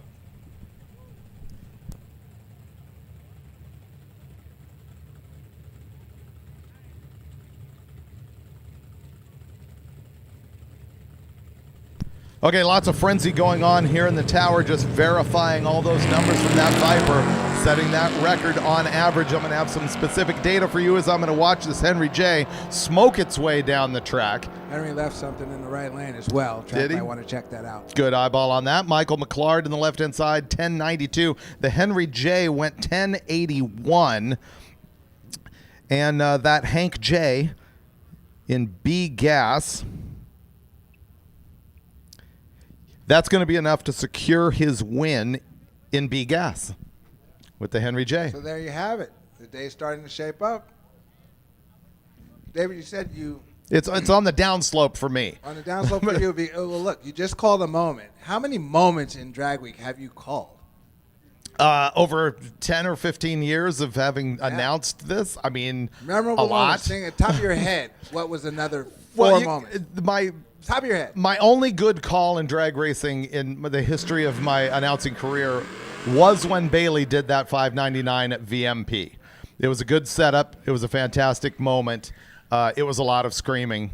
It was really good. That's going to be probably my most memorable one, is that first 5-second run from a car that had completed Hot Rod Drag Week. Say Ned beats that number. I will attempt to match my performance. I don't think it'll be difficult. I think if Ned matches that number or beats that number, it'll be crazy.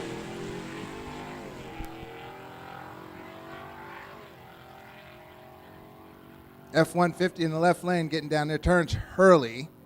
Turns at 11:51, 121 mile an hour. Over in the right lane, Eric Hurt. 14:44 with a 9 at 97.83.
And they're moving cars back from the water.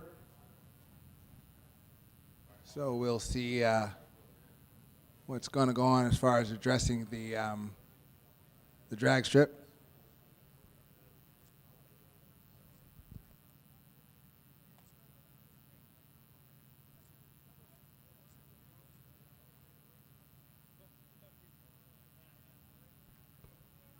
Looks like the flat drag is going to make its way out to the track.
All right, now KJ's going for the gut bomb. It's disgusting. He's spreading the mayonnaise, which might as well be liquid chicken in my eyes.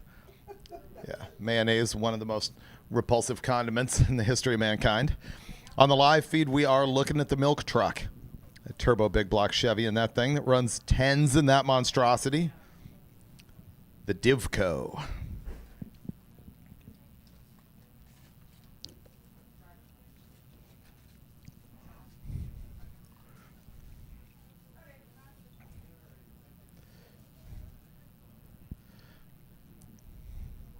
I would sooner scrape the top layer of pond scum and use it on my sandwich than I would use mayonnaise. You know what mayonnaise is made out of? No, just enjoy your pond scum. Enjoy. It is made of liquid chicken. Delicious liquid chicken. Delicious, glorious liquid chicken.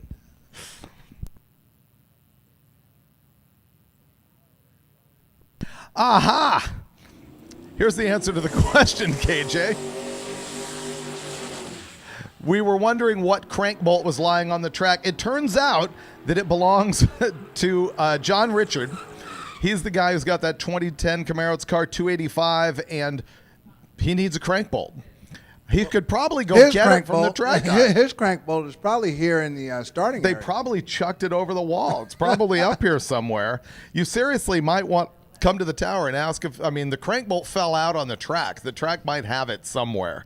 But, yeah, he needs an LS crank bolt. He'll also need some Loctite. He will. Yeah, drop that off at the Hot Rod bus if you have one. And let's watch Mark Cryer in the milk truck and Rob Barhorst in the Charger. I hope milk truck is set back up for the big wheelies. That's really the reason I keep coming back to Drag Week. They ask, why don't you race Drag Week? Well, because I want to watch the milk truck from the tower. Apparently, that's going to be an underdeliver for me at this moment. The wheelies keeps him in photos and hot rod. Yeah. Perennial. It's really good. And it keeps me happy, and that's all we're really here for. The Charger, 1241-109. And the slow roll from the milk truck. The milk almost got sour by the time he got there. 1129-122. While you were barking down your sandwich, David, people in the chat were asking about a Super Week. Larry Larson, Jeff Lutz, Ned Dunphy. Who would be your fourth in a Super Week? Lutz, Larson, Dunphy, Bailey.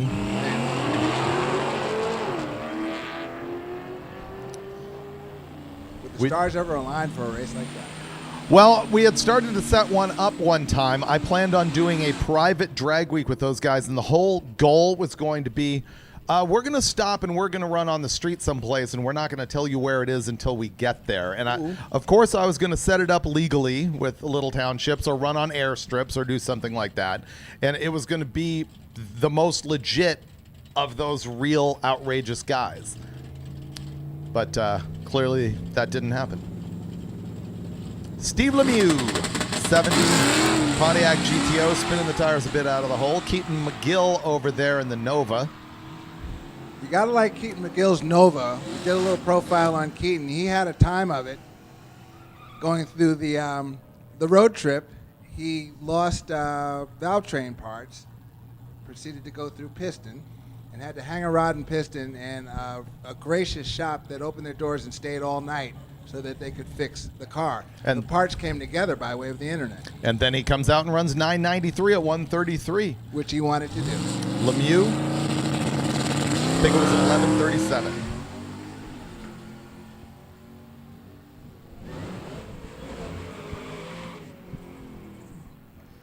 $9,000 people still watching. Joshua Felix, go 10:04 at 135.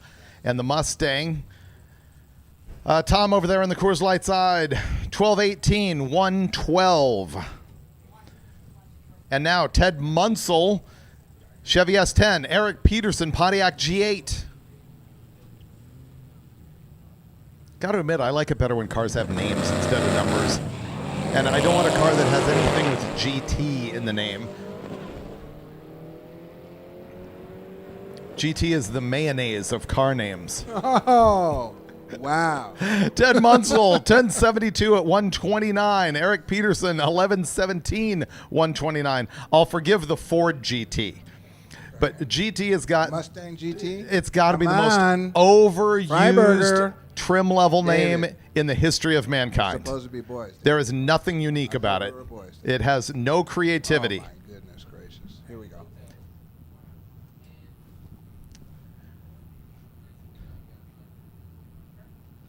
Is this a Mustang GT? Yellow car? See, it's the 99 BMW 528. It doesn't roll off the tongue. It doesn't make you go, oh, that thing's cool. You had to put an eye on a BMW. You know, it's no Marauder. John Gemelli in the Mustang, 1171, 120, and Rafferty in the BMW 528. Goes 1168. Stick shift shootout round 2. Go to the back of the lanes. Go to the back of the lanes for pairing up for round 2 of the stick shift shootout. Jim Dissinger, 63 Nova. See, Nova started out as a trim level on the Chevy 2, then it became a model name. It almost didn't fly because in Italian it means no go. Nova. Nova. The story there is that it actually meant that in Mexico. I've heard the argument that it's not quite there. I don't know if that's urban legend. I'm thinking there's some factoid in it. You're going to go with know, it? I think there's some fact in it. It's like, oh, no, we can't call it that. Right. Clinton Taylor, 1029, 134 on the opposite side of the Nova that we're arguing about. No go. My favorite one is the backronym, which is Nova Omega Ventura Apollo. All the X bodies from GM.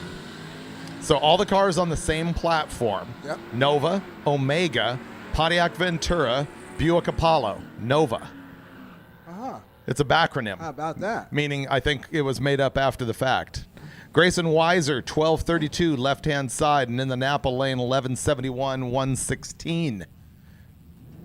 Did Loans ever get any feedback on the call out for people to watch the 7-Ups car chase? No one listens to Loans. Well, that's true, but I thought because it was a car guy thing and in car chase, people might have, like one person might have. Nah, I mean, Loans is dead to the audience. He's nothing. He's not here. Take every shot you can possibly take right now. Hey, I need him to not be in the room if I'm going to win an argument. That's what this is all about.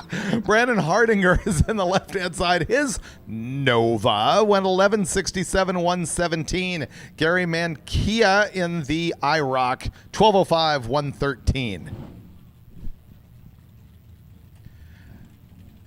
All right, here's Ralph in his BMW E36. And remember, this is the one you claimed had wheel hop earlier. We're going to see if this thing is a freak show trying to get off the line as they back him up because they're going to have a look at the track. I said tire shake. Tire shake. What did I say? Wheel hop? You Yeah, did. tire shake. You said tire shake. Aiden Wyant is in the 97 Camaro.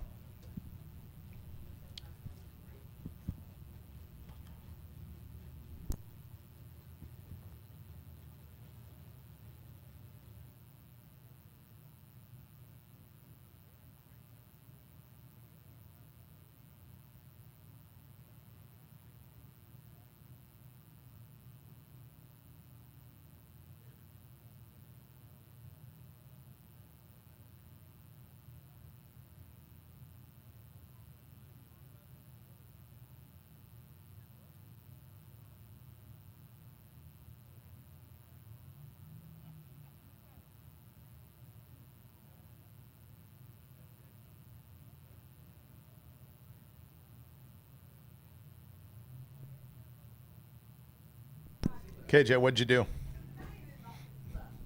I just took a big bite of my sandwich with all this mayonnaise on it and let it slide down my neck.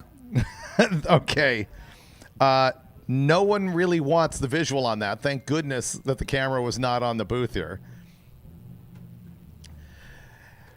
Coming next year, ladies and gents, mayonnaise sliding down KJ's neck. Yep.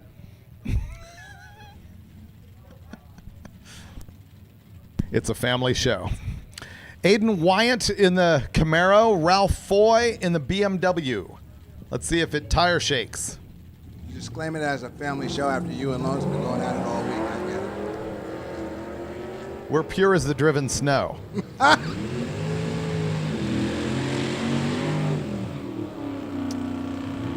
The BMW 1202 with no tire shake, 124. Hayden Wyant, 1221, 113.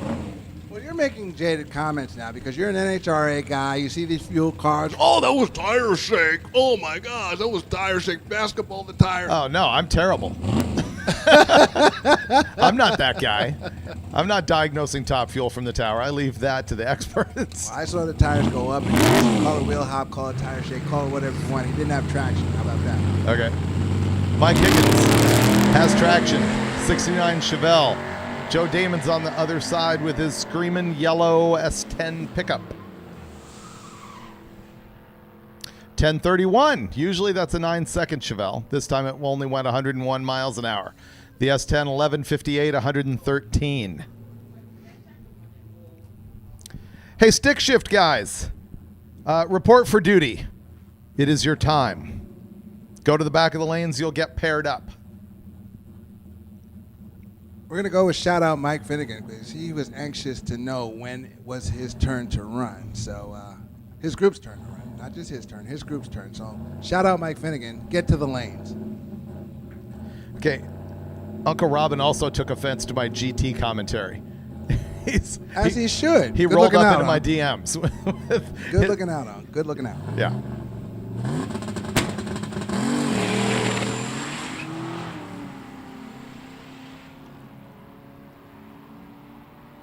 Wonder if it's possible to find a vehicle manufacturer that did not use GT for a trim level. That'd be interesting. Who didn't have a GT?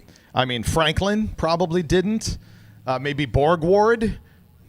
But other than that, 1086, 127 in the Napa lane. Michael Cavallaro, and then Brian Ward on the other side, 1240. The Borgward GT. The Borgward.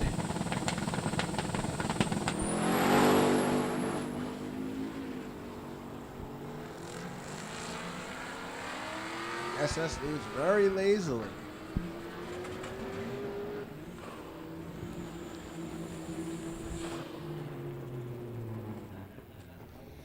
What's it say on the back of the Subaru?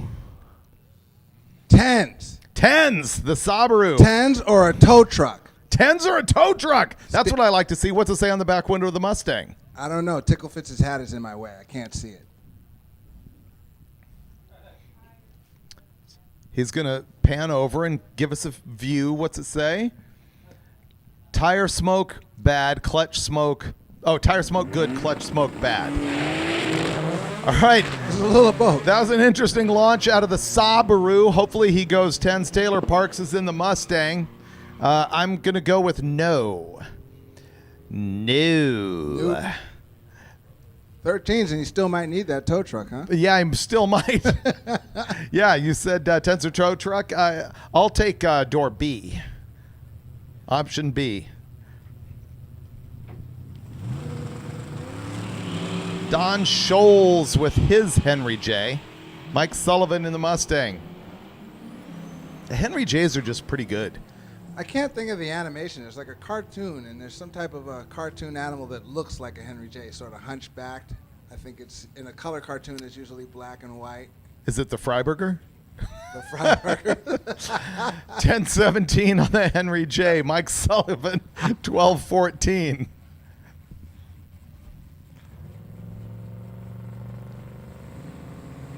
Christian Damgard.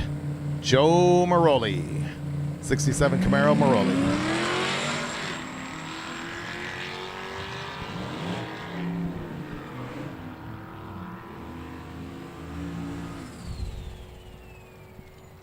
1113 for the Camaro and the Malibu 1238.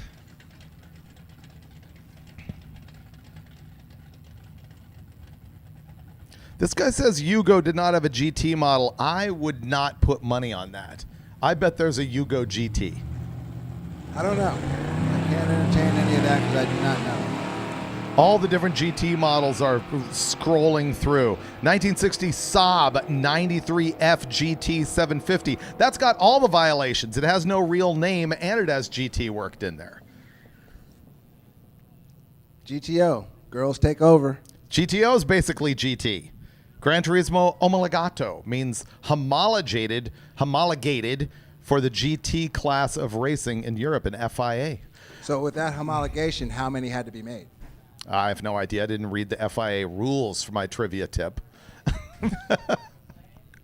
John DeLorean was a guy who really loved European stuff and inflicted it on a lot of Pontiacs. That's why they made the overhead cam inline 6. That's why they had the GTO. That's why they labeled the side of their car in liters rather than in cubic inchoids. Until the 326 came about. 326, yeah, I don't think that was labeled with liters, but the GTO definitely was. Of course, Ford had that on the 7-liter, the 427. Yep. What was the first American car to say 5-liter on the side, KJ? I don't know. AMC Gremlin. Street Machine Eliminator, round 1 to the back of the lanes for pairing. We've already got stick shift sorted out down there. Now Street Machine Eliminator. Your bracket race will begin after the next round of stick shift shootout. So get to the back of the lanes. You're going to get all sorted out by the Flings, the Fling family, helping down at Drag Week for so many years and taking over the lead from Lonnie Grimm on Fridays as they sort out all of the lanes and calls and organization for us. We appreciate them. Mike Baker may or may not appreciate his 11:19 time slip. Herbert White had the Camaro on the left side. He went 11:46. Here comes Mangelsdorf in the 1940 Chevy Coupe that has been converted to an EV with essentially junkyard parts. He did it himself. And we've seen that EV pick up over the years. We've seen it evolve. Literally, it's running 11s now. We've seen it barely get off the line a couple times this week and then come back and run into the 11s. Kerry's Grabber Blue Mustang. That thing boogies. He's in front of that Grabber Blue Mustang. That's right. By a lot. 8th mile, 7:28 at 97. In the quarter mile, 11:45, 1:14. That might be his best run. I'm actually going to have to look that up. That's a good lap.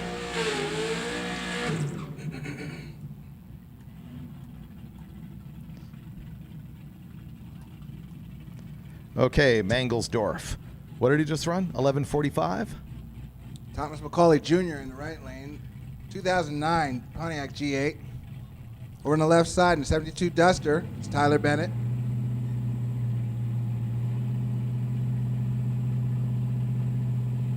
Is this the Duster that spun out of No. Nope. By the way, that EV, yeah, he matched his best DT of the week just there with that pass. Tyler Bennett all the way through. Didn't get there first. Right lane gets there first. Thomas McCauley Jr. 11:40 with 120 at speed. Tyler got through at 11:92 at 114.10 mile an hour. Pontiac G8, not a name. Not a name? Not a G8? name. No. So no G's. It's not a word. It's not a G thing. It's a number and letter It is a G thing. with you. It's a G thing. It's a number and letter thing. Nothing but a G thing, dude. We're missing some stick shift cars, including Mike Finnegan, who texted me and says, when is stick shift beginning? But that was like 45 minutes ago. Stick shift cars come to lanes. Finnegan, you specifically are missing from lanes for stick shift.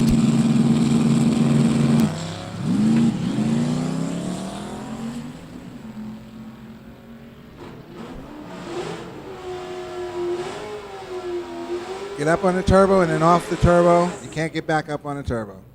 Just doesn't work. How do you like your Mustang guy now? I like that guy still. Yeah. He's got a Mustang. 1049, 131, Justin Robbie. I'm always going to like a Mustang guy, even with a guy that has an LS in it, Okay, I said it. Really? Fox Mustang. Wow. Fox Mustang. Okay, only Qualified. Fox. Fox Mustang. So Fox is the only one that is allowed to have a mismatched engine. Yep. You heard it here from KJ Jones. That's spelled K-J Jones. LS Foxes are tolerable. I'd prefer to see Ford-powered Foxes. Yep. Christopher Dacre, 993 152. Jake Hansen was in the left-hand side in the F-150 truck. It went 1130.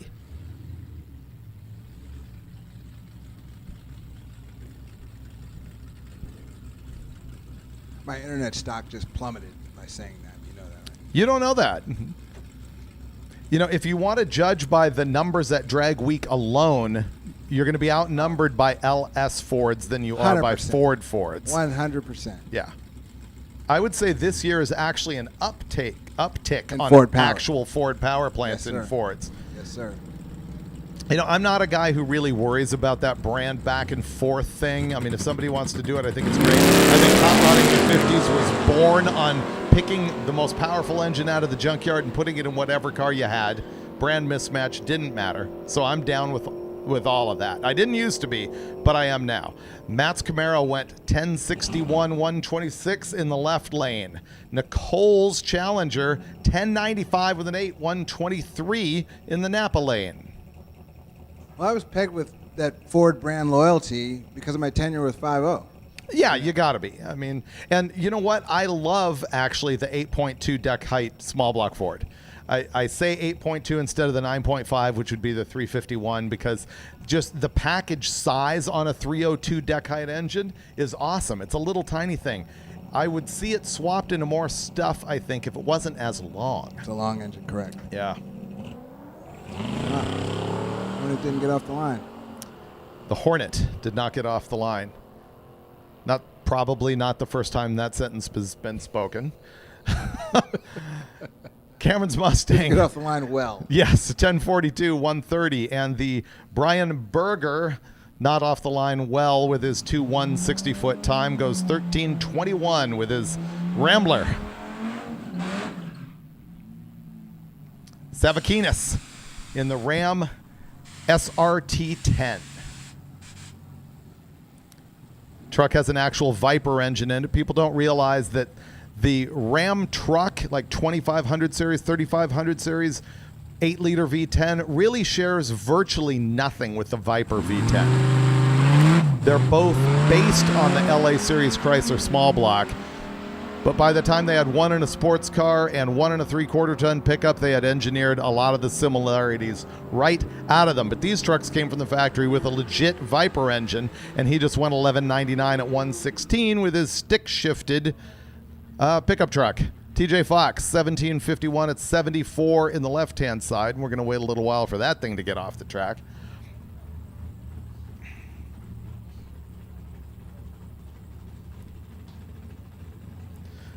Another call for stick shift.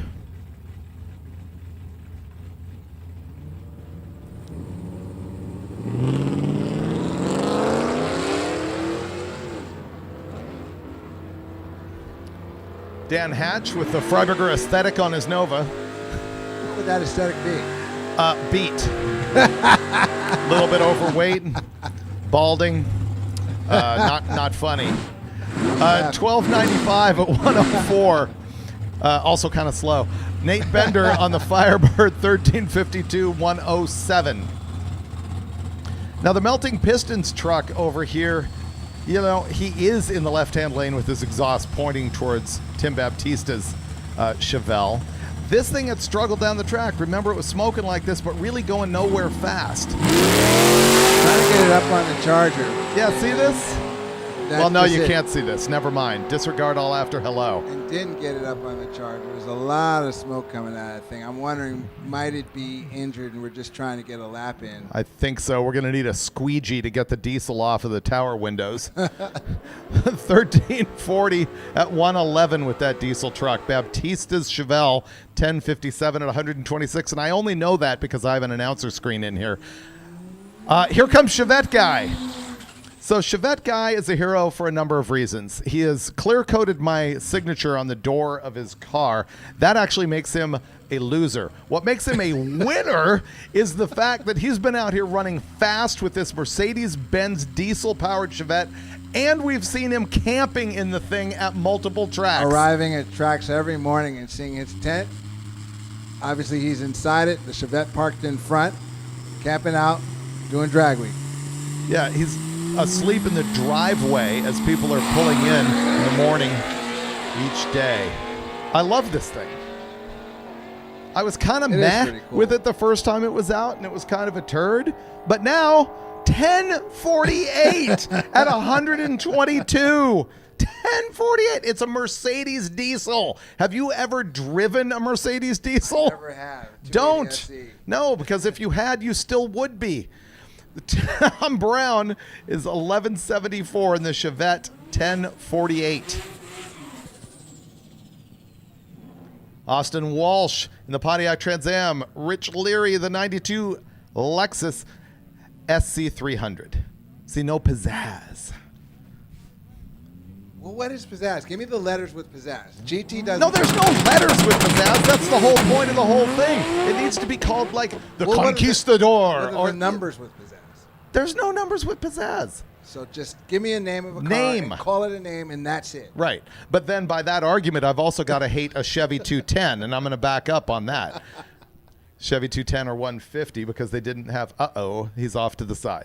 They didn't have names on those cars at that point. They did have the Del Rey. Del Rey has value. The Del Rey was a derivative of what? What does somebody know a Del Rey to be besides like a Del Rey? If you didn't know it, is it a Bel Air type car?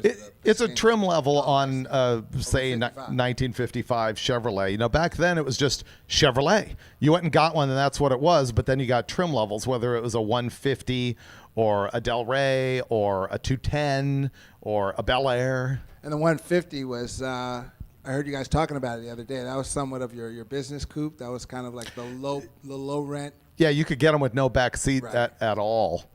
Of course, they also had a lot of models like the station wagon. They made a station wagon, two-door station wagon that was a half panel. It was solid on the rear like a sedan delivery on the driver's side, but it had glass on the passenger side so that you could look over your shoulder and see stuff, but you can just use the mirror for the driver's side. Okay, but what other purpose? What's the purpose for that? It's obviously not vision. Those, I think, this could be wrong. There was a government agency that ordered them, and I think it was the Forest Service. Okay. And I don't know why. They just specified them that way. They're pretty uncommon. But there's a lot of weird trims and stuff on 55s of that era. But yeah, I mean, arguably, Galaxy, Fairlane 500, way better than 150, 210. Well, those are numbers then. Right. The numbers aren't as good as names, in my opinion. These are all opinions. Okay. And that means they can vary and they can be wrong. 500 XL, you're wrong.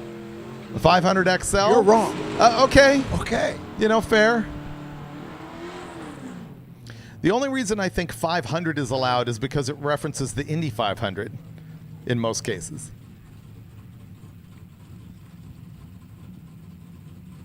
VW Golf Harlequin. No, they didn't call it it's got 17 colors on it. We're going to call it the VW 17. Romantic model.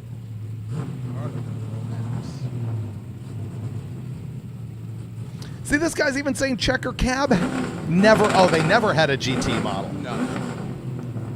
They could have. Oh, yeah, Frank Romano. I don't care what number you put on it, it's a 10. 982, 140 for Frank. All right, Jeff Sias going to town, leaving nothing on the table with the burnout down here. He's one of your Fox guys there. He's one of your stick shift guys. He's a dominant stick shift guy. Really is. Jeff's got a tough car. He's been working at this car for a long, long time, and to get it down in the low 9-second range, naturally aspirated, that's an achievement. He's really doing big things with that car.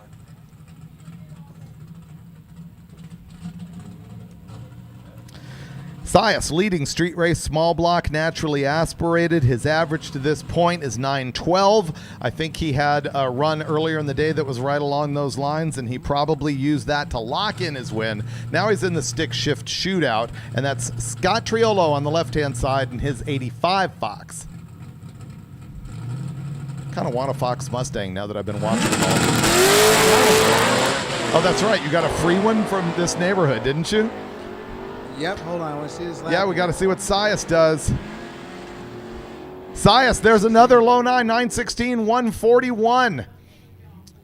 And the Coors Lane, 1035, 142. So are you securing a free Fox for me? Well, first in unofficiality, that might be, Jeff's car might be the quickest small block, super street race small block, non-power adder, naturally aspirated stick car. Oh, yeah. Well, it's the fastest overall, or quickest overall, so therefore it's the quickest stick car in that class. Yeah. Yep. But now, the free Mustang. Street Machine Eliminator, we need to do the lane stat. Street Machine Eliminator, you got to get to lanes. We got to pair you up. We got to make all this stuff happen. As we discussed yesterday, David, my friend Jim Douglas came to Cecil County and hung out with me all day, and I've known him for over 30 years. We were racing Mustangs back in Jersey at Englishtown, Echo, and the Eastern Tracks. We were talking about his car. He has an 83 Mustang GT, and he was doing a thing with it and offered it to me. So I offered it to you, but it's a GT, so you don't want it. And it's in the wrong half of the country. Well, there it is right there. Speaking of which, there's the same car coming to the line. I didn't say I wouldn't own a GT. I said there could be more creative names simply based on the volume of manufacturers that used that designation. That's my only statement. I mean, if I was going to have a Fox Mustang, I would actually have an LX. But the early ones, they're a GT. They had no LX in those years, in the 4A years. GT just meant V8. Later on, GT meant a body cladding kit. Am I correct? Later on, yes, 87 and up, correct. 87 and 93, basically. Yeah, when they changed the nose. Yep.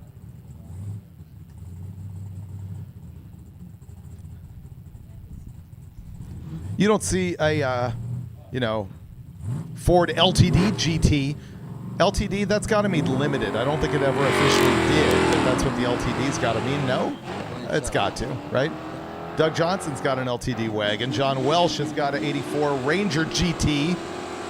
The internet will tell us, but I think somewhere in the annals of Ford nomenclature, LTD actually did designate limited. Okay. I would believe that, but I have not researched it.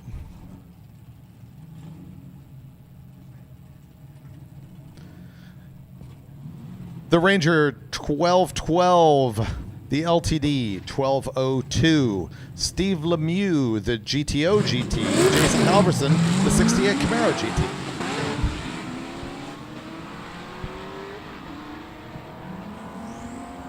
Fierce gear banging, man. Left side, 1179, 119 miles an hour. Over on the right, 1166 at 126. And the win goes to Lemieux in the GTO. This is stick shift shootout, by the way. Aleem Sheik is up here going against Brian Krakowski. Krakowski is in the 95 black Mustang, and Sheik is in the Fox body. I'm sorry, I said Fox body. Yeah, I failed. Saw me wince. Did you Yes, see me I wince? know. I knew. I heard you. I mean, I felt it.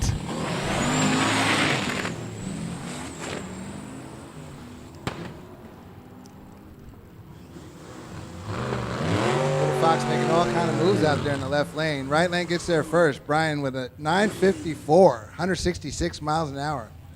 That's a big. What? That's not right. I think that might be right. The last lap just sucked. What's his averages and such? Well, yeah, he should be in the 8s. Let me look at that. Correct. 251? Let's see. I mean, did his progressive slow down? I haven't looked at that part yet. 48 at the 8. Krakowski. Yeah, that's the correct mile an hour. It's also the fastest mile an hour he's run all week. All right, the pair on track right now is Gary Brown in that 33 Ford and Tony Benia in the 67 Nova. It is going to be the hot rod. 33 two-door takes the win with a 1068. Nova takes the lose at 1124. Next pair, Andy Starr, having run his very first 899 at Drag Week yesterday. Devin Shaw's got the RX-7.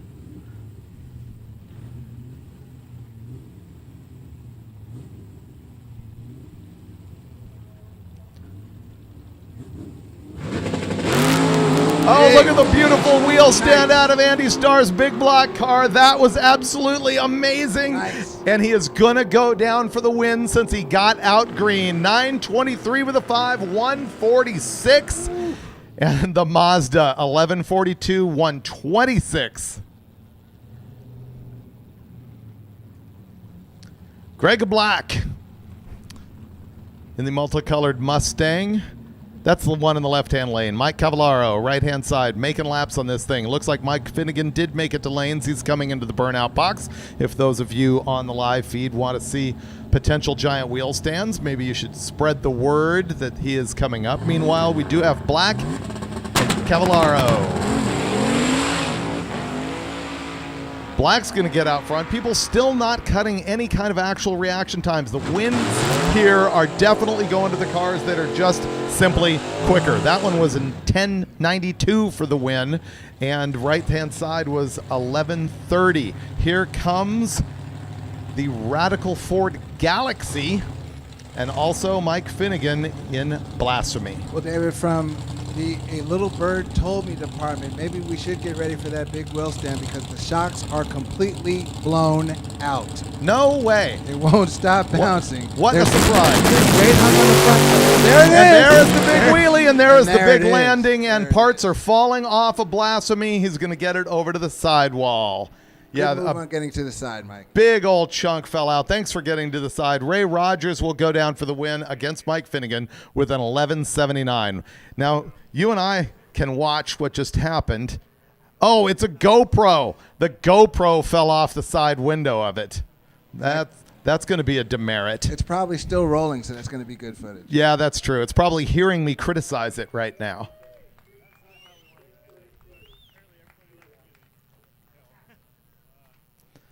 Yeah, last minute message from the staging lanes that the shocks are completely blown out. It might bounce a little. No? That was 3 days ago news. I don't understand. Remember the first time he did a giant wheelie here, they picked up oil off the track. Yes, and they he did. said he didn't see anything coming out. I asked him the other day, did all the oil come out of the shocks? And he said no.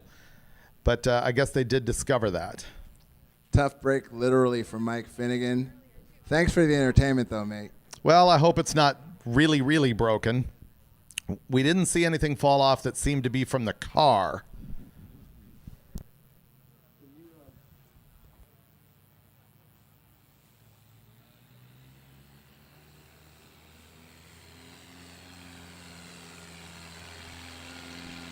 Oh, we do have news right here about the transition we're making at 6 o'clock to another event. So, Royce, go ahead. Well, first off, I would like to thank everybody for being here. This has been a great event. We put a little spit and polish on our facility to give you the best facility and program that we could, and do track prep and every aspect of the event. And we really appreciate it. It's a fun crowd, and we enjoy having each and every one of you here. We do have, and this was set up from the get-go, at 6 o'clock, we will be opening the gates for tonight's test and tune. And a lot of our ET racers come in for the weekend, which is, we have our ET series, our point series tomorrow and Sunday. So what I need is some parking in the pit area when we open the gates at 6. So as you finish, first off, everybody is welcome to stay throughout the evening and camp overnight. You're welcome to, free, no charge. We'd love to have you. You can sit and watch the test and tune tonight with our cars that are coming in for that. some of you still want some track time, you can buy a tech card and make some runs tonight. But what we do need is once you finish racing your program, please go over to the tailgate lot, that's where tech was, or over into the spectator lot if you got a trailer, taking it over there if you want to spend the night. But by 6 o'clock, we need to have a pretty clear pit area to be able to load our program tonight into. I should see the guy that come up with this schedule to make sure he knows what the 16-hour days look like. But I do appreciate it. I think from the feedback that I'm getting, everybody's really enjoyed their time here. And the whole series, it's been a record-setting series, and we're proud to be a part of that. But we do need your help by moving as you're finished with your racing. You're welcome to stay for the awards and to watch the night's test and tune. You do not have to leave, but I do need the pit area for the racers that'll be coming in at 6 o'clock. So if you could help me by moving over to the tailgate lot, which is where tech was, or out into any of the spectator parking areas out there, you're welcome to stay the night. Your wristband, if you go out on the spectator side, keep your wristband on because you can come back into the track, walk back in, and watch tonight's test cars. So no problem, no charge. We just need to be able to park our test and tune and our ET cars. We'll have our top mod and junior classes as well as a top sportsman circuit that'll be here. And a lot of them come in and make up runs on Friday night. So once again, thank you for being here. It's been great having you, and we hope to see you at MIR again soon.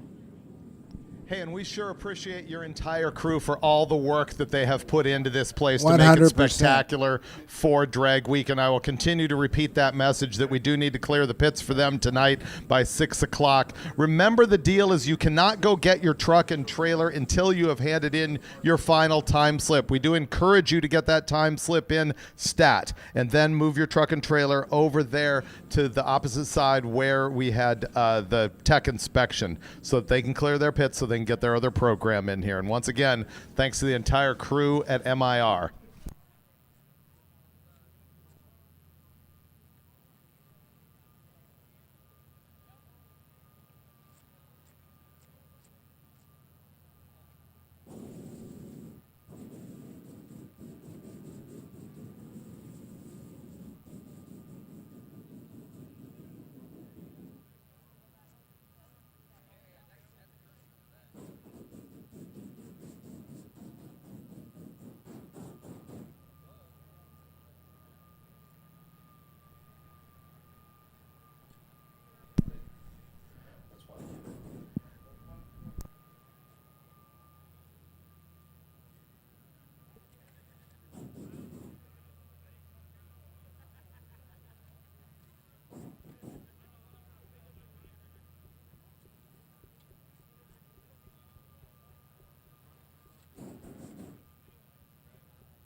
One of our little front-wheel drive Mopars is missing from the Street Machine Eliminator pairing at the back of the lanes. You need to be there.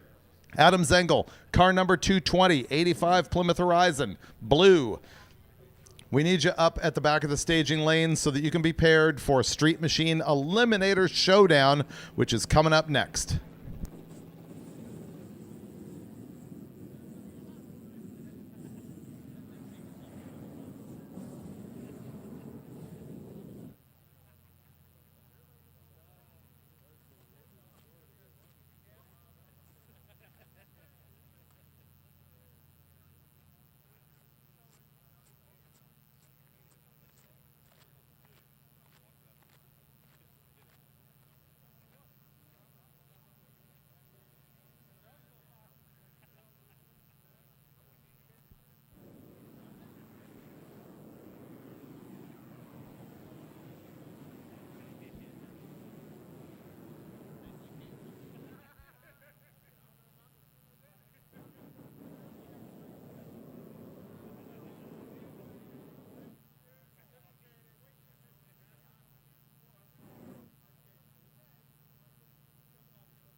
Hey, attention in the pit area. Race car number 371.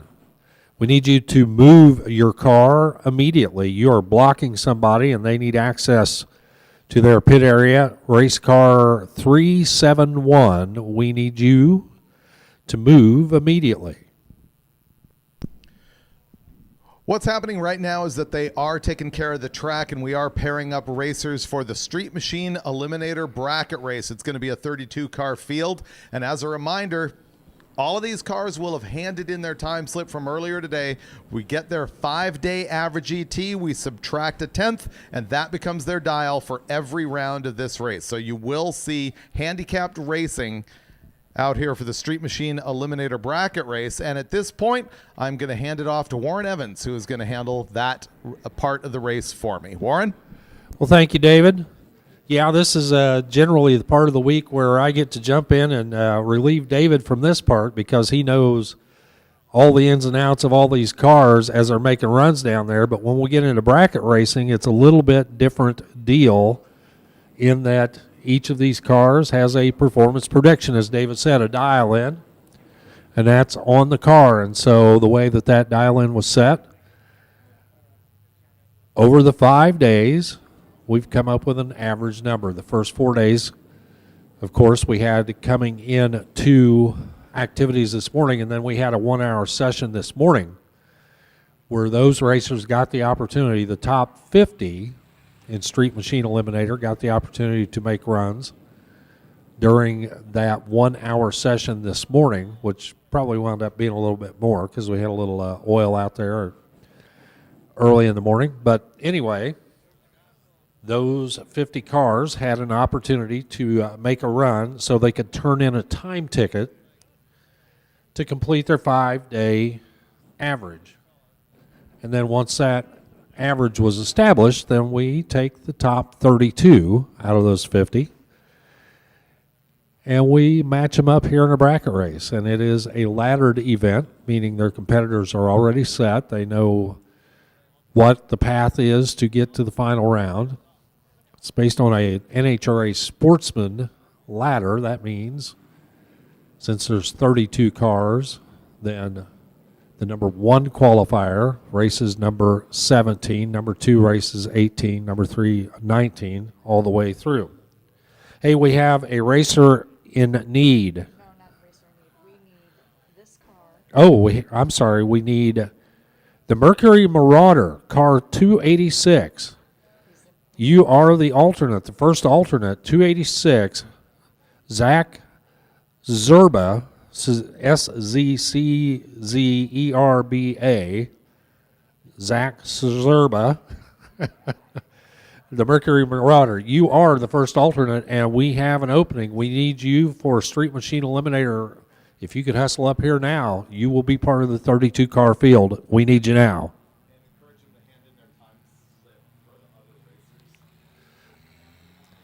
And for the rest of the racers out there, Tanya and her entire crew is down there awaiting your time slip. We could use it as soon as you can get it turned in. We want to get everything closed up and all the calculations completed so we can figure out who our winners are in each category, how the final order is going to shake out. And most everybody's made their runs, taken the tree and got that final time ticket.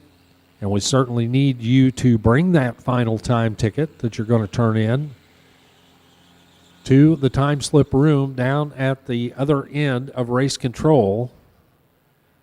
They are eagerly awaiting those time tickets to get all of the spreadsheets completed and figure out those 5-day averages and figure out who we will be recognizing in our awards ceremony later on tonight.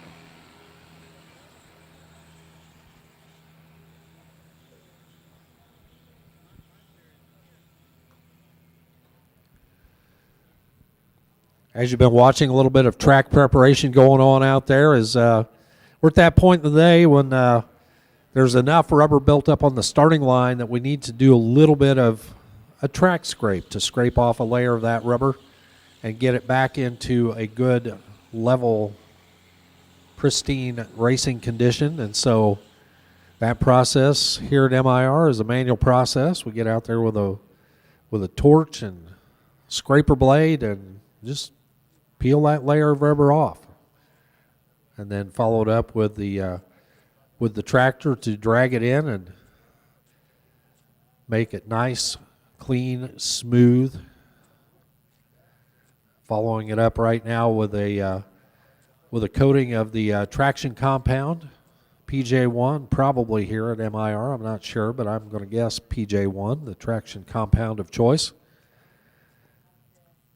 And we will take that out to about the 60-foot marker out there in both lanes, so they're identical. And that will be the setup that everybody gets as our first pair waits at the ready line. Again, 32 cars are going to be a part of this round 1 field on the Sportsman ladder.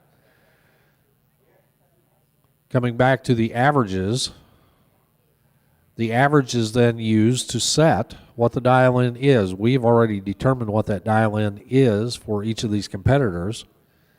So let's say, for example, the 5-day average for somebody might be a 10.50 second average.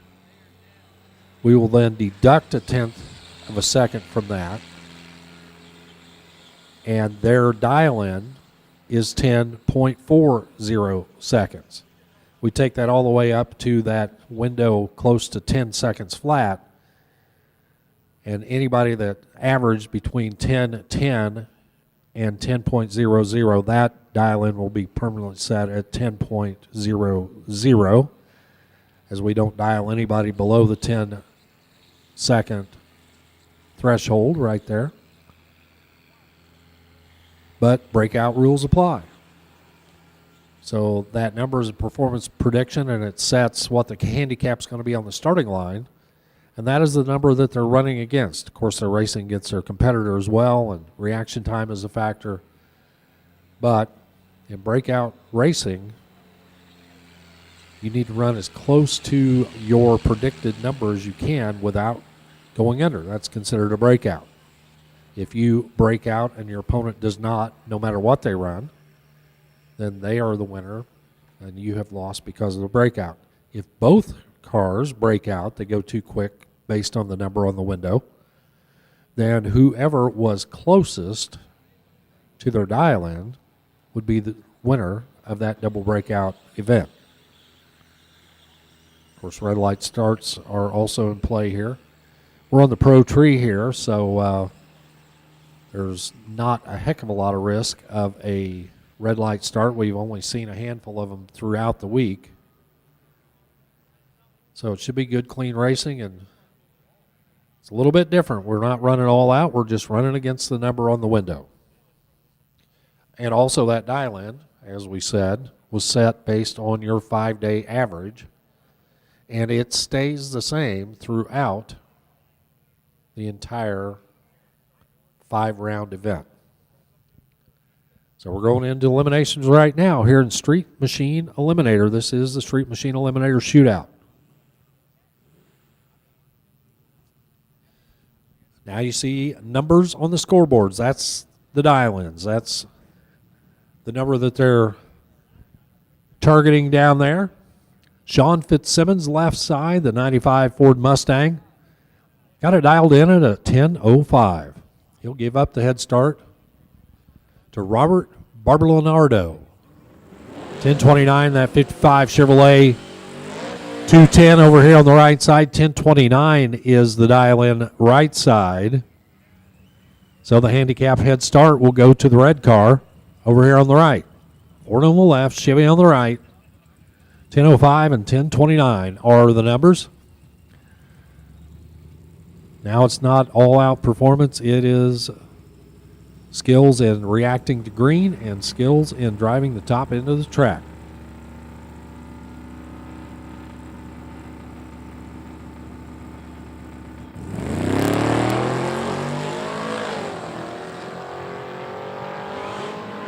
Both drivers off and running. Barbara Leonardo's out front.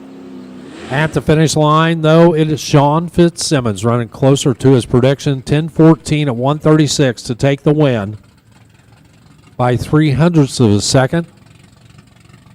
Barbara Leonardo was a little bit closer.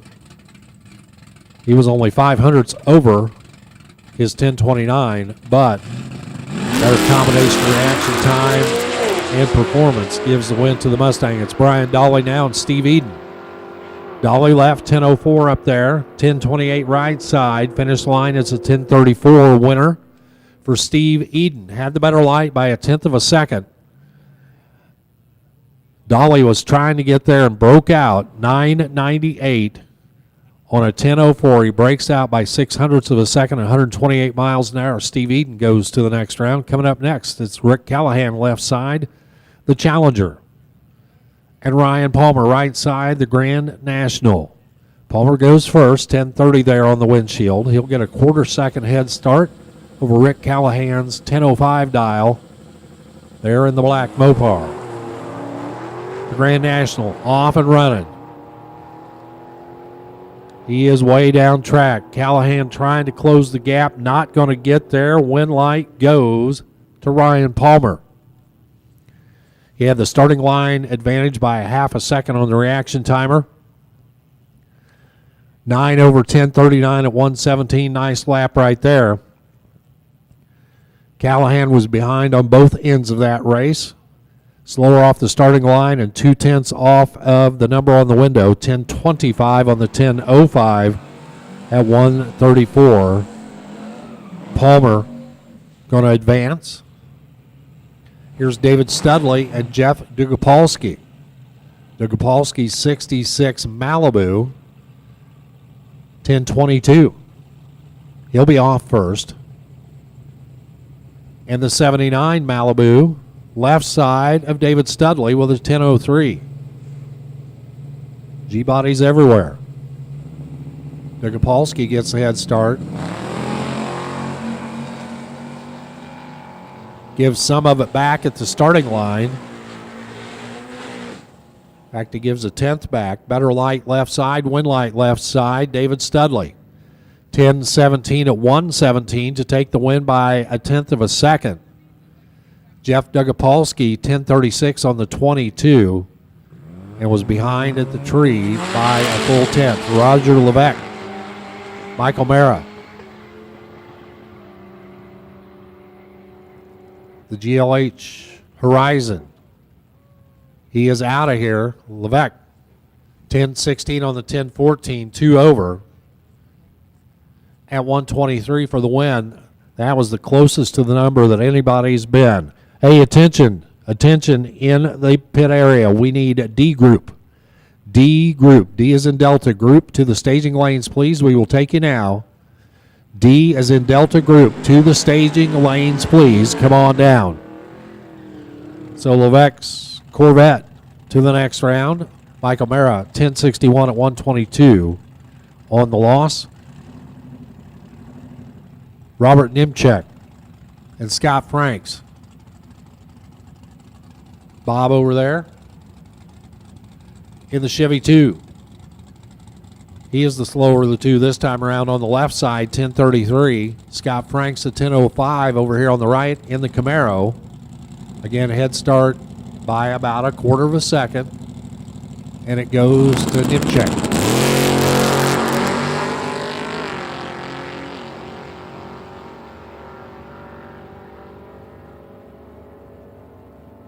Little throttle womping going on down there, but the wind light goes left side to the little yellow Chevy 2, 1047 on the 1033. He was a little further off the number, but he was better on the reaction timer by almost a tenth. Scott Franks is out of here with that 1016 at 130. Justin Kinsler and Riley Grabiak. They'll roll up now. Kinsler left side, that's the S10.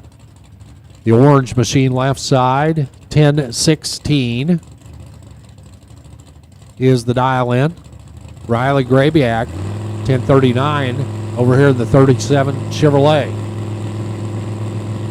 The deep green machine gets to leave the starting line first. Again, about the same differential as the starting line. One of them is about a tenth behind as they head down track. And the same result this time around as Justin Kinsler was better up front and goes 1035 at 125 by 0.05 of a second to take the win light over Riley Grabiak's 1055 at 125. Here's Tim Grabiak. The Camaro would like to go 1041. And Dante Delaney getting set for the full pull over here in the Sierra, the diesel machine, bumping it in to 1017. And the truck kind of squats and heads for the top end of the track. He's in trouble on the starting line and goes dead one. Dialed at 1017, went 1017 with a 1 at 133, but takes the loss because he was way late, leaving the starting line 1055 at 124, gives Grabiak the win, taking out a dead-on run there for Delaney. Tough break for Delaney. Carol Barhorst, Carol Barhorst, the GTO, and Will Gregory. GMC Sonoma right side, 1012 right side, 1038 left.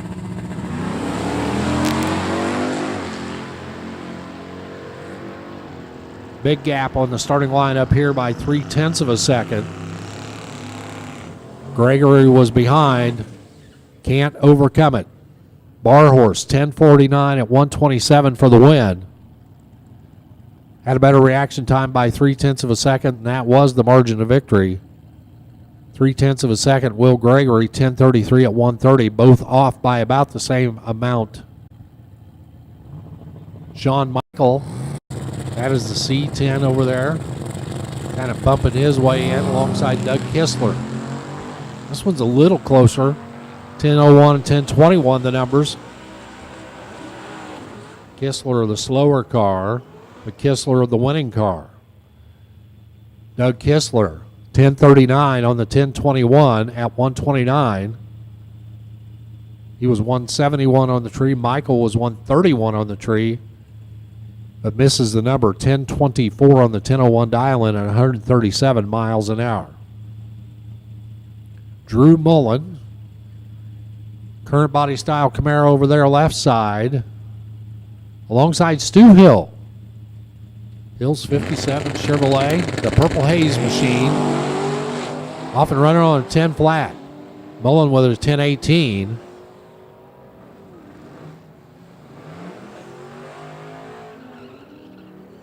The 1011 for Stu Hill gets the job done. 1011 on a 10 flat, 128. Hill was in a little bit of trouble. Drew Mullen, better light, but runs way off the number. He misses it by a half second, 1062 at 111 on his 1018 dial-in. Here's David Lips, Michael Matchnick. Once again, we need D group. D is in Delta. D group to the lanes. D group to the lanes. We need you. Lips left side, 10 flat. Michael Matchnick right side, 10-18. The Mustang out of the gate first. Here comes David Lips. Finish line, Matchnick eased out of it down there, 10:57 at 1:13 to take the win. He had him gapped pretty well at the starting line. David Lips, 10:14 on the 10 flat. That was closer to the number at 1:37, but again, a full quarter of a second advantage going to Matchnick here at the start. Stephen Calloway and Steve Crack. 65 Malibu right side for Cratched. Callaway, the Mustang, 10:38 left side, 10:13 right side. The handicap's about the same every time we do this. That's all based on ladder. A little bit of tire slip there for Callaway. Puts him in trouble. Cratched had plenty of room to figure it out down there. 10:36 at 114 miles an hour. And the Malibu goes on to the next round. Steve Callaway's Mustang slipped the tire right out of the gate. And then 1660 at the finish line at 65.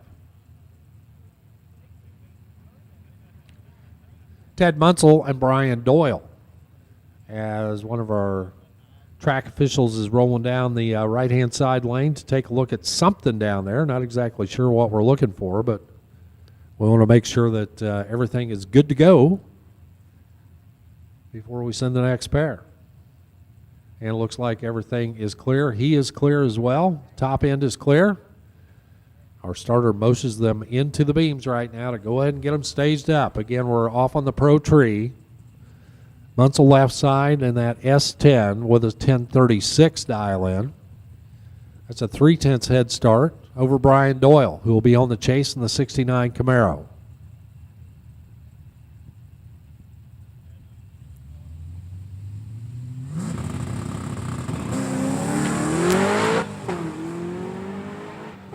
Munsell was flickering it into the deep position there, but that's okay. Deep staging is allowed. But Doyle aligns himself with his number. He's better off at 10:25 at 1:31. Doyle is the winner.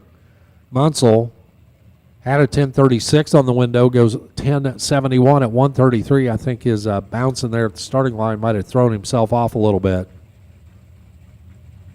because he actually did have the better light. Had 9/100ths of a second advantage. Here's Tim Bradshaw and Josie Kirker coming up next. Kirker in the Angry Prune, I believe that she calls it. 10:03 and 10:28 finish line. It is going to be Tim Bradshaw for the win. 10:57 and 115 miles an hour. Josie, 10:37 on the 10:03. Not quite good enough this time around, and Tim Bradshaw moves on to round two. Zach Cezerba, the Mercury Marauder. Jack Lones standing up and applauding. Dave Dissinger, right side, the Monza, 10:10 for the Monza, 10:48 for the Marauder. And I am guessing that is our final pair. And the win light goes to Dave Dissinger, as the Marauder slows before he gets to the finish line. 14:82 at 69 miles an hour. Slowing at the stripe. Dissinger for the win. 10:17 at 119 miles an hour. And that completes round number one of the Street Machine Eliminator Shootout. We're back to D Group cars coming up next.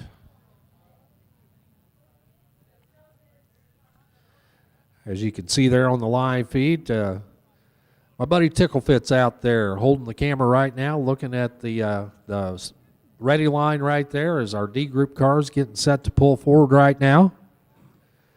Just keep an ear out for the remainder of the schedule as We got a lot of stuff to get done here before the close of business today, before our award ceremony. And we are trying to move the program along to make all that happen.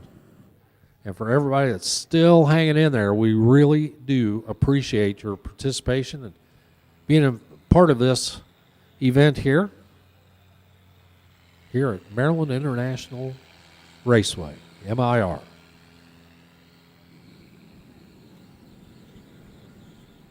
David Freiberg. What I miss?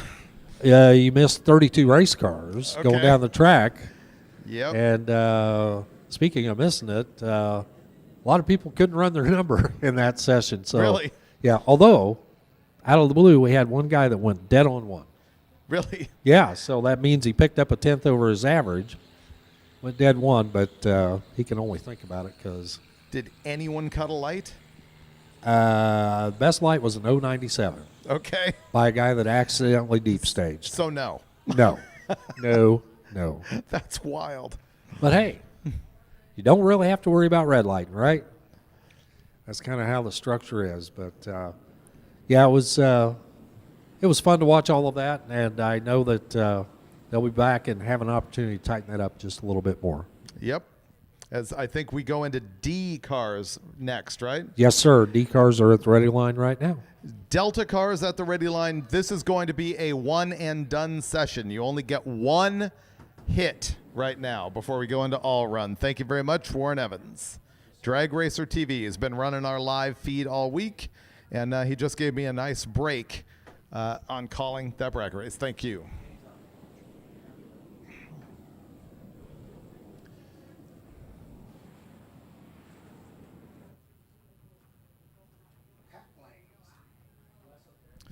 Lanes are packed out there. Oh, yeah, look at the video that we're watching on the live feed. You know, we have a monitor in here where we can see what the camera's pointing at.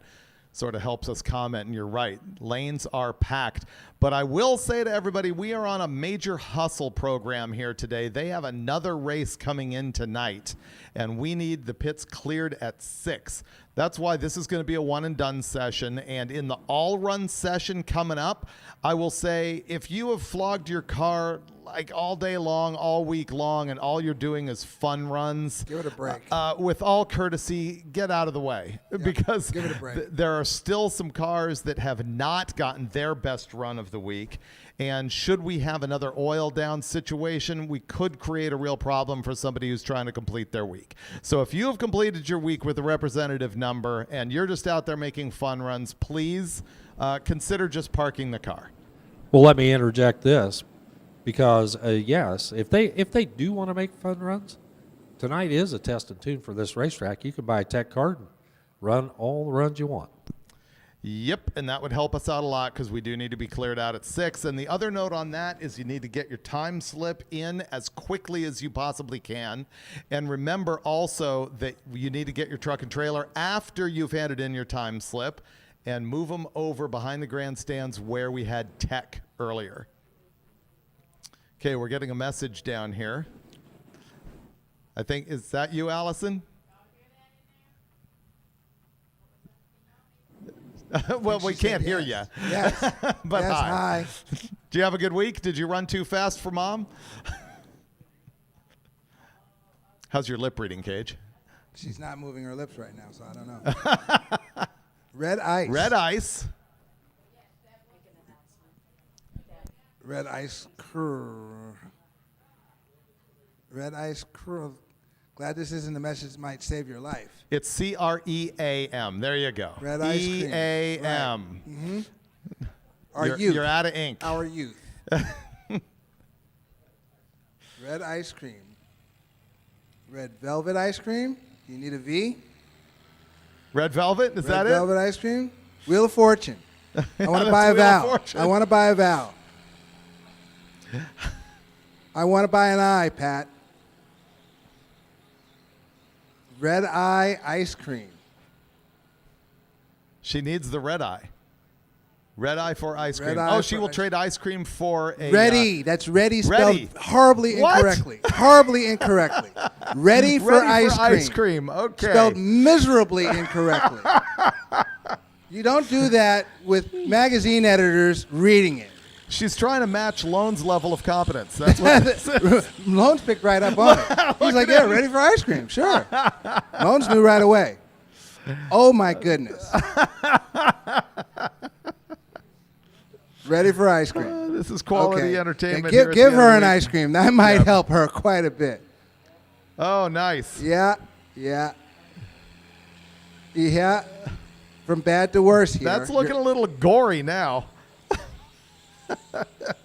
Be sure to dial up the replay of the live feed because you're getting internet skewer right now. Yes. Okay, by the way, those of you with the late model cars like this, or even the older stuff, if you have air conditioning, turn it off. We got condensation falling on the track in some cases here. Remember to leave your air conditioning off so that we don't get water on the ground. Rookie Chick Racing, all right. Spell Champ Racing. And once again, I'm going to remind you, we need the pits cleared by 6, so we're going to be trying to give everybody their absolute best opportunity at finishing up their week. But if you've already taken that opportunity and you just feel like driving your car down the track another 5 times for jollies, we courteously ask you not to do that so that you can get out of the way of the other people who still need to be running their cars in order to finish their week in a representative way. And hand in your time slip, stat, and once you've handed in your time slip, go ahead and grab your truck and trailer and get it out of the pits and head over behind the grandstands where we did tech. As we go into D group, the final round of D group, and remember, this particular session is going to be one and done. We still need to handle the balance of stick and Street Machine Eliminator, so we're going to keep this thing moving as quickly as we can. Oh, here's a tech tip. Try and keep all the fluids inside your car as you go down the track. Definitely. Don't want any fluid on the racetrack at this point. We'd also like you keeping it off the guardrail. Just a tip. Wes Kawaja, he's got the 07 Corvette, and Charles Dibley in that tan 68. Oh, this is more like a trudge down the track. He trudged to a 12:33 in the Mustang 1494 at 91. So wild a drag week to watch a 6-second car followed almost immediately by a 14-second car. But 115 mile an hour on that 12-second lap. That's actually getting it. He was on it, yeah.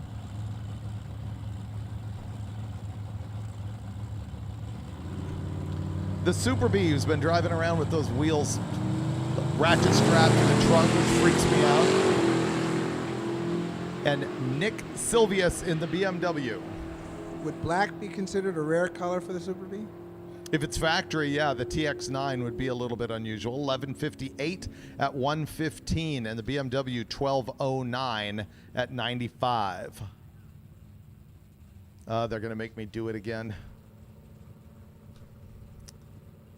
James Easter and Josh Kinsler.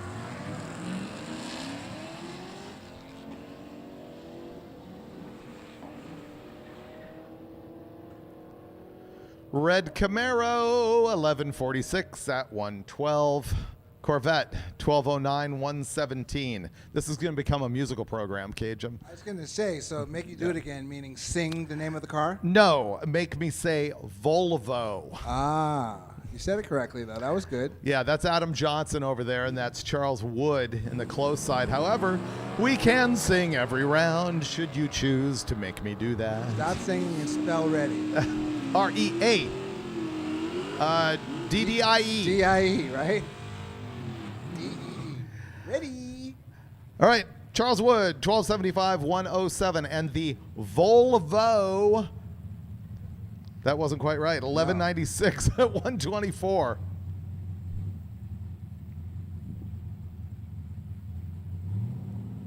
Ben Dubin in the left lane. We talked to Ben and his wife. He's had quite the time. He ditched his trailer and his hood earlier in the week. At the same time? Yes, sir. Yes. And then he comes out and runs 1172 with a 581 miles an hour coasting. And Kevin's Camaro, 1312, 108. You know, this is the great day for me because later on there is the awards ceremony, and I convinced Galimi to let you do it. Well, I'm going to tell Galimi I'm not going to do it. So I will be once again stuck being the guy who has mispronounced people's names all week long and then need to give them a trophy and get the stink out. Jason, could be Linky, could be Lime. Possible Linky. Yeah. He's in the Cougar, the 67 Cougar. Cougar, 1277. Stephen Shuck, Pontiac Firebird, 1187. Here comes the proud, slowest car of Drag Week that goes down the track under power. Behold the glory of Todd Reinhardt and his 65 Chevelle Crew Cab. Now's a good time maybe to run out to the concession stand while he makes a pass. You'll miss nothing. Yeah, he'll be about 1,000 feet out by the time you get back, just about at the finish line. Ben Brown on the left-hand side. He's been here so many times. Yes. Legit slow. Under power, yeah. He has got the pedal to the metal. That's legit slow. Yeah. 1371 to the 8th mile. If time has proven he should run 21 something, 21 435. Nap time. Ben Brown, 12:13:109. As these things go, possibly a bracket race killer.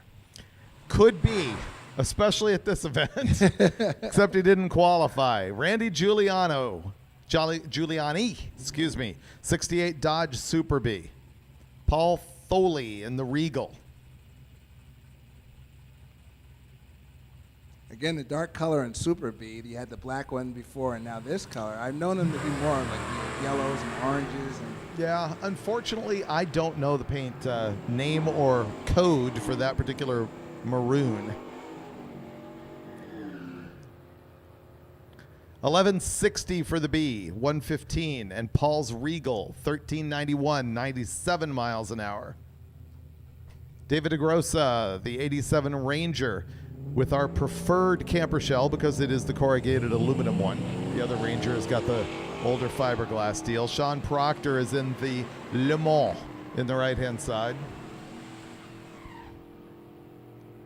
I find it, do you find it pretentious when people are going to France for the 24 hours race and they say, I'm going to Le Mans? It might be the correct pronunciation, but don't we just say Le Mans? Le Mans. It's United car States, guys right? say Le Mans. Le Mans. And this Le Mans, 14:21 at 94, while the Ranger went 12:48. Getting a little sing-songy again, KJ. I heard you singing a few yesterday, and I was wondering what that was all about. But now that I'm here, I see how this works. I'm entertaining myself. I'm getting punch drunk. It's the end of the week. Kylie left before the tree was activated and will get no time. Rob McCall goes 15:32 at 95 miles an hour. Did Brian make some type of call yesterday for you to sing Marty Robbins songs? No, Did I we hear that? could have.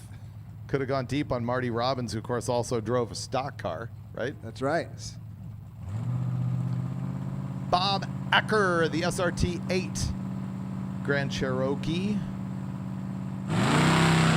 So Tanner here is going to be one of those guys who backhands me for the name pronunciation here. Kutsaris, there, you owned it. 85 S10. You remember it. You're going to have to say it. I know. I just wonder, should you pronounce it differently every time? In the law of averages, you'll probably nail it once, and then you can claim. I said your name right. At some point, you'll get once. 1198 at 111 for Kutsares. Bob Acker, Robert Acker, 13,295. You also never know if a guy goes by his abbreviated name or not. Perfect example, Tony Angela enters as Anthony. It's his obviously given name. I've never called him anything but Tony in my life. So do you call Anthony Angelo or do you go with Tony Angelo? Now you apply that to, I mean, obviously you go Tony because I know the guy, but these guys enter with their full name and you don't know if you're supposed to abbreviate it or not. Dave Hurt comes out at 15:01, 91 miles an hour, and Tom Reitler, 13:04, 102. Kyle Sears, Kylie Baby in the 82 Ford Fairmont. Howie Bailey in the C10.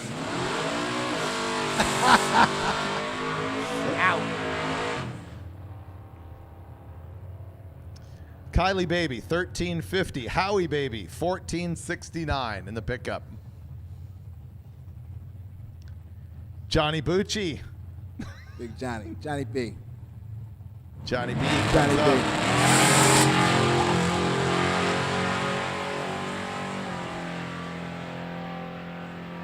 Saw that car last year at Drag Week, and I was digging that little wrap that he has on it with the. Is it little pictures or is it It's just like digital? just pixelated. It's like a digital. It's just pixelation. pixelated. Okay, it's just out of focus. That's it's it. staticky. The antenna needs to be adjusted. 1177 pickup truck. Johnny B. 1294 at 117 in the Mustang. That's what you and Loans need to do next year. Is through a whole session, give everyone a nickname throughout the whole session. There's- A to D. Why don't you just challenge us, KJ? I mean, come on. We There can you do go. that. There you go. Yeah, we should just call it this session. We're just going to go The to new town. name session. Right, new name session. The new name session. You know what happens when sometimes, let's say at Duct Tape Drags, I don't even have a list of anybody's name. I just go with like, all right, Creamsicle C10 guy. Beater Fairlane guy goes down 1358 at 99 miles an hour. And Indiscriminate C10, 1558 at 84.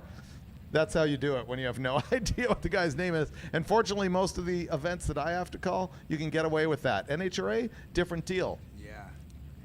I have a stalker guy coming up ready to throttle you because you didn't say his name. See, Joe Ichanowski is probably down here, and I can go straight to Ignatowski. Darren Keck. Derry, my man. Got Ichanowski right. That is correct. Joey Itch goes down 1177 at 115. Joey Itchy. Yep, Derry Baby. Darren Keck, 1274, 106, left-hand side. Joey Itch is a mob name. Joey Itch. Hey, Joey Itchy. Joey Itch. The wheels have officially fallen off the announcing program here towards the end of the day at Drag Week I'm just channeling my inner 2025. Brian Loans right now. Kay. Kayla's out here. Kayla Fournette. Kay. And Johnny Reed in the station wagon. 71 Saturday. Johnny Reed, his brother Jim. Jim Reed. Jim Reed. Yes, indeed. Officer Jim Reed. That's right.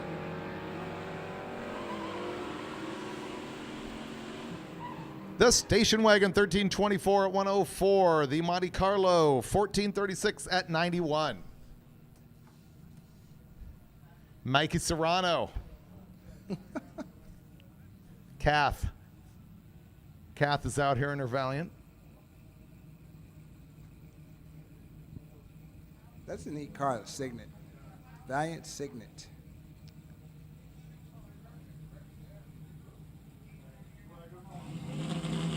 Oh, she rolled it. Yep, red light rolled the beans. She could have stopped and rolled back. Kathy Ruggs not going to get an ET. Michael Serrano.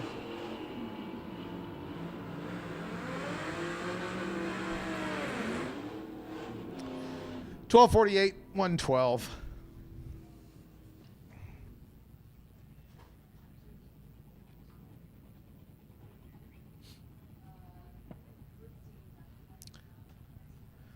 All right, it's convertible out here. Half a Mustang. It's got no top. 3/4 of an engine. It's a V6. Steve Kiefer in the Grabber Blue convertible. Jason Cullens in the Dakota, the 5.9 Dakota. You know how hard it is to buy a regular cab pickup these days? $13,649 for the pickup truck. $14,34 for the convertible Mustang V6. Would you worry about buying anything other than a Ford F-150? Regular cab Ford F-150? Yeah, you can get them. That's true. But they in California. Why consider any other truck is what I'm asking. Try and find one on the lot. Why consider one? I would probably get the F-150 at this point. It's hard to find them with the 5-liter in them, though. And you know what? They drop red. How do you drop red off your color palette on the F-150? All right, Neil Jenks. His daughter cannot spell. And he had difficulty correcting that himself. 1272 and 116. Michael Denny has actually fought over the wrong spelling of red. They did. 1361 103 on the left side. No, this is how you spell it. No, this is how you spell it. You say potato, And I say ice cream or whatever she was trying to spell. Say spell ready. Brian Cope has got the Chevy. He says Suburban. I say Carryall. Brad Snedden on the other side with the 50 Chevy Deluxe that I've come to fall in love with over these past many days. We've been doing this for about 3 weeks, right? 1174, 119 out of the Chevy. I like that. Brian Cope, the Carryall, 1482, 89 miles per. Is that first gen Carryall Suburban, or were they earlier? Oh no, than they that? go back to like 1935. Okay, just asking. Yeah. But you know what? They were called Suburban. Suburban was a generic name. It wasn't a actual brand. It was 1988 before GM owned the trademark Suburban for a vehicle. Really? 1988, because there was a Studebaker Suburban, there was a Plymouth Suburban station wagon, and the last one of those is 1978, and they had to wait 10 years for it to not be used in the trade in order to get the trademark on Suburban. Neil Roberts went down while I was describing useless trivia at 12:13, and I missed the because I was telling stories. Justin Kramer is in the Chevelle. John Rose, I've told the story a few times about how his family's had that thing since the very early 80s. And Rose in the Corvette with the engine that's been together for 30-something years, 1260 at 109. Kramer in the Chevelle, 1350 at 100.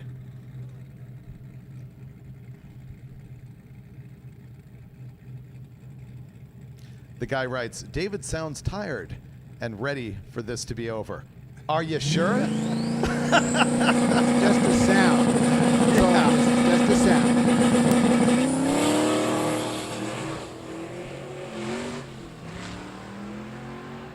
I see shifting. I see tire spin. Eric Ross, 1146, 121 out of the 83 Cutlass, and the GTO, 1221, 124.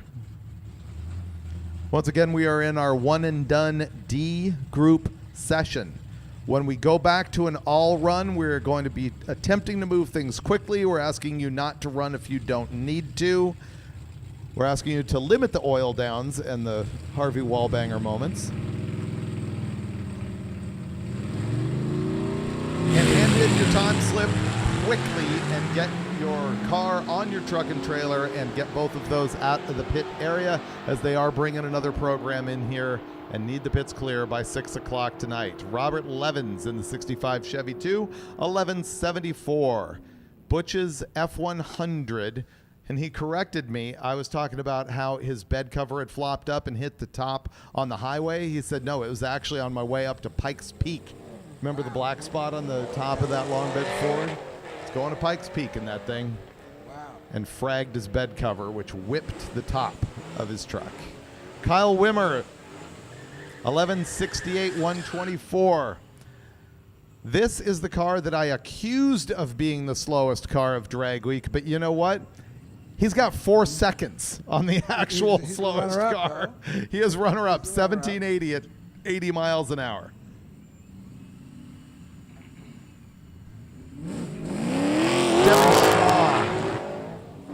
RX-7. Charles Hickinson, 98 Mustang. RX-7, 1172. 1190 for the Mustang. Napa side.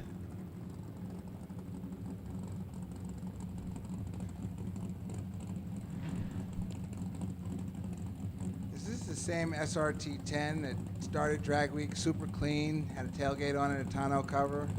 You know, I think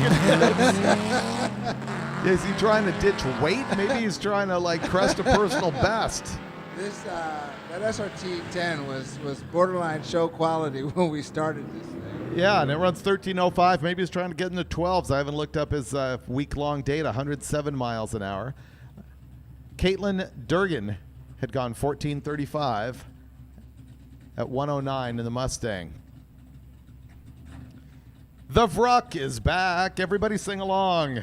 The Vruck is back. The 1964 Chevy G10 van hacked into a pickup truck, but they left behind that little wing behind the cab just for flair. What happened to Seth Showalter? Spun a tire. No way. Fox Mustang. It's Seth Showalter's Fox Mustang. 12:04 for the Vrock, 108 miles an hour. And Seth, 13:58, 118. Short, 296 short time. Spun a Yeah, tire hard. 3 second short time.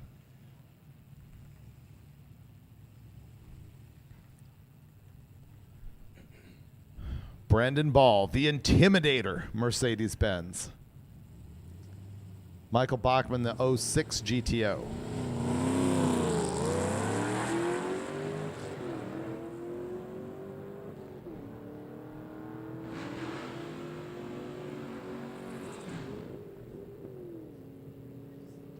GTO 1283 103. Dale Earnhardt Edition Mercedes-Benz 1498. Stick shift shootout round 3. We need you to the back of the lanes ASAP. Stick shift shootout to the back of the lanes.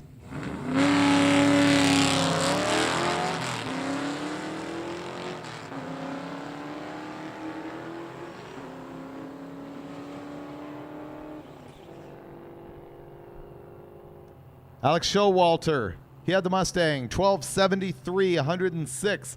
Scott Franks, I was reading notes, KJ. What actually happened there? Just I tire think spinning? Scott Franks is experiencing clutch fragola. Aha. Copy you.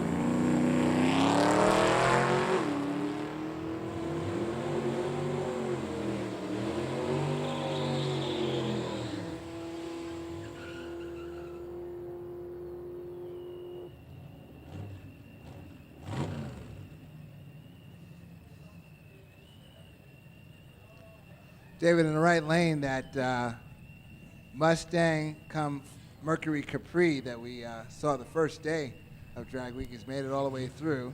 Saw it on the road, on the highway, took some photos, social media.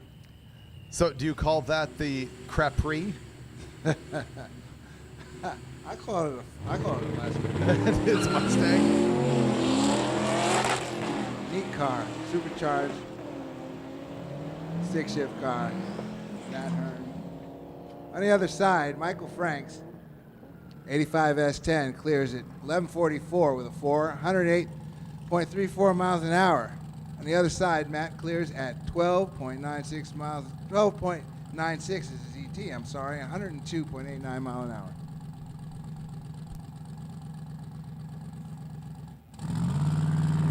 Pontiac and Mustang, right lane, left lane. Mustang's off first. That's Tyler Clow, 93, teal Mustang. Ryan Woodling in the right lane, 72 Pontiac Le Mans.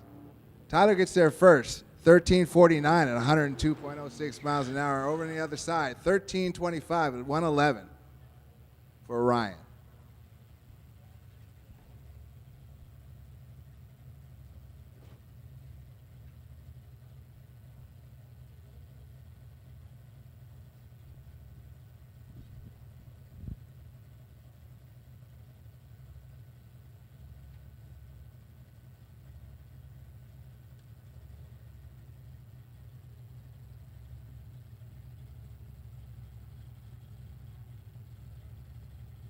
Oh, they fixed it. Ready for ice cream. Thanks, Dad. There we go. Thanks, Dad, for fixing it. Right. Is what Dad that means. fixed it.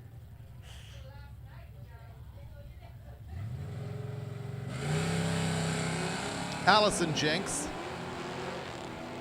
She's, of course, got the white Dodge Charger. Rod Klaus, the 65 Mustang.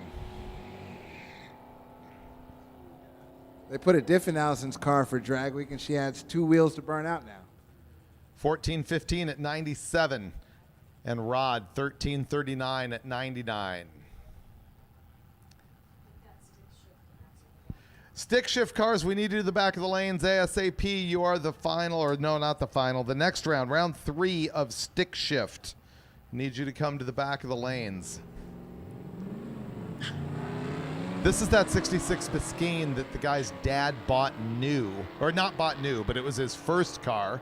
Maybe he bought it new. I didn't get that detail. And they found the thing after 11 years and That's got really the thing cool. back. and it goes $12.97 at 103 on its last day here at Drag Week. Jacob Martinez in the Camaro, $12.49.9 114. Here comes your boy. Who would that be? The diesel truck? I go to anything with a diesel because I know nothing about him, so I throw it to you. First gen Dodge pickup, right lane, powered by Cummins.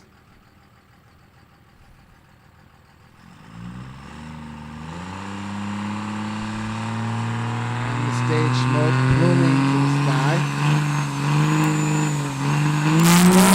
Coming up right about here. Video guy's getting a great shot right now. Didn't clean up, but it's hauling though. Austin Fields in the right lane. 11:25 at 118 miles an hour. Over on the other side, John Snyder, 13:26 with a 6 at 102.24. KJ used to run an event called Diesel Power Challenge that was just for big diesel trucks. That was it. That was it. It was a good time, man. Up in Denver, Bandimere Speedway.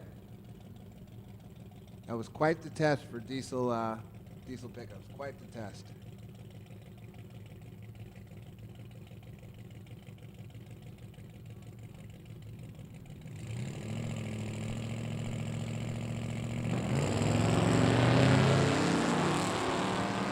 Left lane, El Camino Matthew 6th, 1970 model. Over on the other side, Austin Phillips in a 65 Mustang. Matthew gets there first, 13:39 with an 8 at 100.34 miles an hour. Austin Phillips on the other side, 14:53 with a 3 at 93.51 miles per hour. Couple of trucks. Charles Wrightson on the right side, 03 Chevy Silverado. In the left lane, David Haygood, 1970 D100 Dodge. David having some trouble getting off the line. Charles just kind of trucks away there. Pun very much intended.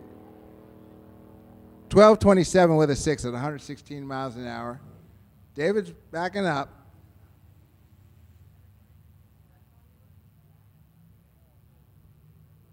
I'm actually hearing from the other side of the room here that was just a beam brake. I meant to do that, David.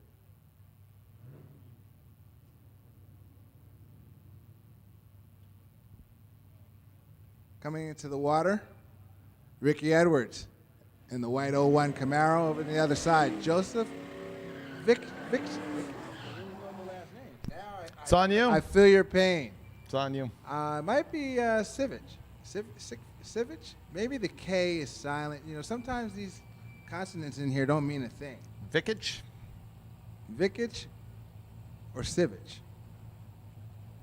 We'll call him Joe. Civic. Joe C. Joe C with the 06 Chevy Corvette. Dreaming away. Joe C's got a quick car. 645 at the 8th mile, 106 miles an hour. 10:14 with a 4. 133.07 in the right lane for Joe C. Ricky Edwards on the other side. 12.235 at 110.97 miles an hour.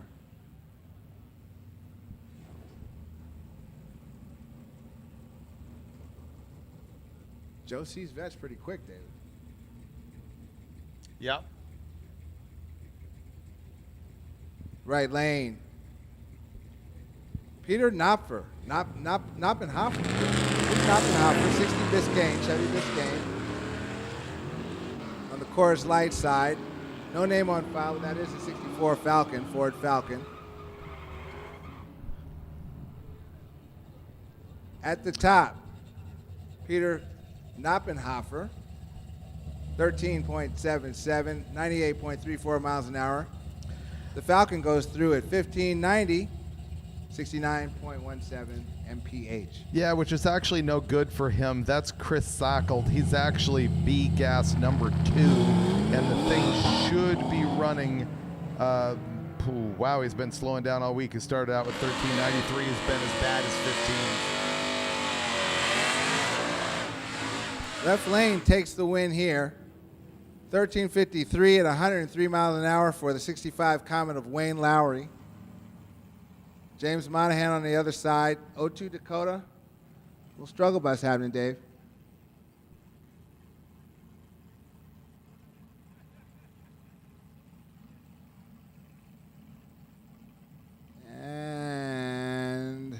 36.46 at 37.30 for the speed.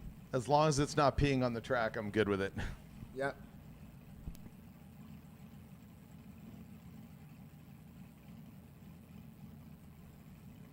Do you think maybe these are vehicles that attrition is now about to strike like the death knell for them? It's about to show. Just get down, you know? Yeah, get down however you can.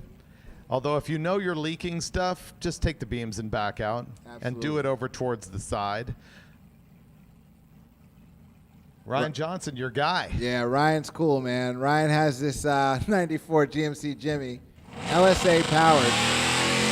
Lifts the tire. This thing has been running deep 11s, man. It runs really hard, you know, and he can easily just make a left turn off top end or something and go up into the woods with it. 12 hard. 12 hard with a 6. 12.00 with a 6 at 109.46 mile an hour for Ryan. And now Street Machine Eliminator Round 2, go to lane 1. Street Machine Eliminator Round 2, we need you in the lanes.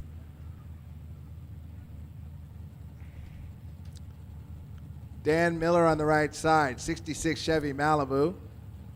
1971 Chevy C10 for Jeff Carlson on the left. The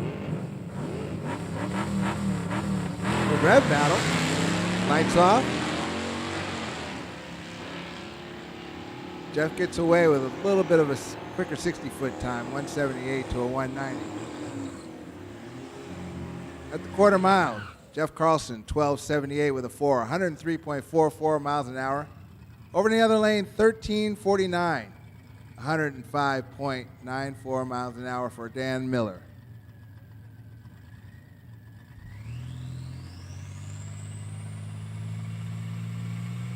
Grand National Silverado, 86 Grand National, 99 Chevy Silverado on the other side.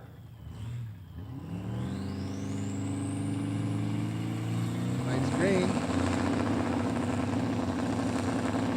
Grand National gets away. That's John Lorenzo in the Grand National. He's going to take this one. 12:45 with a 2 at 111 flat.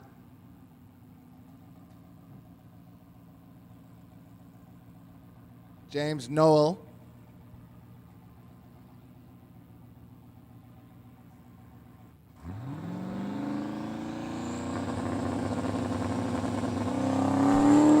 Street Machine Eliminator Round 2, we need you up here stat. We're going to give your spot away or give your competitor the bye if you don't get up here.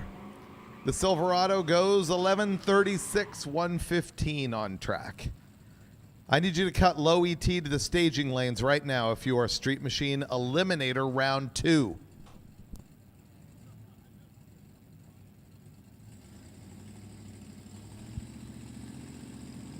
Ryan Protnicki, 1986 Chevy Monte Carlo in the right lane. It's a 71 Nova of Jim Brixey in the left lane. At the 8th mile, you got Jim up front at 8:50 at the 8th. Quarter mile is 13:23 with a 7 at 104 miles an hour. Over on the other side, Ray goes through at 14.533, 94.56 miles an hour. Here comes the party bus. Total party bus. Yeah. Big speaker in the back. I mean, they've been hanging out the whole time. Yep, Tom Stauffer and apparently his dad or brother, who knows what, over in the other side in the Magnum. The family is there. Did I just accuse them of something? You might have done that. The Galaxy and a Runaway. 1,000 foot 11.23, 1351 with a Ford 97.26. The Magnum 1554, 92.49 miles per hour. Love to see the families coming out here and having fun together. That's cool. Now, if they could pass a spelling bee, it would be next level. Patrick Sixt and Chris Rollins. Chris Rollins is in the Subaru Forester. And Patrick in what my camera guy, Tickle Fits, was calling the Rust Bucket. The Rust Bucket 73 El Camino. Subaru is the winner here. 12.89 with a 7. 114.78 miles per hour. Over on the other side, Rust Bucket. Patrick Sixt. 16.50 at 81.1 miles per hour.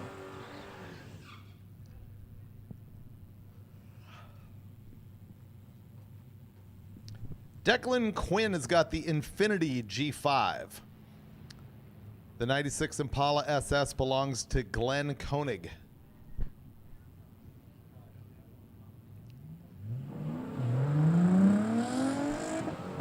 Glenn Koenig copped to not being hip to the Impala SS back in '96. He's late to the game with him. He just figured out it was pretty cool. Yep. He just figured out how to kill an Optispark. took it off. 1183 at 116, did he? He took it off. Declan Quinn, 1614 at 92.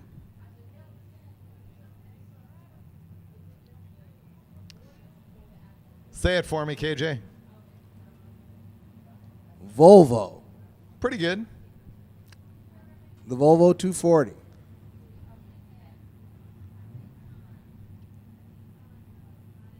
Chevy Corvette says Plan B on the back window. Cliff Olson. You see that a lot. People planning on bringing their race car. It fails, so they just bring their lesser vehicle, I would say. Their unexpected vehicle. Their second choice. In some cases, the better vehicle, their competitive vehicle, might have broken on the road. I don't think you can switch midstream. No. Maybe you I mean, can. before you go. Oh, before you go. Before yeah. you go. Matthew Arruda.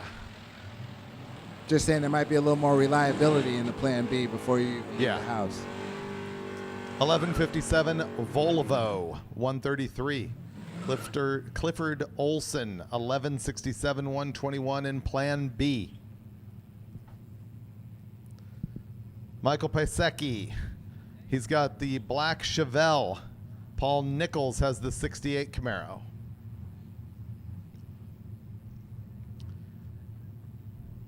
These guys are all Street Machine Eliminator cars that are running to try and get their best ET to hand in here at the end of the day. These are not Street Machine Eliminator race cars, but Street Machine Eliminator race cars round 2. We definitely need you back in lanes. We need to hustle up this program. Paul Nichols, 1363. Michael Pisecki, 1262 at 109 in the Coors Light lane. All right, that's very unusual to see Dallas Shelton up here without his Mopar brethren. There he is. He's back here in the water box. Usually they run side by side with these two Mopars. Technically, there's two Mopars together right now, kind of, because that's a Conquest in the other side, which could be a Dodge. Mitsubishi Conquest? Yeah, but it could be a Dodge. What's it called? Oh, I don't know. Starion? Maybe? No, Mitsubishi Starion, Dodge Conquest. That's what it is. Mitsubishi Starion, Dodge Conquest. Josh Patchen has got that car. Dallas Shelton, the 71 Charger RT that just ran 1186 at 113. The Conquest, 1519 at 90. I'm not sure you're going to score too many Conquests in your life with a 15.1 second car. Were you a fan of the bigger body Charger? The 71, Yes. like just, I hated them. I got in trouble for calling them ugly and hot rod way back in the Oof. day. But, yeah, they've grown on me. They have. Sort of, Oh, okay, cool. We have this pair on track and one more pair, and then we're moving into the shootout. I was going to say they've grown on me like a goiter.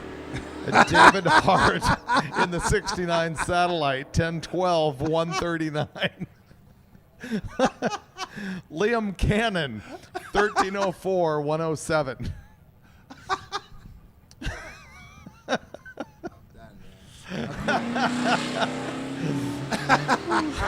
Wes Kawaja in the yellow Corvette. Man, we've seen laps out of that thing. Same with the 75 Holden Monaro out of Oz.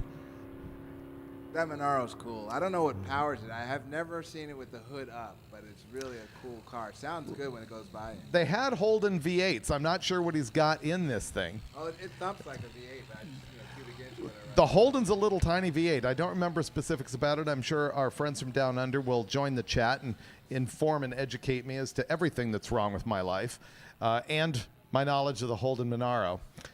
But it does go 1230 at 109. The Corvette 1256 at 111. An interesting film that I saw on a plane. I do a lot of flying in this job that I have, and I watched Holden versus Ford, which apparently huge rivalry down under for many years. And the movie is awesome. Australian supercar racing? Is that what? Yeah. Yes. Yeah, they both had their own utes. And they had their own followings that were massive. And, you know, you talk about brand loyalties and such. You had literally like a country divided in some instances over the Holden and the Ford. Yeah, I actually went to an Australian supercar race once. I think it was in Perth. I was on both coasts on that trip, and I can't remember which city we saw it in. All run group to lane 2. We're going to be running Street Machine Eliminator right now, and then all run group to lane 2. I'm going to remind you again that if you have run your car repeatedly and you've got a number that's good enough, please don't joyride right now. We need to get the cars on track who are still struggling to get their final day number. We also need to hustle the program so that you can get your cars on trailers and your car out of the pits by 6 o'clock. We need them over where we did tech the other day. Stick shift is next, excuse me. Stick shift, then Street Machine Eliminator, and all run group needs to get to the lanes right now. So we're going to have stick shift, then we're going to move on to Street Machine. So you're looking at the lanes for stick shift now, David, and this is where you kind of start sizing things up on who could be, you know, a Final Four grouping in this class. You know, you got Frank sitting there, you see his car. And then the front drive, the Omni or the Shelby there. That car is it's consistent. It's stout. It's very stout. It's consistent, and I guess, you know, it's all about how the ladder falls with regard to the differences in ET and such. There's Lemieux with his Pontiac GTO. But these are racers that are on their game for sure as far as hitting the gears and stuff.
What's happening right now is they are touching up the track. I see them watering the puddles right now, and we're going to go into stick shift showdown.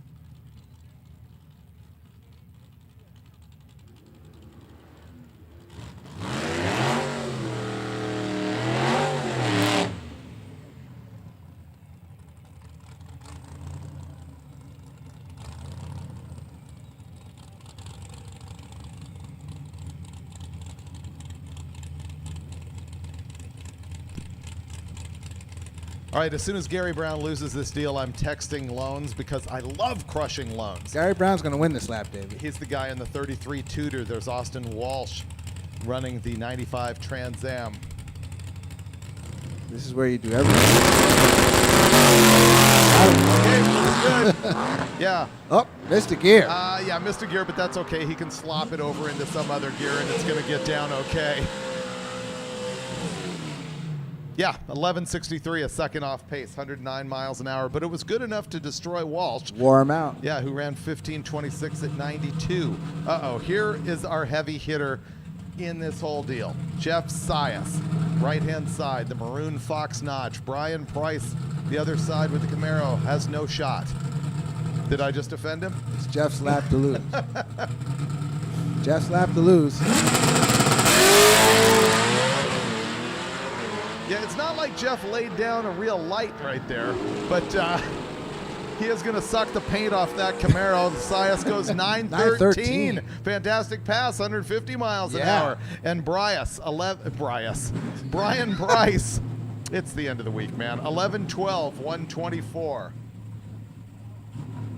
Like I was saying, this is where you start looking at cats like Sias, see what happens with the Tudor. I mean, it's going to the next round, but you start sizing people up to be there where it counts in the Final Four. Frank Romano, our buddy with the big block, silver 55 Chevy. On the tires hard, that's dual gonna be a spin, surprise. pedal They both fest. spun. Absolutely pedal fest. Now it gets interesting. Everybody's on top of this one, but it's going to be Frank who's at the top of the pile with a 1074 and a win. 134 miles an hour. Ray Rogers Galaxy put on a show. He drove the thing. He fought it hard, he went for man. the jugular. He just missed. 13:21 at 85. Steve Lemieux, the GTO. Pat Culkin, the Dodge GLHS.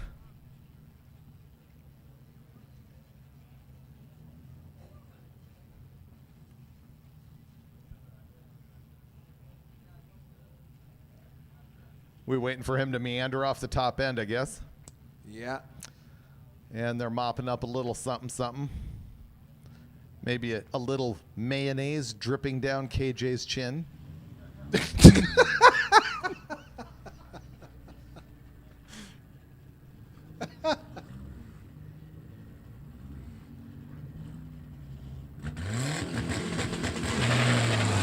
All right. Wow, almost similar lights, a 242 and a 233. Not similar quarter-mile passes to the 8th. The GTO's way out front with a 731, and the GTO wins 11:42. Man, I hear some violence happening here. 12:24 to lose for Pat Culkin. High rev big block. Andy Starr, having run 899 at Cecil County. Super stoked with that, his first 8. Naturally aspirated, we should add. And of course, we're talking about the 56 Chevy that is, by all intents and purposes, about to annihilate this Ranger. But you know, a red light can ruin that. That's why we don't run them on paper, as we often say over at NHRA. You never know. He spins the tires. You never know what that could have given up. But when you have your basically bottom 9, second 56, you can pretty handily drive right past your Ranger that ran 11:73. But look at the time. He could have thrown that round away in the 56 because it went 9:50 at 146.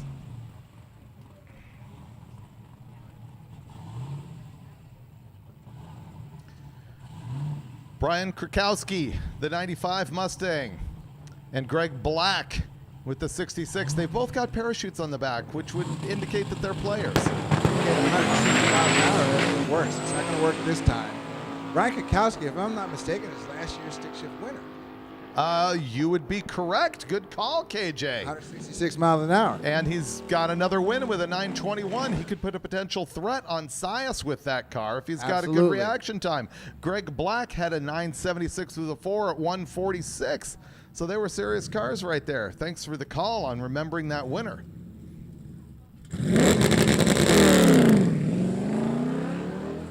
The Dakota with the Gen 3 Hemi and a stick. Which is cool. Was that a competitor didn't show, or? Yeah, I don't know why he got the bye there.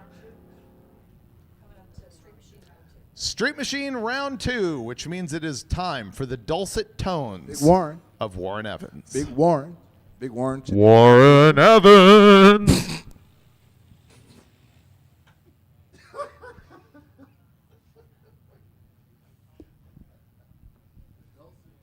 I'm not sure I can follow that. The dulcet tones. Why, thank you, KJ. I will. That's right. Not sure how to handle that exactly, but that's okay. 16 cars left here in Street Machine Eliminator. It is a laddered bracket. We're around round number 1. Again, dial-ins on these race cars. That's the prediction of their performance as they head down track, leaving off of a pro tree out there. And again, the dial-ins are determined by what their 5-day average was, minus a tenth of a second. And once it was set at the beginning of round number 1, it remains the same. Can't change it now for the rest of the event. And yes, we did have somebody that ran exactly on their dial-in round number 1. Unfortunately, he lost the round because it's not only how close you are to your number, it's also how well you do on the tree. And again, the pro tree start, kind of an equalizer there. But the start is handicapped based on that dial-in. A little bit of track prep going on out there. Again, got those time slips. We need to get those turned in as we are getting close to the end of the day, and we need to get all of our computer files and spreadsheets all updated. And then at the end of activities today, we'll be able to recognize our winners in each of our categories, including the top 3 and our overall winner. That'll be coming up a little bit later. And as David has mentioned multiple times, we do have another event coming in. In fact, there are race cars and racers lined up over there outside the gates waiting for their opportunity to come in tonight for a test and tune that begins at 6 p.m. So if you are in a position to load up and be ready to go and help us free up some pit space for those incoming racers, it would be very much appreciated.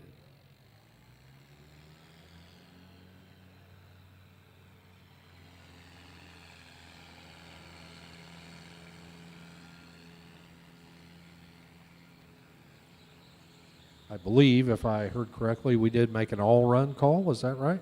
Did we call all-run? Yes. David is nodding affirmatively at me over here. All-run. You have been called to the lanes. And again, as David mentioned, if you're just coming up here to just kind of play around a little bit, we'd appreciate it if you kind of step back and let those racers that absolutely need to get that last run in, let them do their thing. And like I said before, if you still have a need for speed, you can actually just buy a tech card and be a part of MIR's regular test and tune night tonight. They'd be happy to let you play with their regulars out here. Just go over to the front gate there and buy a tech card for their activities tonight. They'd be more than welcoming to do that. They've been great hosts for us as the host track here for Hot Rod Drag Week 2025. A great place to start and end this event, and what has turned into a record-setting event. Tractors finishing up their final drag out there to get that racing surface back into its best condition before we bring the bracket race up to the staging lanes. Again, 16 cars are left. That means we started with 32. That means it's a 5-round race. This is round number 2.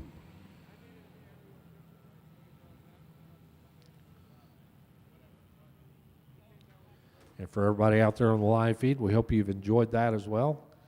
It's been a busy week. We've had very good viewership numbers, and for each and every one of you, I hope you have enjoyed the show and didn't get busted at work for watching it while you were supposed to be doing something else. We do kill a lot of productivity in events like this. Here we go, bracket race time. Street Machine Eliminator Shootout, round number 2.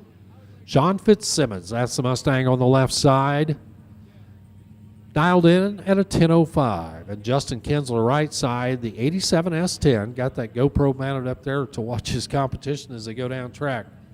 Kinsler with a 10:16 on the window. And the reds are on out there as we had to make a quick track check down there at the top end. And as soon as our staff is cleared off the racing surface down there, we'll be ready to go here. Just one last second check down there for a track inspection.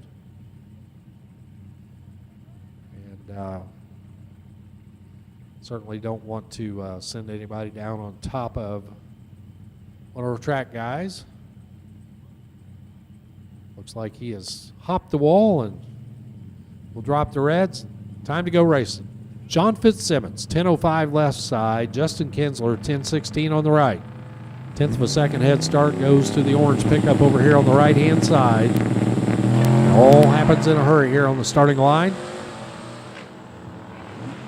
Kinsler's down track. Here comes Fitzsimmons.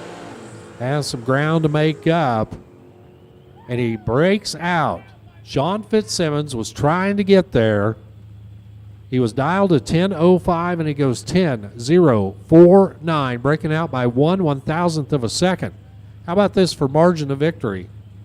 0.0008, 8/10,000ths of a second for the S10 for the win. Brian Doyle and Stu Hill, 10 flat, 10:06 the dial-ins. Stu is down track. The Camaro slows. Stu Hill for the win, 10:45 at 1:02 as Brian Doyle, car's out of power before he gets to the 300-foot mark.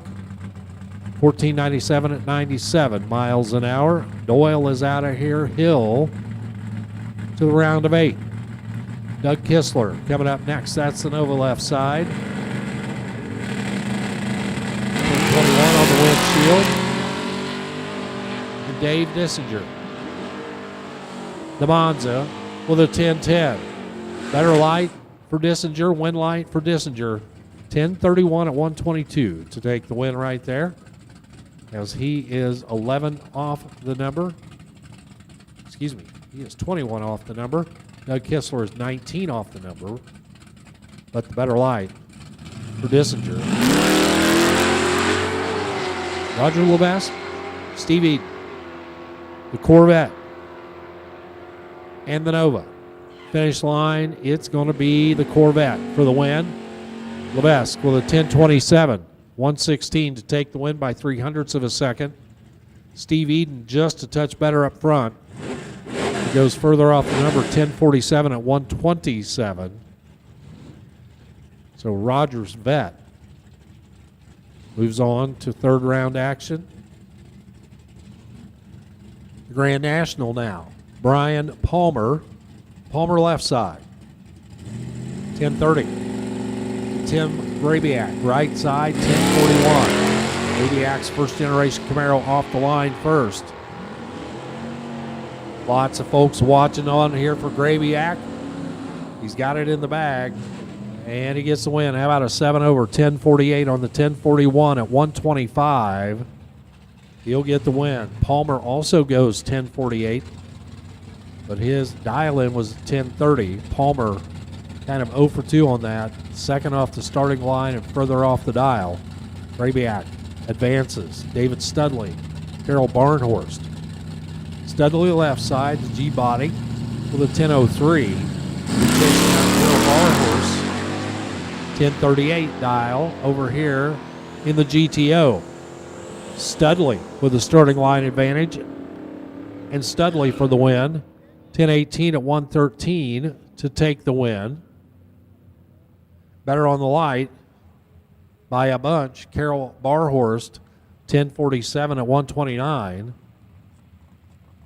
Would have been a little closer if they'd been closer on the tree, but quarter of a second, the margin of victory down there for David Studley. Robert Niemczyk.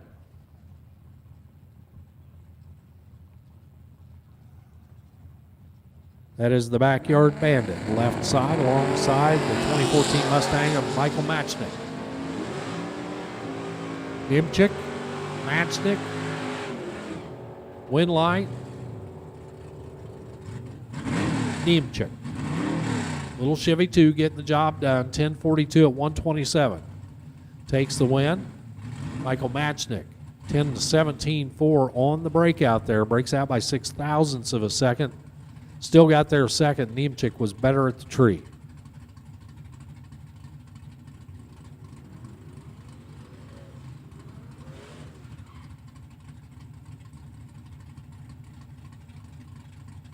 Tim Bradshaw, Steve Crash coming up next. Crash the 65 Malibu over here on the right side, 10:13. The dial in. Left side, Tim Bradshaw.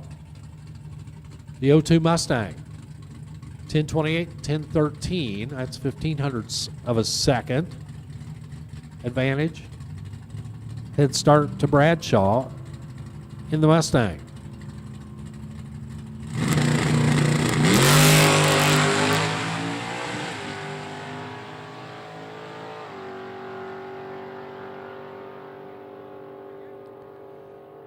Winlight right side, 4 over, 10-17 at 129 for Steve Crash.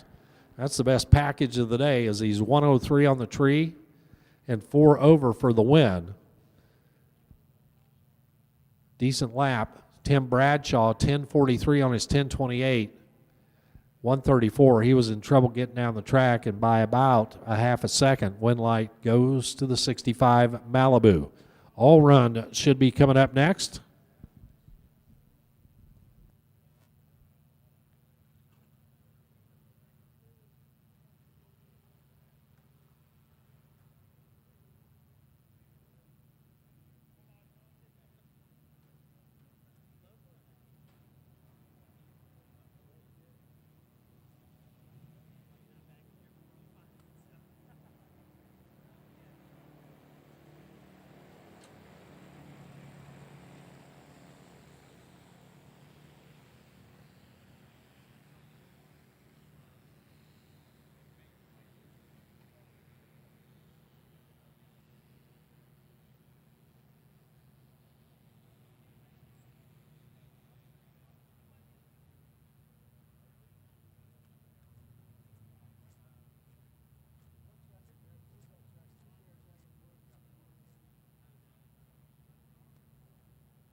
A little bit of track prep going on out there as the spray buggy came out.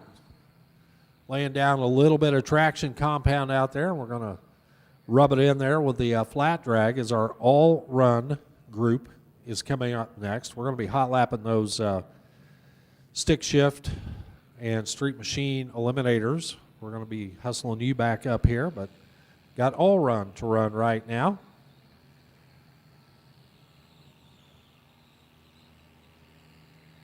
Don't forget, get those time slips turned in.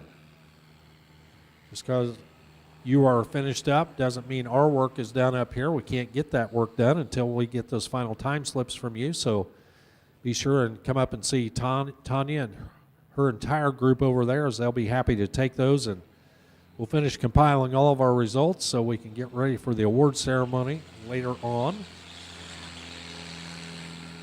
The all-run category coming up, and David Freiberger, you have returned. Did anybody cut an O light?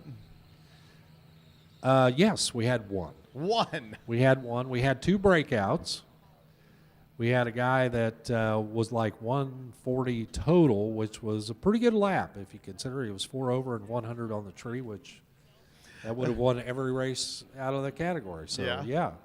So, you know, it's awful hard to actually run the number when you've been running this, your average, and then dropping it by a tenth. It's hard to gather up that last tenth on the last day. And unless you're really practiced on the pro tree, Yeah.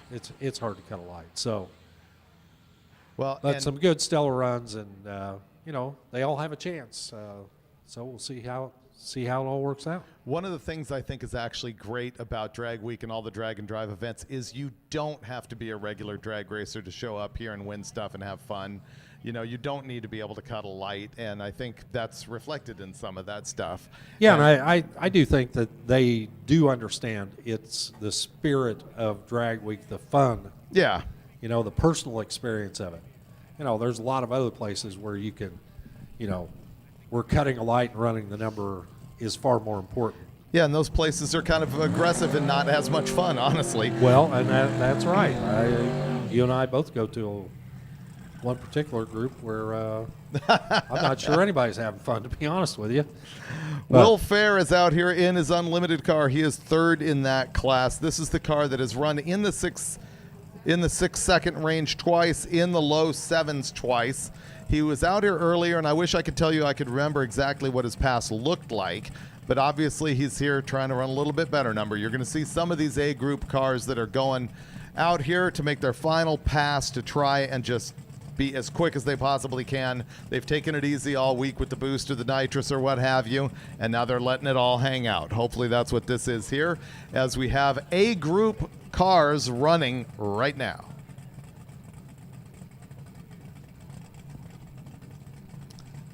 Fair's got the first bulb on. He's going to turbo it up, bump it in. He's in. He's got a hold of the track. A beautiful pass so far. He's going to the 8th mile at 4:28 and 6:52 at 2:16. He's got the parachutes out. 6:52. And I'm just checking the data here. That is going to be his quickest and fastest run all week. Stick, round 4. We need you at lane 9 for pairing. Man, we got the Fling family down there. They're unbelievably hustling up everything in the lanes. We appreciate their work, and we hope you will respect what they've got to do as they pair you up and organize you in the back of lanes there. Steve Speece comes up now. It was going to be Javanis. Javanis has backed out or traded lanes. What's he got going on? Nope, he's driving away. The shotgun-powered Nova is going to make his run in the Ultimate Iron category. So he is the leader in this class. He's already run. I think he's going to be another one out here to try and better his best thus far this week. His best is a 679. His biggest mile an hour, 209.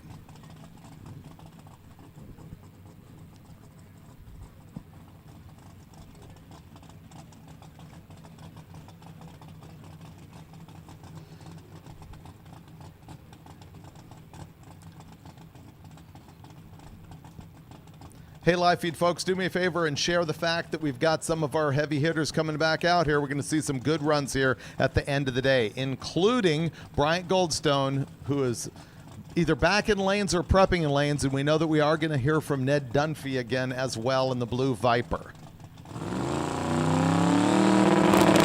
Here comes Speece.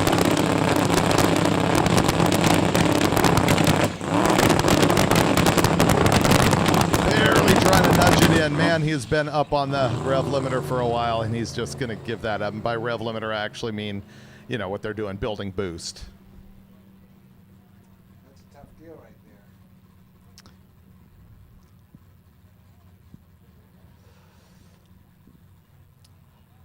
Well, I think he's got an opportunity to make it back to lanes. I don't actually have a cutoff time for this A group. Chris Welch comes back.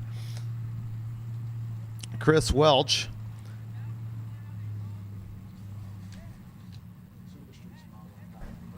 Yep.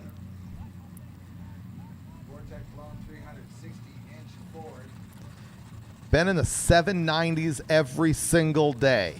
Very consistent car.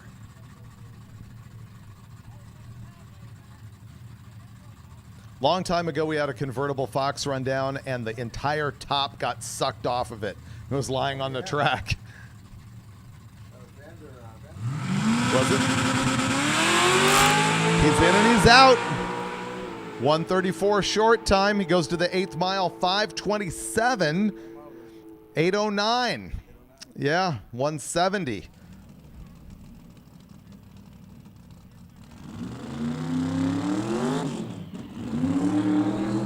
Armentrout, interesting thing with this car is I understand that they have 2 different drivers for it, and they're trying to get both of them into the Hot Rod Drag Week 200 mile an hour club. The rules do allow for multiple drivers for one car if they've got multiple driver entries. I unfortunately don't know who the second person is.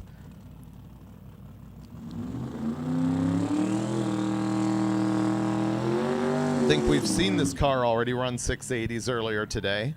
My presumption is that this is a different driver, or that they have pulled out of those stops and they're going to try and make the thing quicker than it has been.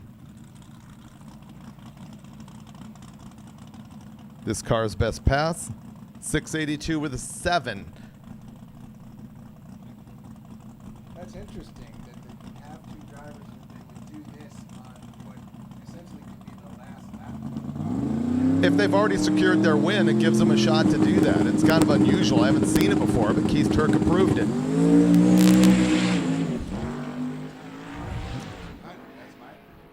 Well, you don't know that.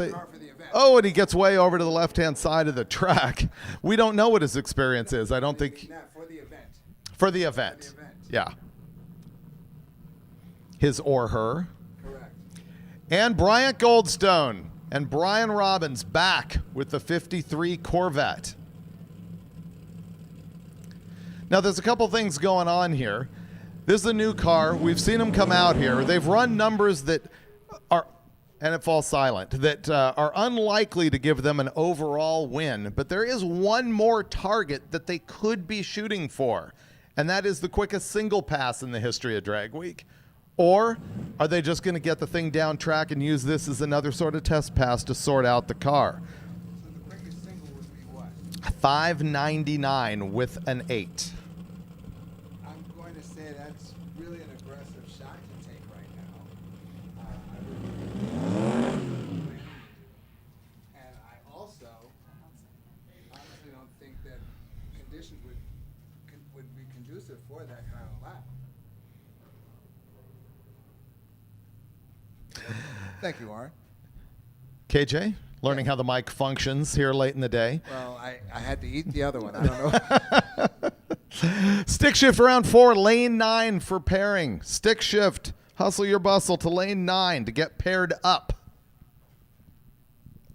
But as I was saying, David, I don't know if we take that type of shot right now. And the weather, I don't think the weather's going to support that type of an ET right now either. I believe ambient's close to 89 degrees right now. While we're freezing here. Yeah, it's freezing inside.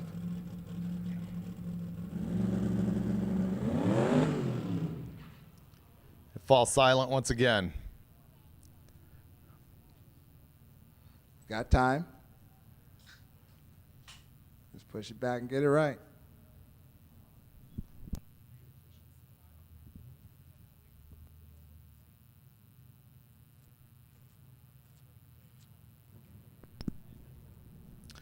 All right, they'll go fiddle with that fine piece of equipment and bring in another couple cars to make laps while they sort out what's going on there and hopefully come back.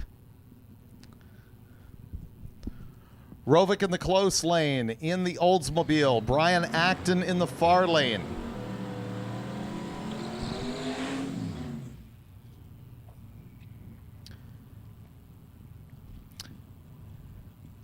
I think we've got a situation where Acton and Schwartz might still be duking it out for number 2 in Street Race Small Block Power Adder. Brian Acton here, currently number 3. I don't know what Schwartz ran earlier, but but those guys will have been crunching numbers. I think somebody by now must have written some sort of app or something to figure out to do that math. actually how to do this math, to figure out what they need to run on day 5 to get on top of their competition. The other thing that's curious is that, Steiche's right behind him. Are they going to lay down a big pass and see what the car will run all out?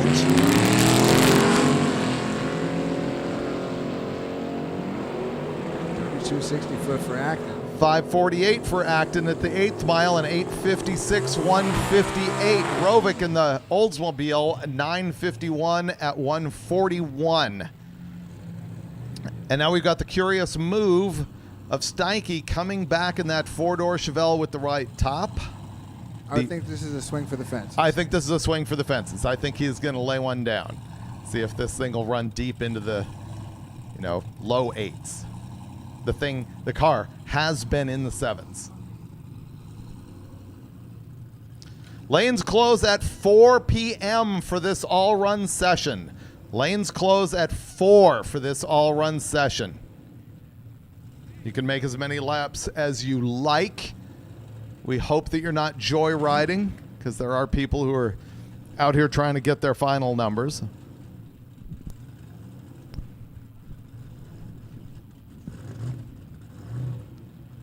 The impounders would probably be prioritized still, correct? Yes.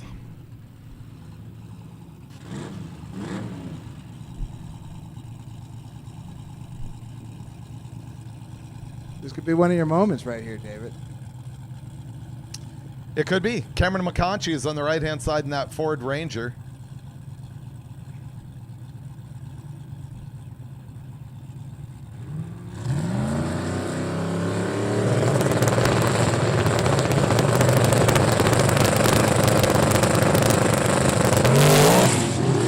Steiche actually gets out. The Ranger does not. He's got a 1:31 short time. Steiche goes 5:46 to the 8th. He's on a normal pass here. 49. He goes a little bit quick, 8:49 with a 4. I think probably what was going on is he was going for the 8:500. That's what that was. We were both thinking that he was swinging for the fences, trying to run, low 8, top 7. But I think he was probably shooting for the perfect number.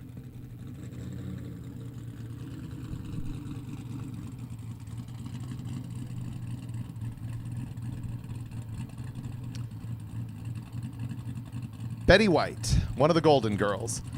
Fun fact, Rue McClanahan, who was in the Golden Girls, was a friend of my father's. Went to college with him. Was a friend of the family when I was growing up. Aunt Rue.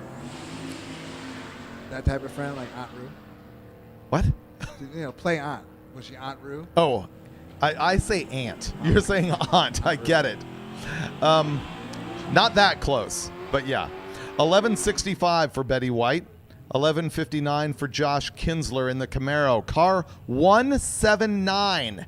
We need you to lane 9. I suppose that means that you're the guy who's not showing up for stick. So stick shift guy 179. We need you in lane 9. Got papers flying around here like confetti. It's blown up in here. Yeah, actually. it's ridiculous. Yeah, Brian's like, oh, Friday, the most complicated day. Let me just go ahead and leave. So I'm in here dealing with all the stats and data. You're doing it well, sir. Thanks. Ron Rhodes on the left side. Yep. Looks like Rhodes turned the tire about twice, lifted, got back in it. Rhodes is going to go down and still run 10:23, 140. Dan Teppen in the Nova 10:19, 128. Paul Bigelow. Paul Bigelow has been fighting drag strips for the past 2 days. Yeah.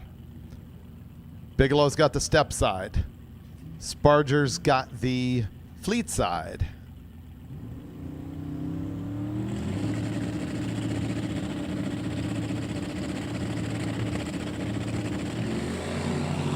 There it is.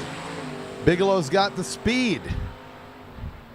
8th mile number on that truck, 596. Quarter mile number, 925 at 148. The white truck, 10.8 at 130. That's staying in the fight and getting a good lap finally. It took him a while.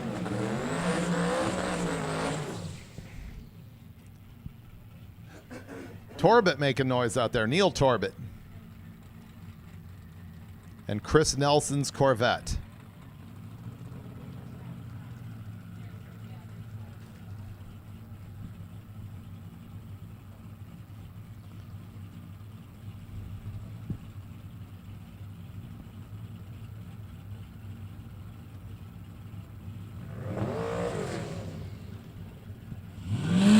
Went red. If he's smart, he's going to back that thing out, stage it again.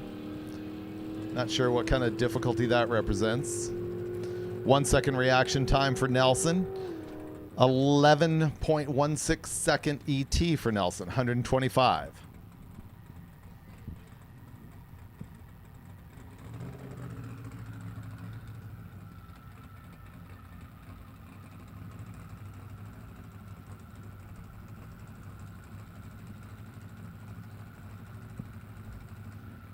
All right, Corbett bumps them both in.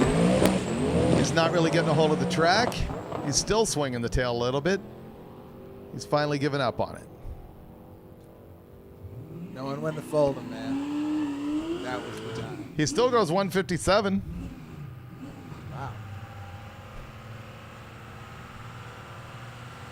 right, this truck's going to keep running until he does exactly what it says on the side. No piston. No, I think, again, he's just under the charger. Try to get up on the turbo now. And if things work out the right way, that's So far, that has not been the program with this thing. No, it's going to clear out on Tuesday. Dominic Liberci, 1140 at 115. What did the truck run? 1140 at 115. The Olds 442, 1088, 122. Yeah, I can hear the warning alarm going off, and hear the smoke has messed up some of the sensors here that's still seeing the smoke in the air, so we're going to wait a minute, get that fixed. The alarm has gone off.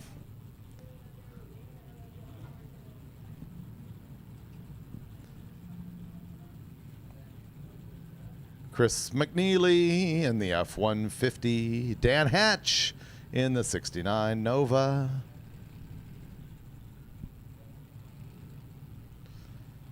Who knew? Dinner and a show, KJ. Who knew, man? Who like, really, who knew? Punch drunk is who knew. Hang in there, man. You got a little more to go.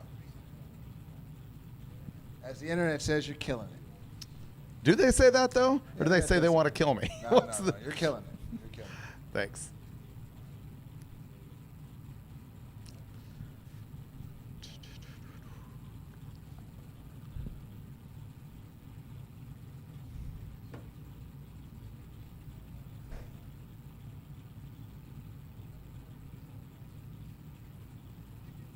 I think they're sending the canary out, KJ.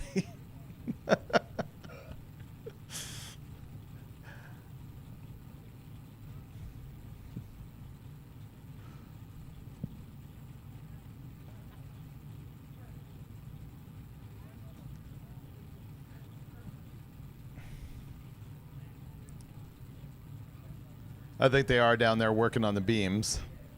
Yeah, getting the sensor. Yep. Right.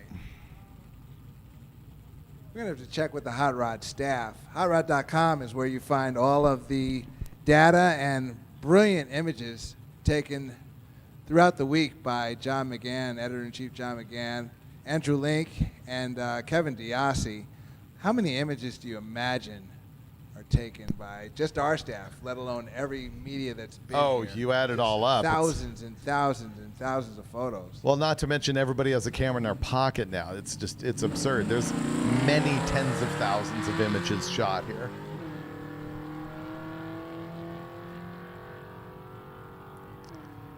All right, Hatch is going to take a ride. Based on body language by the starter there, it looks like they sent Hatch and just sit tight in the truck. Just hold on. Just sit tight. We'll get it. We got it. We're working on it. Just sit tight, baby. We got you. Hatch 1286 105. Yeah, lots and lots of photos. I mean, even back in my day, we would come home with 8,000 images, 8,000. something in that range.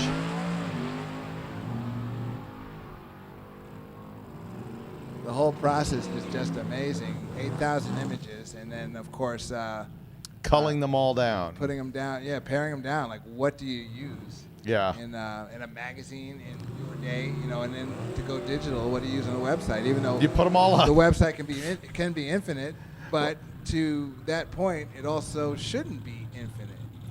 No, it shouldn't. Remember, a lot of those, though, are the technique that has come up ever since digital when you're not burning film is just lay on the motor drive button, and one of them is going to be Something's gonna be radical. good. Yeah, right. something's Something's gonna going be to be there. That's how you can shoot much slower shutter speeds out on car-to-car shots. 'Cause, like, one of these is going to be tacked. The background's going to look amazing. That's a good pair there. Keith Baker, Michael Mayone. The Malibu 851, 158. And Mayone, little quick, 849 with a 3, 159.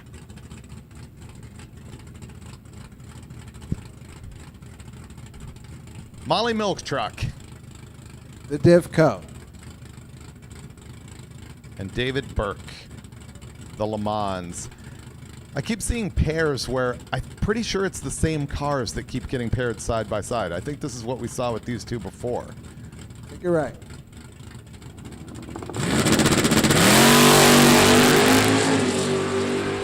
The milk truck is under-delivering for me today, I gotta say. Kicking the left wheel up there. Brilliant wheelie yesterday. 1091 milk truck, 120. And 1010, 133 for, I guess, would that be a G79? It's probably A body Le Mans.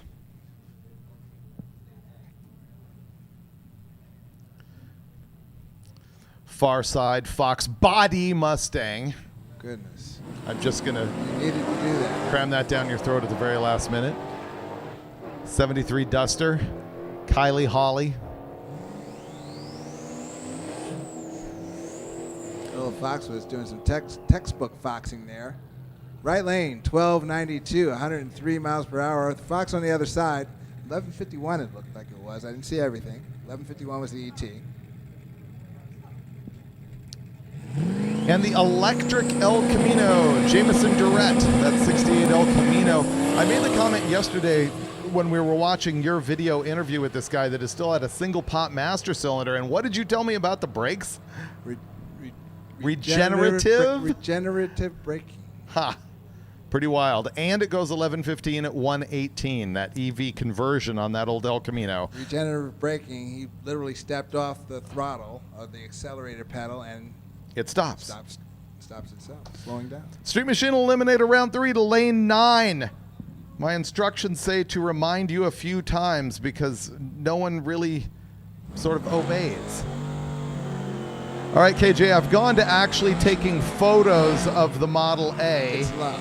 Note to self, It's a lust thing. build blown full-fendered Model A.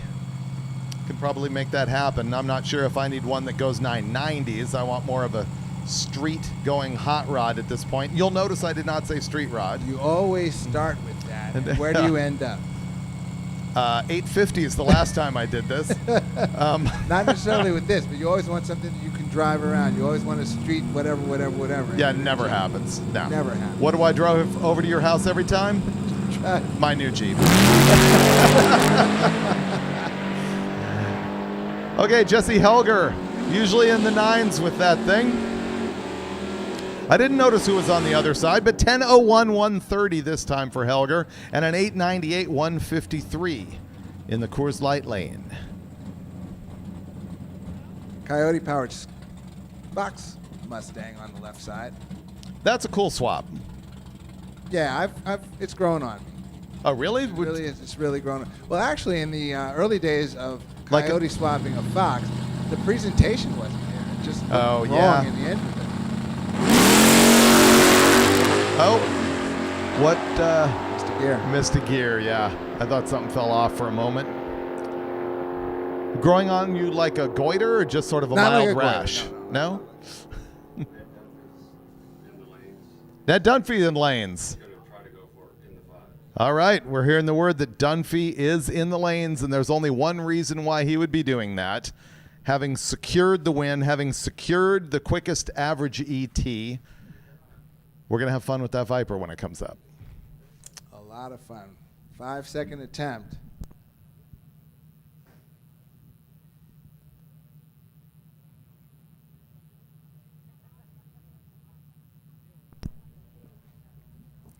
Street Machine Eliminator, round 3. Get to lane 9. Awards are going to be in the grandstands on the pit side 1 hour after the last run. And at that point, don't forget that we need to have your stuff cleared out of the pits and over on the left-hand side of the track behind the grandstands where we did tech. All right, Cage, this has got to be a swing for the fences for Jeff Sias. He's already run 9:13 today. And the fence would be what benchmark? 8:99. Okay.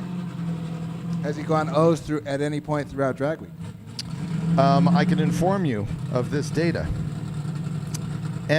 Jeff Sias. He's run 9:11, 9:14, 9:13, 9:10, and today I think he went 13. Yes. He may have come back and done a 12, but I think 13. No O's in the program. And he's out. Got away good. He's banging gears. 134 short time. It goes to the 8th mile. 5:87.7. That's a wobbler. Yeah, 9:52, 119. Slowed down after the 8th. Yeah, you know, you see those numbers at the 8th mile, and I always think, oh man, it can get there, and realize, no, that's not a turbo car. So that's not going to happen. The turbo cars tend to march in the back half. Steve Lemieux, Frank Romano.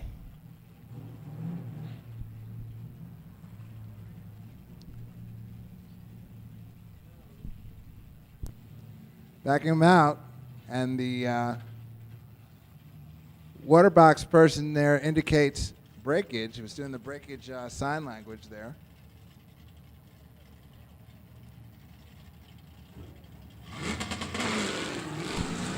All right, I guess Lemieux is going to get the bye and the win. We are in stick shift showdown right here, by the way. Is it showdown or shootout? Shootout, showdown. Oh, so there's no official name yet. There must be. I just don't know it. They both begin with S. Probably whatever I say repeatedly is what the name becomes. I don't know. I would bank on shootout. Usually these are shootouts. Shootout, yeah.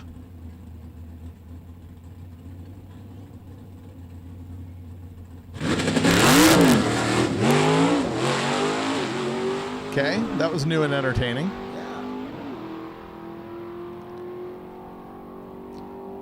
Andrew Starr, 976, 146. There's been hotter lapping done, but I think you might be looking at some clutch heat going on too.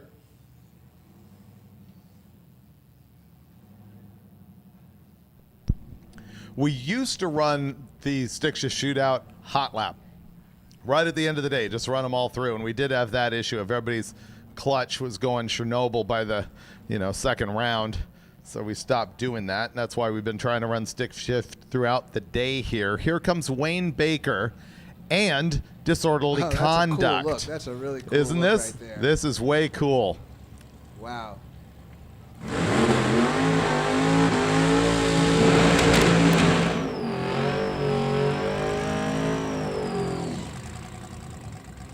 These are the top 2 cars in A gas. They've both run in the 8s. Baker's car on the left-hand side, the more beat-up looking one, has been quicker. Baker's got no rear glass because he left it in 1 million pieces on the starting line of Cecil County. They're still picking things up. Oh, he goes hard sideways. He's still going to get on the thing and go down.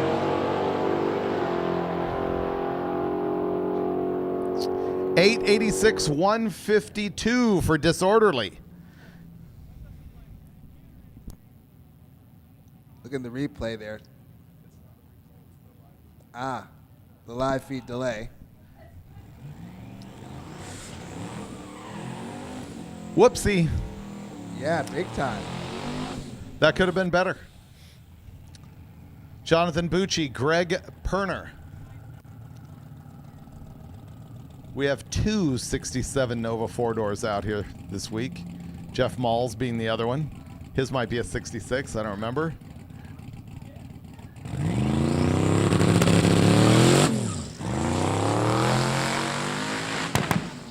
Underwhelming.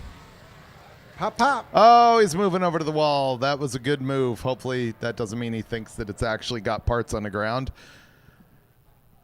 Man, thanks again to all the track workers for 100%. working so hard on this. You know, this is a brutal day out of drag week. This is the day that everybody has parts and fluids fall out. Lanes close in 1 minute. Essentially, the all-run lanes are closed. As that brings an end to the time trials portion of drag week, we will have to wrap up Street Machine and Stick.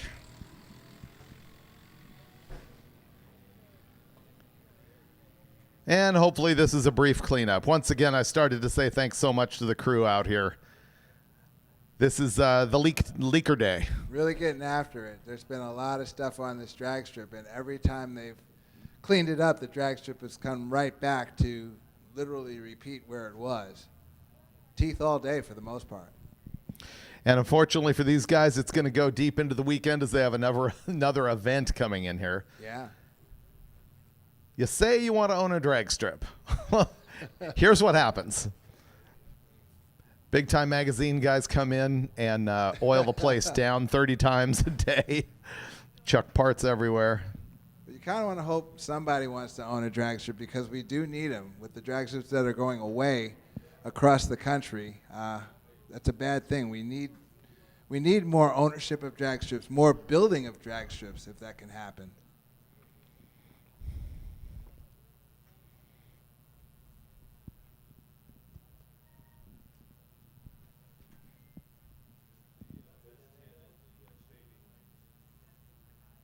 Oh yeah, Phil. He hasn't run.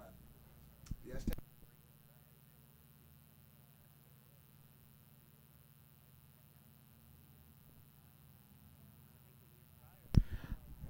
We're looking in lanes there. You can see that big blown small block S10's out here. Boy, have they had their struggles this week, but they were absolutely determined to finish.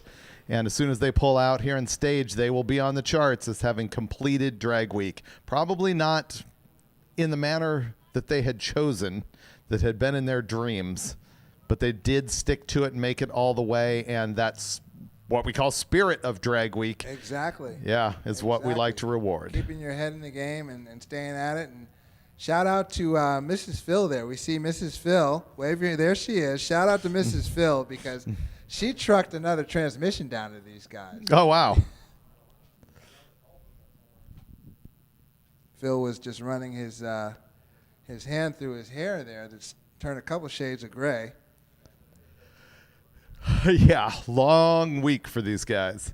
Happy to see them here at MIR for the end.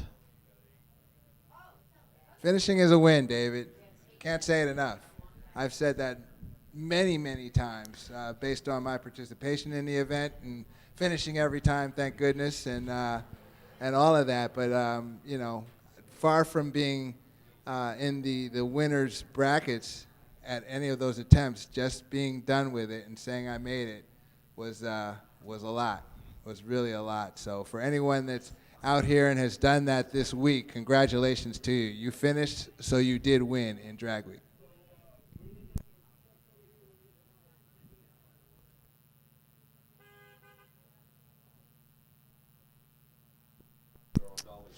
Yeah, we heard from the track crew here that they broke the rear end and the vehicle is stranded out here on track, so they're getting a dolly out there to drag it out of here.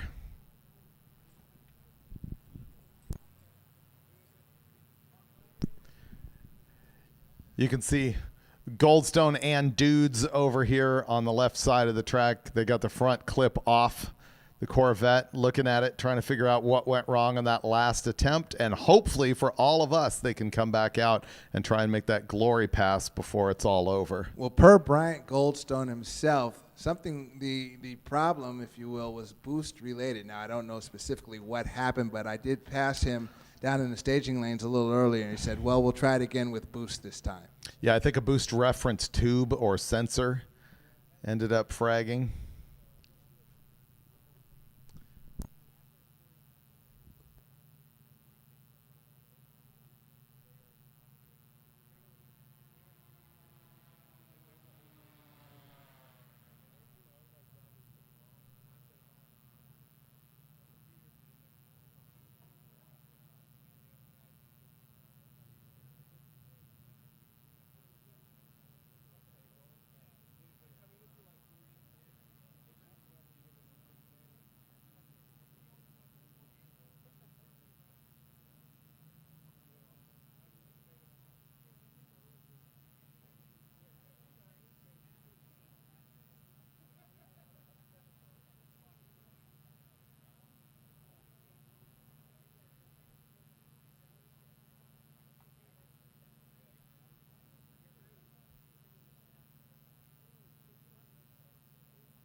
The Mickey Thompson live feed is showing the Lucid down there in staging lanes. We still got A group cars back there that will be run out, but we also do have stick shift cars. We also have Street Machine Eliminator coming up.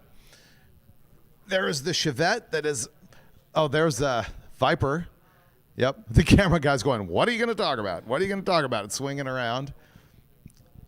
Show me something. I'll try and say words. Chris Engel.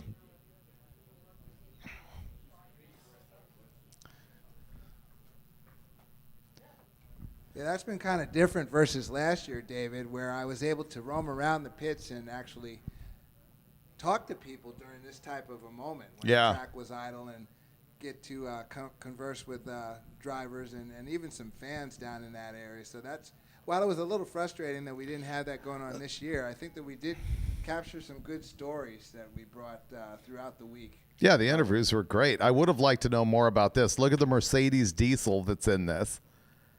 I mean, I don't speak any of this. I appreciate that he's flying the stripes on the Mercedes engine here, the red, white, and blue. Yeah, I'm not versed really in Mercedes diesels myself. Clearly, there's some type of an aftermarket turbocharger on it, but it moves out. I mean, that's awesome. I love this operation. And once again, if you didn't hear us talking about this earlier, he is camping in this thing. Yep. Oh, let's look at Rovik's Oldsmobile, that yellow car right there. I need to know how you're getting Rovik out of Rajveer Singh. It's what he's called. It's what he's called. Okay. I've been Rajing him. Yeah. I not that I refuse to Rovik him, but I don't understand Rovik. But if that's what he's called, Rovik, Raj, my man, Singh, you know, you're doing your theory. He's good. Raj. It's a Bill Travato Oldsmobile, 560 cubic inches. I think he told me it's making 900 horsepower. It's a pump gas version of that engine. Wow. Carrying that big old tank down to 960s. Yeah. Remember when he came on the scene? That's another another progression. Product of progression. Absolutely.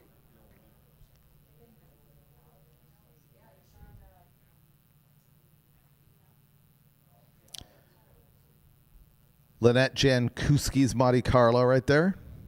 79 model. Been here a bunch of times.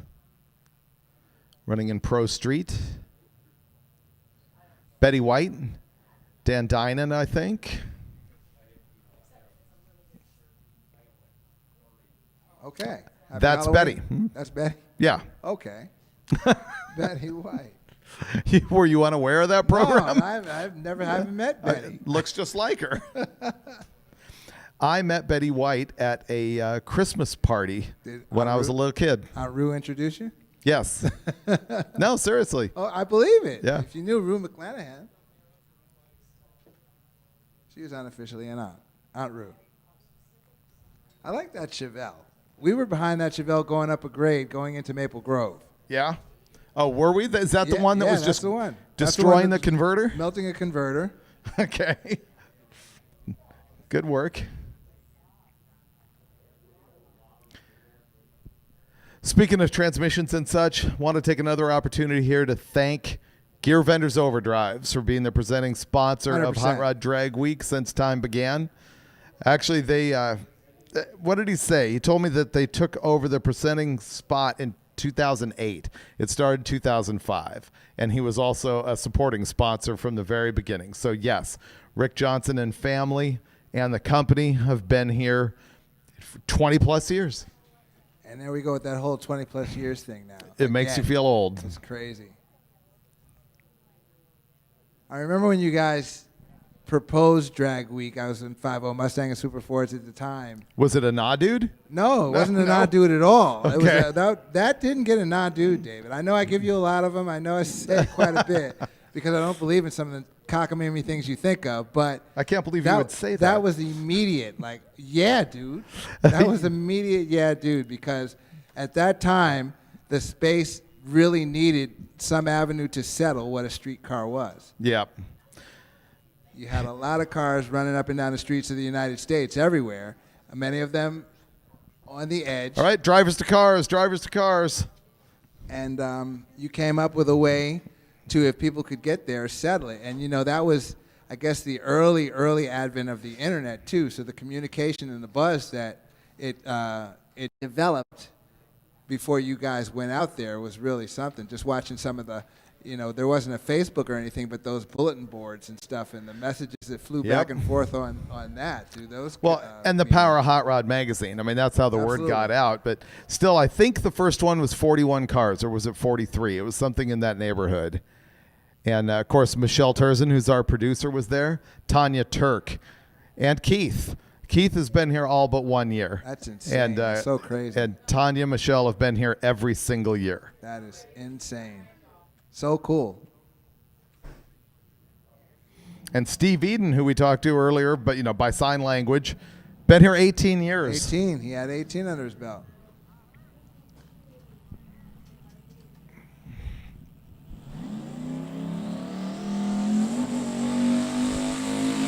Owen Rogers in the 70 Javelin. I haven't followed up with Owen. He had that turbo fragonation, 91 millimeter turbocharger,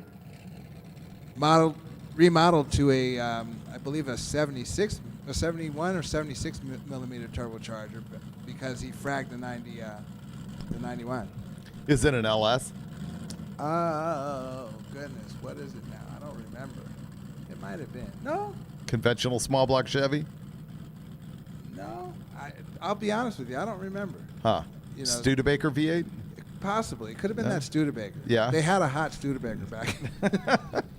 I don't remember what engine's in it, but it had a big turbo. A small turbo. But it's just cool to see him still doing this. That's what I'm getting at. And maybe this might be the last time he does it. 1326 at 69 miles an hour for Owen. In the left lane, Ian Rafferty, 1162 at 123.5.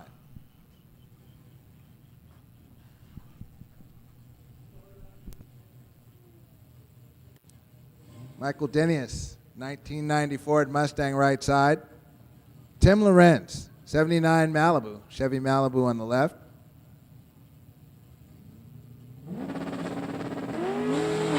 Now we're leaves with the wheels up. 139 at the short time. 108 mile an hour at the eighth. Quarter mile, 990 with a Ford, 134.51 miles an hour. Over in the other lane, Michael, 1432, 102.63 miles an hour.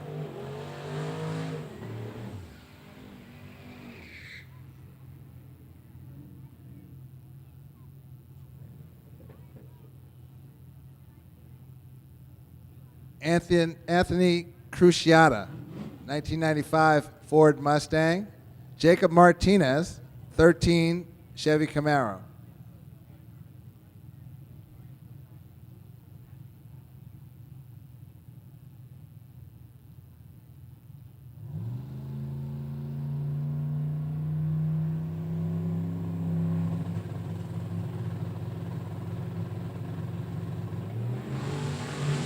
Anthony leads first.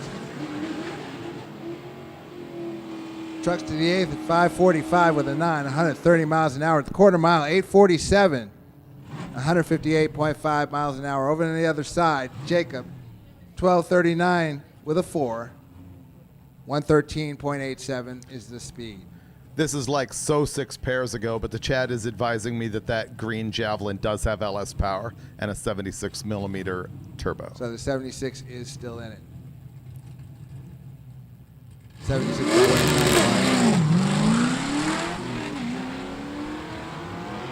4-speed Camaro.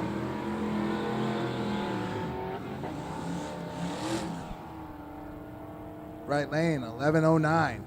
129.3 run is the speed. Wayne Lowry on the left lane, 1323 with a 3, 106.08.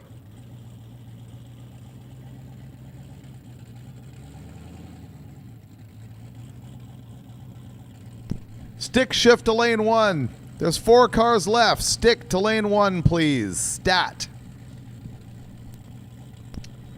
And winners, you might as well just return directly back.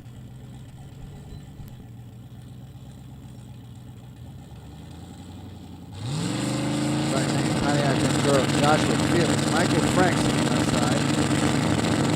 5, Chevy Mustang. Josh takes off 143 to 60 foot. At the 8th mile, 616, 112. Quarter mile ET is 6.666. 139.56 miles an hour. Over the other side, Michael, 1213 at 95.46 miles an hour.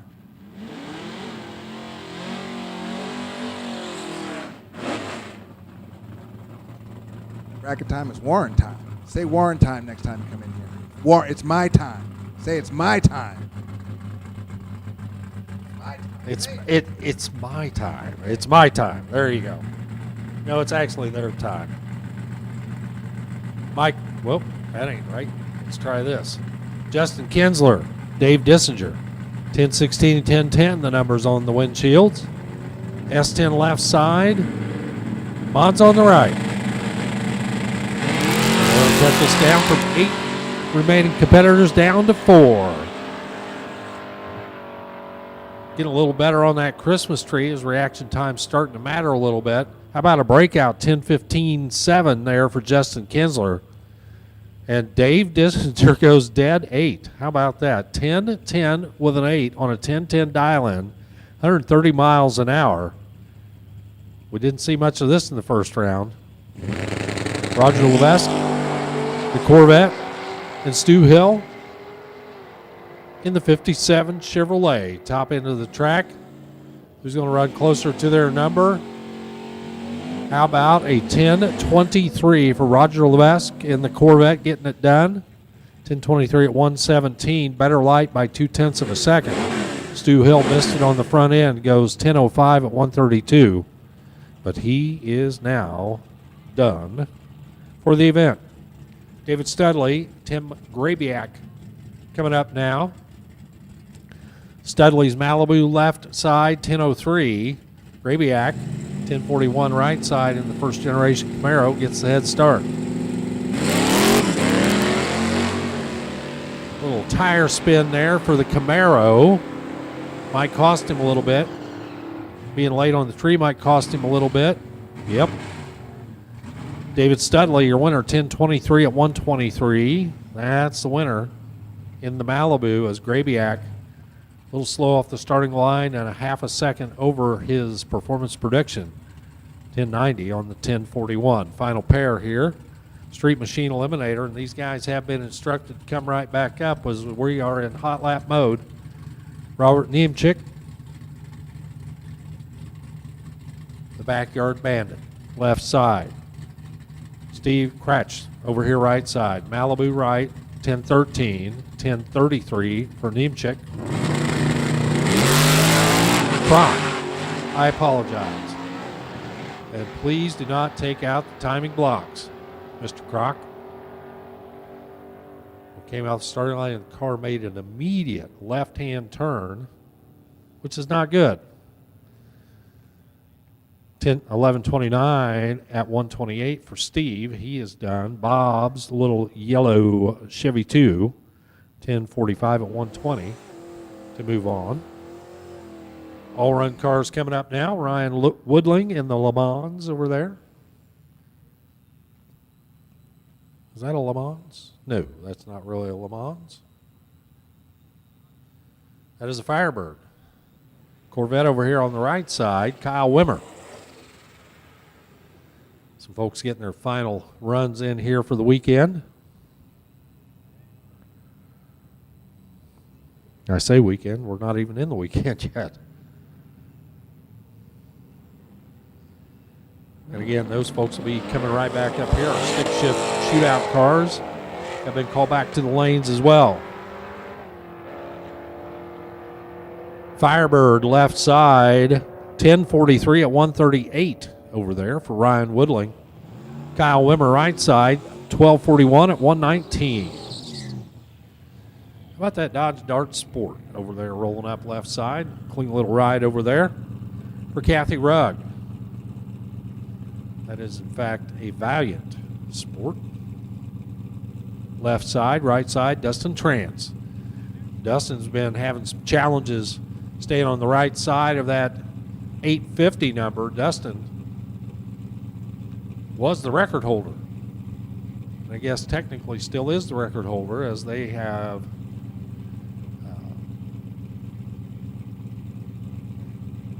he now stands in a tie. But his trouble has been that his car's been too fast all week, and that's been the fight that he's been fighting. Again, the 840s when he should be running 850s.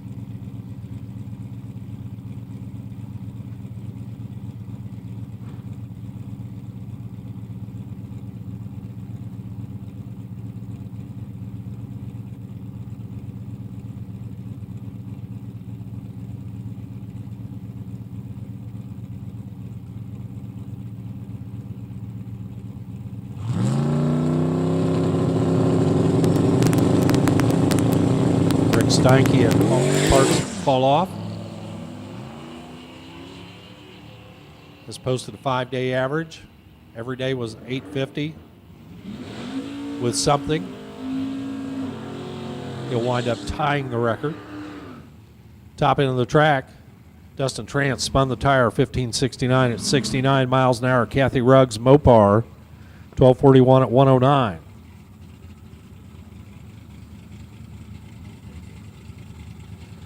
Little Chevy 2 slammed over there. That's Chris Engel. Lynette Jankuski, the Monte Carlo, right side. The Wisconsin tags over here on the right-hand side.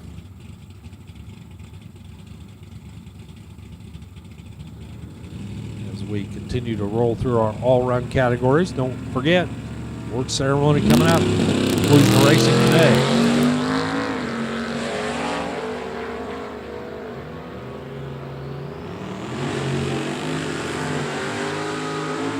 Chris Engel, 946, 151 over there as he throws the laundry out. Right side, 940 for Lynette at 142 miles per hour.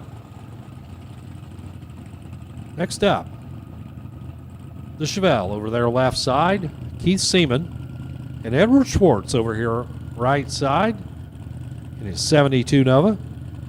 Ragtop machine over here on the right. Built boost as he bumps his way in. Oh, nice wheels up there for the Chevelle. But the Nova's going to stretch it out, get there first. 850 with a 5. How about dead 5? High fives out there on the starting line as Edward Schwartz goes dead on 5. 850 with a 5 at 158 miles an hour. Keith Seaman, 945 at 140 miles an hour. But a good run right there as he goes dead on 5. And it looks like we got a little bit of stuff out there. Oh, boy. Not what we want to see, as we've seen too much this kind of activity all day long and kind of sort of all week long, as we've had plenty of attrition out here on the racetrack. And I understand a little antifreeze out there on the starting line. So we're going to do our best to get that contained and get it cleaned up, and it is going to require the torch to scrape that off before we finish up. We need both of our shootouts back to the lanes. We asked you to hot lap them back up here, so our stick shift shootout and our street machine eliminator shootout. We need both of you back to the lanes here so we can get your competition finished up. I believe we've got 3 stick shift cars and 4 street machine cars coming back. I believe that is the case. But we certainly need you back so we can get finished up.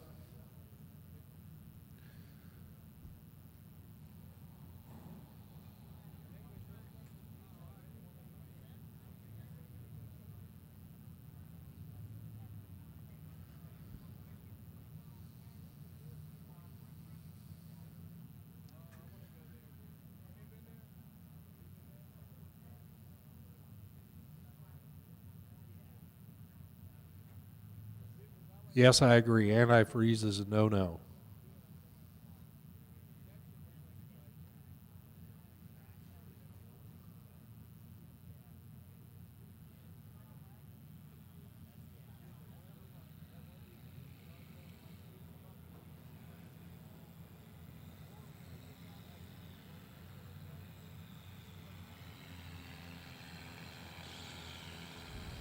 So very quick attention to detail right there to get all that scraped up.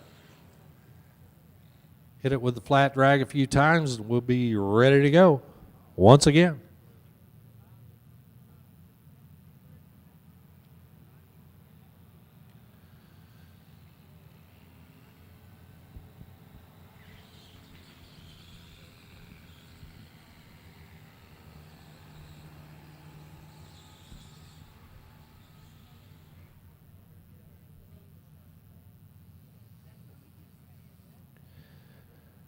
For everybody that's been tuned in all week, we certainly appreciate you taking the time to join us and be a part of this, even though you didn't get the chance to do it in person. Love having you on board and enjoying all of the activity in this record-setting event.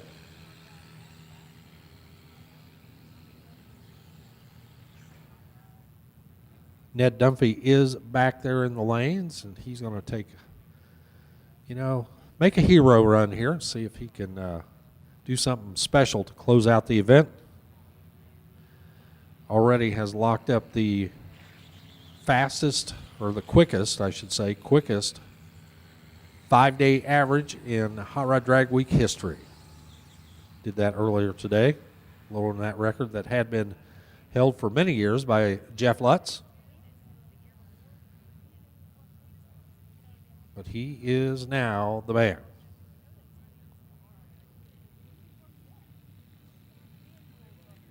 And again, if you got time slips that need to be turned in, please do that now or as soon as you possibly can, because they're waiting over there as patiently as they can to get those spreadsheets filled out, figure out who's going to be taking home our awards. Here's Chief Kent 60-foot over here on the right-hand side. Not sure exactly who that is. For some reason, we don't see that in the computer. The Tempest wagon over there, that's John Snyder. 64 Pontiac Tempest wagon, the long roof racer over there. And it looks like they were cranking a little go juice in there, a little nitrous to help that race car out a little bit.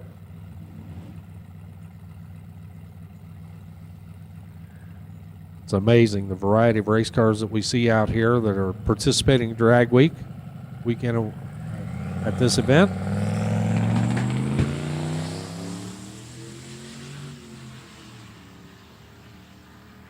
And the station wagon with a big puff of smoke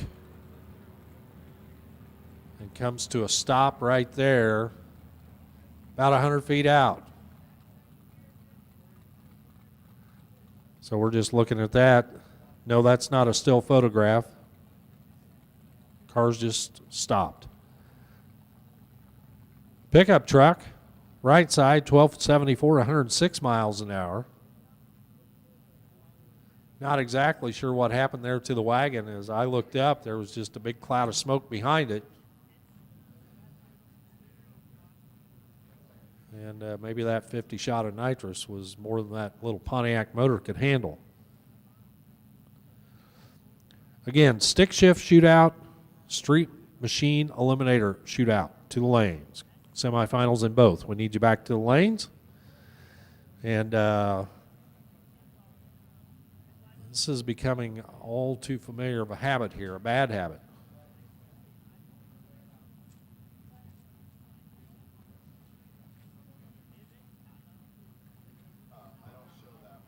Our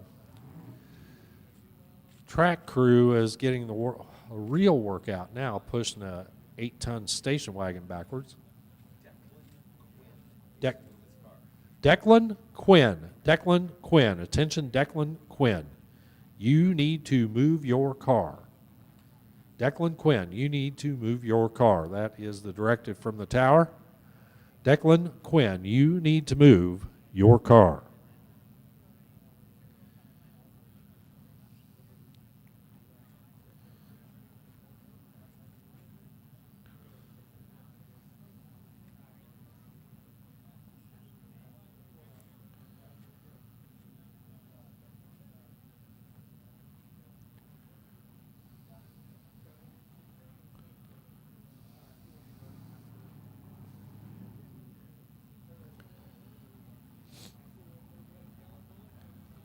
Again, racers, if your order drag week is complete, we'd appreciate it if you could get yourselves loaded up and be prepared to vacate your pit space, as we've got racers coming in tonight for a MIR track event. Gates open for that at 6 p.m. So going to be a lot of moving parts and pieces out here in that transition.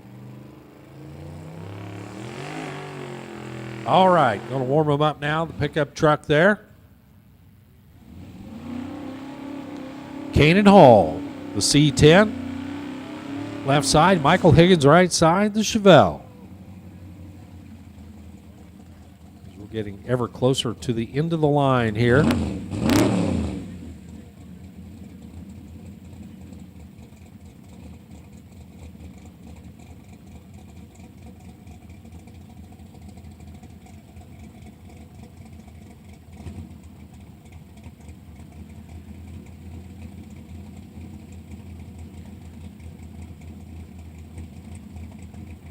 David Freiberger eating a very nutritious meal. Everything I've ever seen him eat came out of a foil bag for the past 5 days.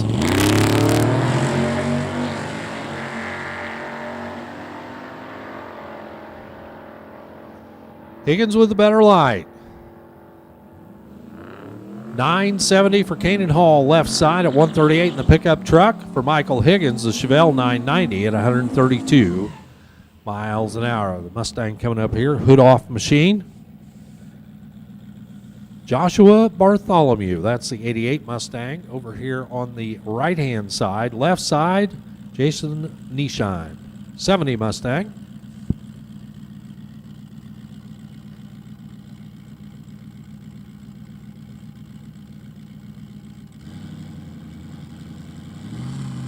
So we are sorting some stuff out here.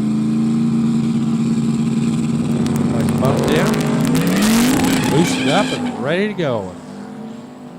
Little tire spin there for the Mustang right side. In the meantime, left side 860, 156. Nice lap there for Jason Nieschheim. 1090 at 133. Most of that right back here at the starting line, as it was a tire spinning effort. Single coming up here for the nitrous boosted S10. Left side of Devin Madison. 95 S10. Got that chroma key paint on it. Little nitrous feeding the engine there. Quick track prep. Then it'll be time for stick shift and street machine eliminator.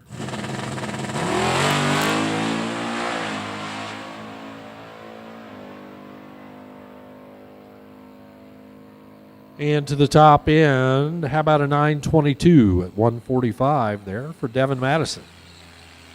Tractor going to make a quick pass. I'm going to keep these mold spots in check right now. Putting a little traction spray down right there, the traction compound, which is just liquid rosin. A little glue out there. David Freiberger is back. Next cars on track are going to be the semis in stick shift. All right. And we got a little bit of a bracket race left, as we've got 4 cars left in the street machine eliminator as we get closer and closer to the end of Hot Rod Drag Week 2025.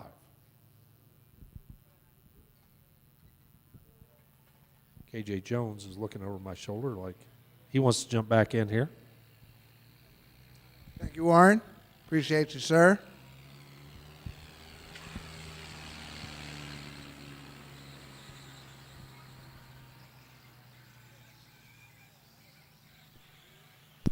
KJ Jones. Yeah, let's make a song. Now, my name is being sung by David Freiberger. It was sung to the tune of the Brian Lones song, though.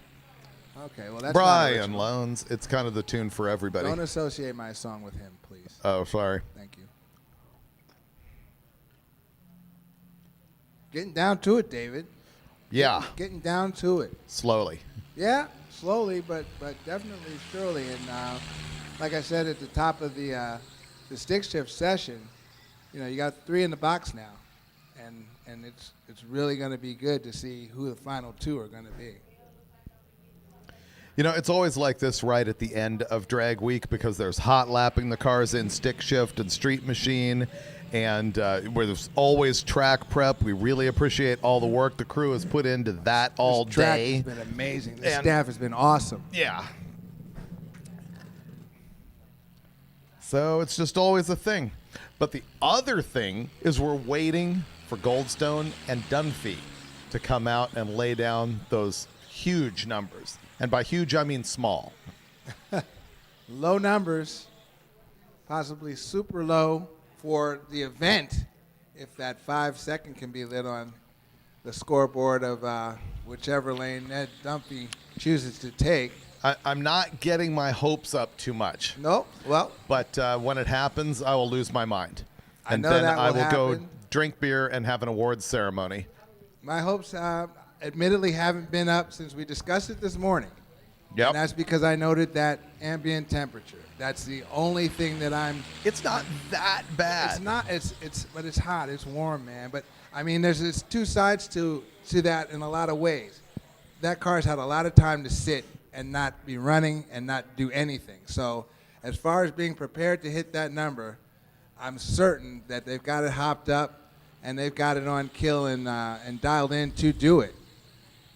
But I don't know if the temp is anywhere above 85. I'm just thinking it might not happen.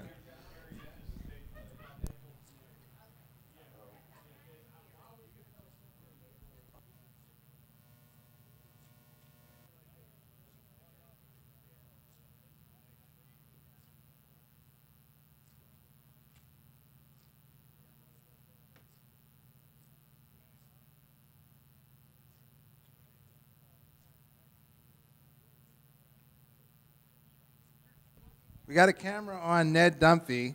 Ned, okay, your best sign language.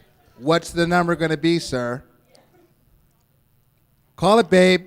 Call it. Left field, right field, or center field? You see a 5. 6. 6. O. 602. 602. 602 is the call. Now, Will it Ned, go 250? Yes? It'll Okay. Go, it'll Higher. go 250. 602. It'll go 250. Ned and Jamie, do you not think it'll run 5 seconds, or do you think the 5 second will be eluding you because of ambient? Will weather play a part in not achieving a 5 second run? You can lip sync. I'll try to lip sync it. Shake your head. Yes or no? No. Okay. I'll buy that. I have no idea what you said, but I'll buy that. He's coming He's up. coming up our way. He's going to talk to the camera that we can't hear. Something about the last pass. Okay, the last pass. Gotcha. Density altitude is currently I see it. 2362. 2362. That plays a part in that also, David. See, now that we're looking at all the science behind it, I don't know if that's even possible. 2362. Water grain's 94. It wasn't going to happen, Ned. So we'll try to get that 602 out here. Temperature 84.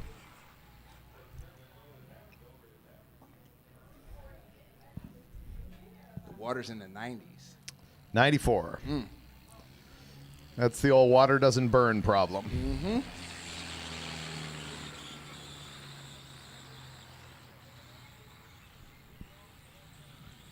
This guy's saying if he sticks around for the test and tune, it might be quicker if he runs later tonight. If you hang out. But it wouldn't be a drag week and it wouldn't be a record.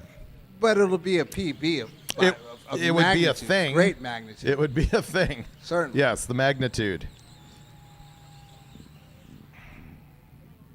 Shout out guy in the chat that observed that thought that up. Yep.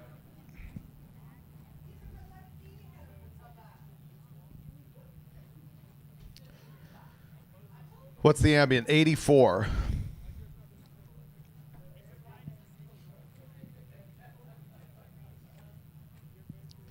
One of the comments here says, coolest unlimited guy by far. Yeah, he's pretty loose. Ned's good. Yeah. Well, now he is. Yeah. I guess now you can now be. He is. Yeah. Stick shift showdown coming back. This is the semis. Steve Lemieux, Jeff Sias.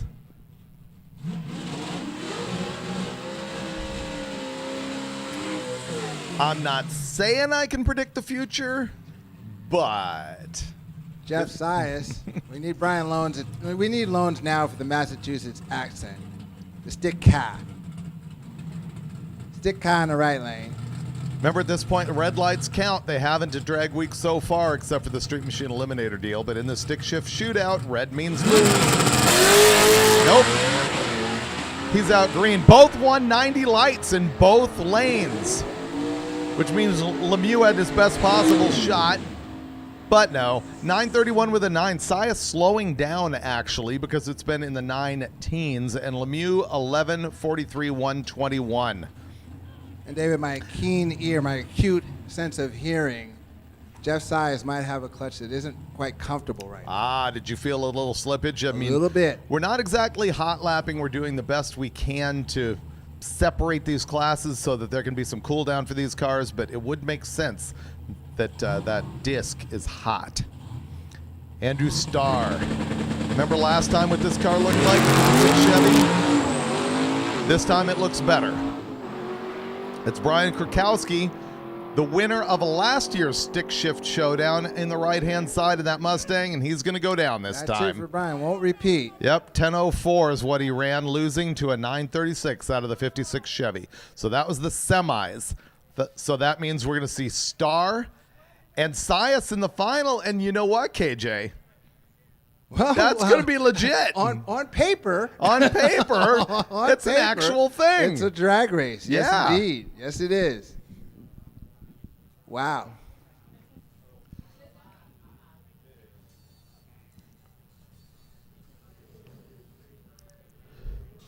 You guys ever done this before? Call the bracket rules?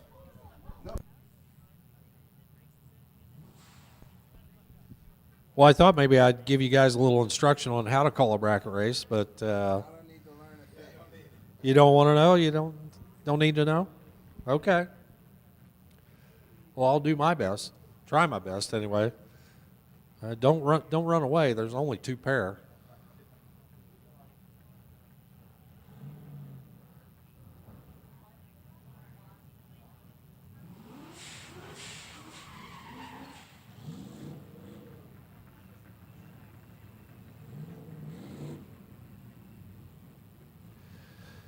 Bracket race time. Yes, we got them dialed in now. Semifinals. Winner goes to the final round here. David Studley, Roger Levesque. Winner goes to the final. 10:03 left side, 10:14 on the right. Head start to the Corvette over here on the right side. He's been in the left lane the first couple of rounds. Now he's over here on the right.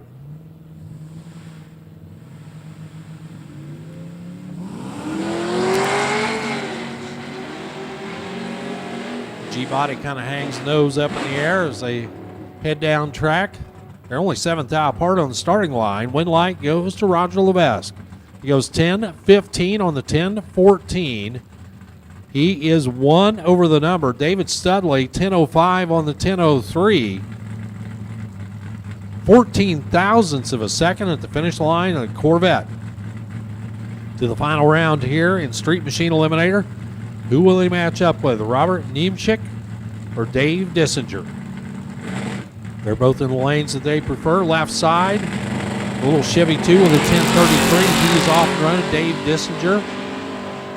The Monza with a 1010 on the scoreboard. Little throttle work down there at the top end, and it is a 1014 winner for Dissinger. So the Monza and the Corvette to the final round, 10:14 at 127. Niemczyk finishes up here in the semifinals, and it's a whole lot more better than it was yesterday. It's got a blower belt on it now, David. It has a blower belt, and apparently it has a new Lenko in it, and the big deal for these guys is that they actually made it here to MIR. The struggle bus on this thing has been like a Top Fuel struggle bus. Definitely a fuel struggle bus. It's been amazing. But again, shout out to Mrs. Phil for helping out on the road to get that transmission down to him. Yeah, this has been tough. I hope they come out here and run the best number that they have. That would be cool. That would be absolutely cool. They almost have to. Let's see. This truck has been 772 here on Monday, then 1292. Then they had to just take a 20-second time slip. Then it ran in the 15s yesterday. So will it go 772 like it did on Monday for the win? 772 or better. Stand by. This is just going to be a personal goal kind of trip down the track right now. No chance of winning anything, but personal pride. Through the gears. A little bit bouncy out of the hole. Lenko is rolling through the gears. Will it go 772? It goes 814 at 148. But man, what an actual personal victory for those guys 100%. to get here. And look what we got in the water box. It is personal victory for sure. We have one of the baddest cars in drag and drive. The Javelin was one of the baddest drag and drive drivers for sure. Well, and last year's winner, Brian Goldstone. His crew and passenger, Brian Robbins.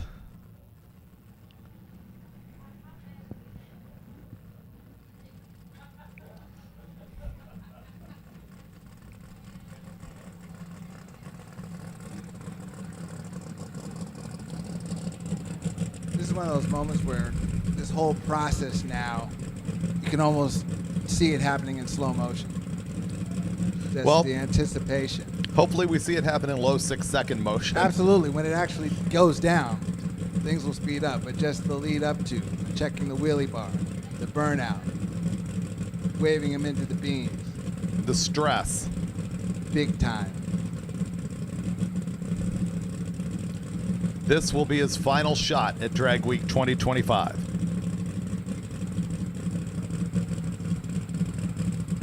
Brian waving him in.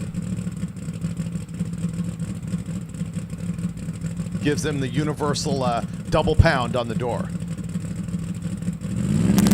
One goal.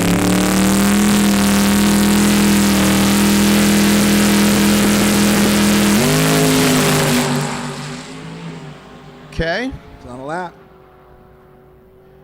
He goes 439 to the 8th mile, 670 with a 5 at 212.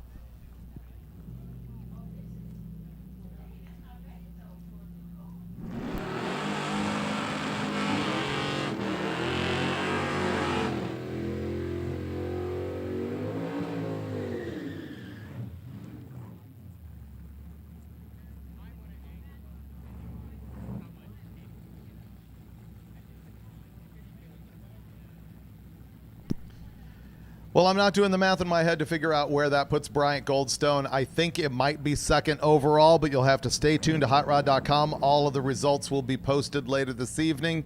You'll see all kinds of coverage in the morning. They're going to post stuff, I guess, for the coming week with all sorts of detail on the cars that you've been seeing here. So make sure to stick to hotrod.com, Hot Rod social media. They posted an awesome sequence. I loved it, of the glass coming out of the back of Baker's A-Gas Nova, and lots of action photos like that are going to be coming your way. Goldstone, not going to take the overall win this time, but I think he may be number 2, making it on the podium and getting one of those Gear Vendors guitars. Which is outstanding. Brand new car, just finished build, and to come out and get that done through many trials and tribulations this week. We do need to see what some of the ETs are of some of the other 6-second cars that are in play here, so I don't want to jump the gun with saying that, but I will say that it's been an impressive performance for Bryant Goldstone, Brian Robbins to keep that thing going and run 6 seconds throughout the week.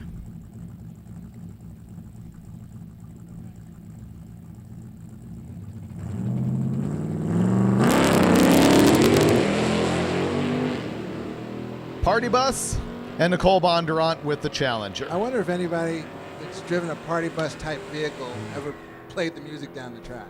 Of course. Yeah, 11:01 for the Challenger and Party Bus, 13:49 at 98 miles an hour. The 4-door 66 Galaxy.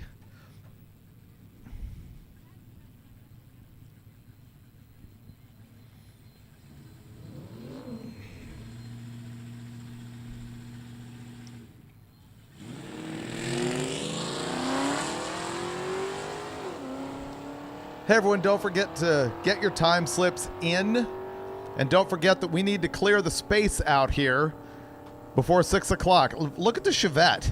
What? He was spinning the tires for like 20 minutes and no smoke was coming off them because they were turning at 38 RPM. The Magnum goes down 1485. Liam Cannon in the Mustang 1321. Far more smoke from the exhaust than there was from Look the at tires. The contrast. Yeah. Diesel, EV. Left lane, Good right call. lane. And the EV is going to spank the diesel. This is probably the home run shot for Jared as well. Jared in the left lane in the Lucid Air. He's bumping it in with the Chevette. The Chevette's going to get out earlier, 109. But look, he's just absolutely going to get the diesel drained out of his tank as the EV crosses by with much greater environmental responsibility and running 919 at 147 miles an hour.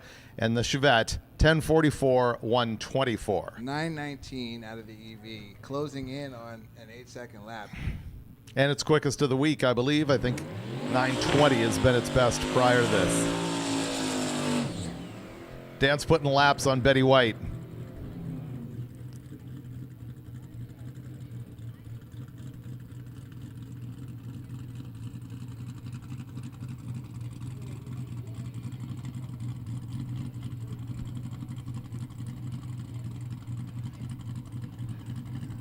Hey, if you're winners on Street Machine or Stick Shift, we need you back to the lanes. Winners on Street Machine or Stick Shift, come on back to the lanes.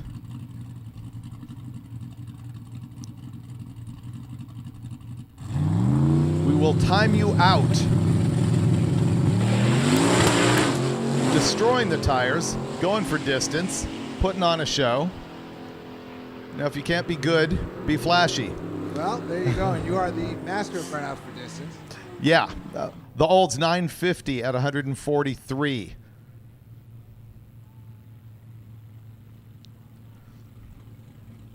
Did you guys actually measure the biggest distance that you did a burnout? Oh, we did one time. We counted phone poles. It was like, it wasn't a quarter mile. It was less than a quarter, more than an eighth. But remember, we also weren't dealing with some ridiculous, like, twin turbo, spin the tires for absolutely ever kind of cars at the time. Right. 860 at 158 for the Mustang. And Dan Hatch, 1279.9 at 105. Here is the all-electric 68 El Camino. Brian Acton on the other side.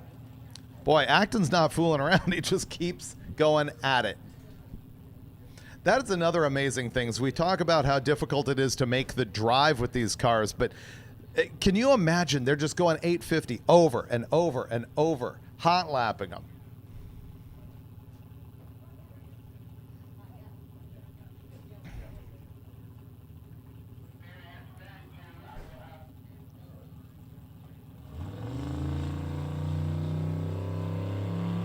Pushing the front tires. All that EV torque.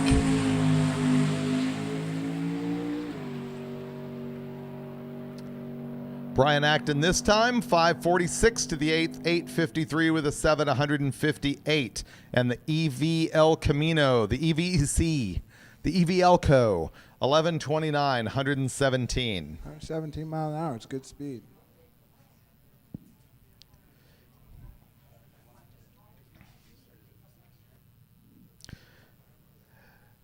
The live chat's asking, where can I find a list of the drivers? You can get the drivers and all of their performance results from every day in a PDF that is available at hotrod.com. Top of the page currently is going to have the link to the results from yesterday, and later on we will have the overall results.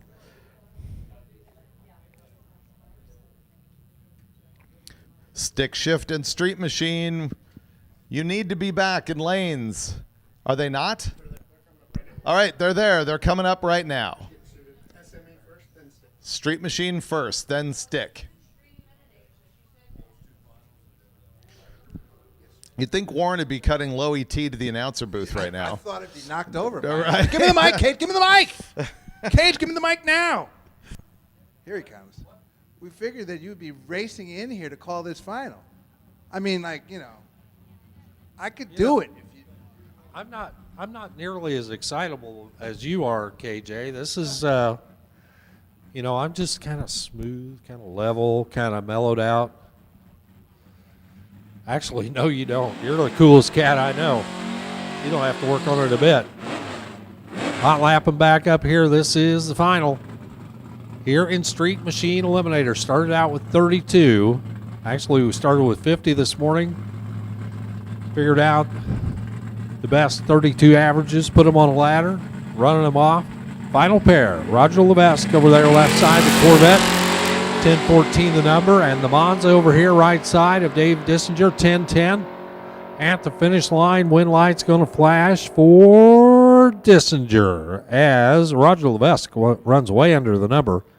He breaks out by about a tenth of a second, 10:05 on the 1014, but it really didn't matter.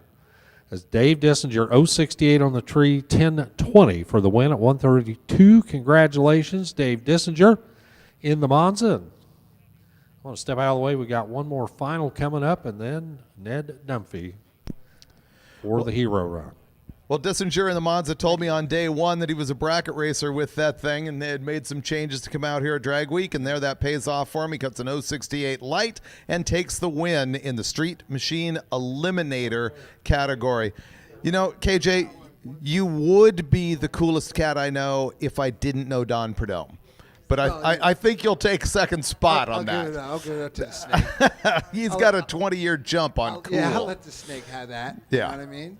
But I appreciate that, David. I try to be even keeled about stuff and don't let things bother me too much. It takes too much energy to get excited about. Yeah, what was the quote the other day? There is no, like at the Jones household, there is no, what was the word that you used for freaking out or stress or?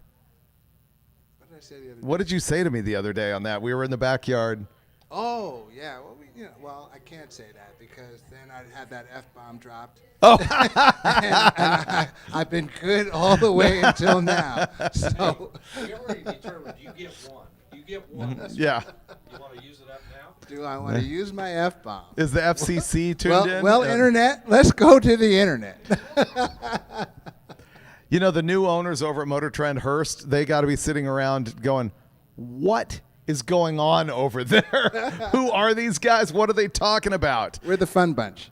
I understand one of our stick shift guys is broke.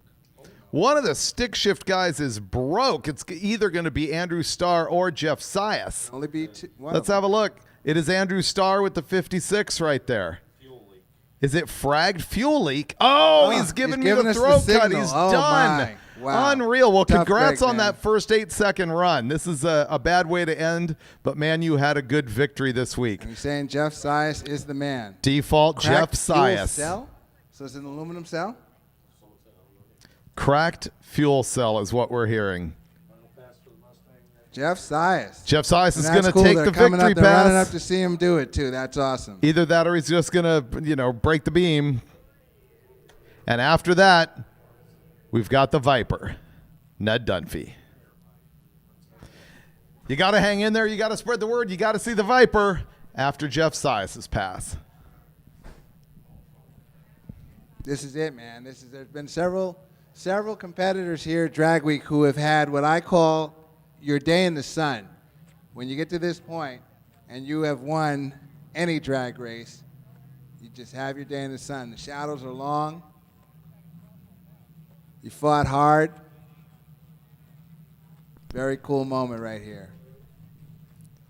Jeff shares just about everything about his car on Facebook.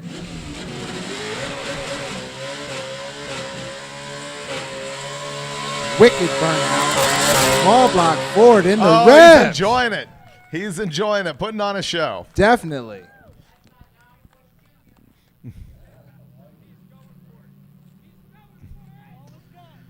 He no longer cares about the valve springs. They've done their duty. The springs have done it.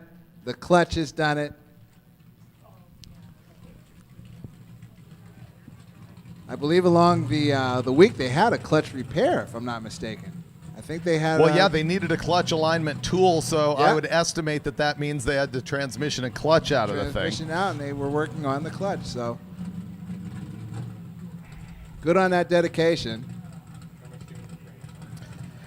And the other news about this is Tremec is going to give away a TKX transmission for the winner of this class, which is Jeff Sias. He will be getting a new TKX 5-speed manual transmission for his trouble here as he goes 912 with a 1 at 149 after theoretically giving something up with that decorative burnout. 912 with a 1 at 149 to win for Jeff Sias in the stick shift shootout. Shout out Fonzio. Good job, big guy. Shout out to his ride-along partner. Fonzio, good job, my man. And now we're looking for Ned Dunphy and the Viper to make a final glory pass.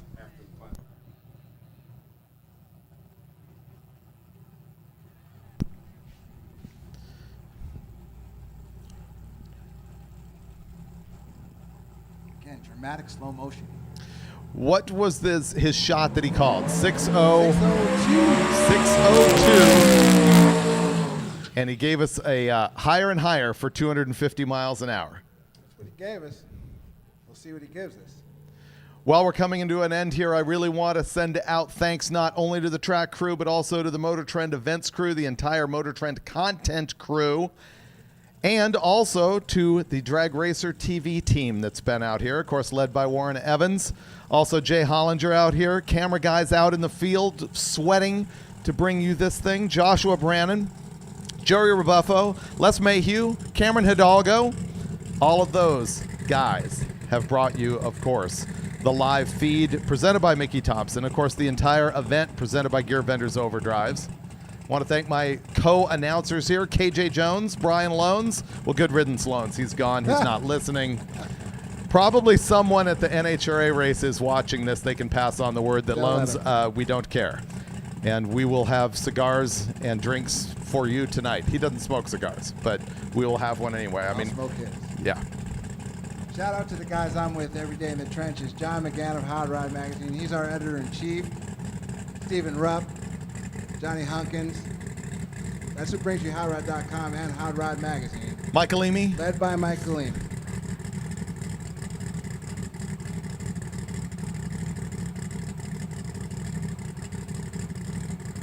Want to thank 1320 Video for coming out again this year. Stick the mags out here. That's Dunphy is in.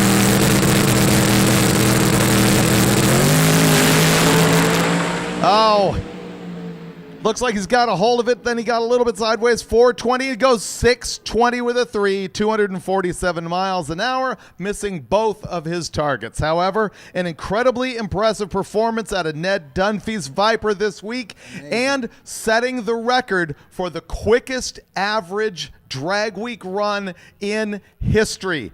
He actually beat Jeff Lutz's number of 61918.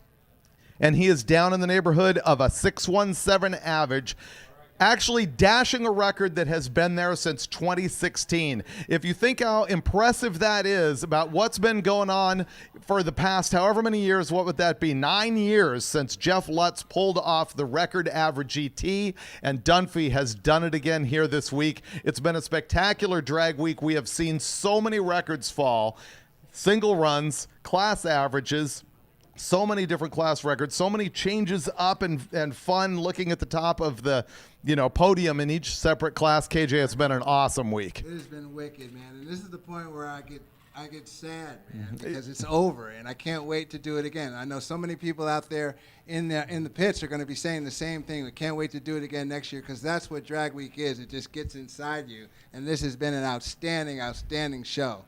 You know what? It's an absolute torture test. Everybody often at the end of the week is like, I am never doing this again until the next time. And the next time is going to be next year. I know they're already in the planning for the next Hot Rod Drag Week, and they're going to lean on the support of their sponsors. We absolutely have to thank Gear Vendors Overdrives for making this event happen for so many years. 100%. And of course, the Mickey Thompson Tires live feed has been a godsend for us. We got VP. We got, what's that all about? Mickey Thompson. VP and you just distracted my train Summit. of thought. Summit. It has been a long, long week. So thank you to all of those sponsors. Thank you to everybody who's been making content for us, both outside of Hot Rod Magazine and in. But the number one people that we have to thank are the participants. 100%. I've always said that it is the Drag Week racers who made this event what it is. They created that camaraderie. They created sort of the environment, and it's almost like a corporate situation where somebody establishes what the culture is going to be. That original team in 2005 did that a long time ago, and all of us in the entire drag and drive world are reaping those benefits today. So thanks very much again to everybody involved in this thing. KJ, any last words?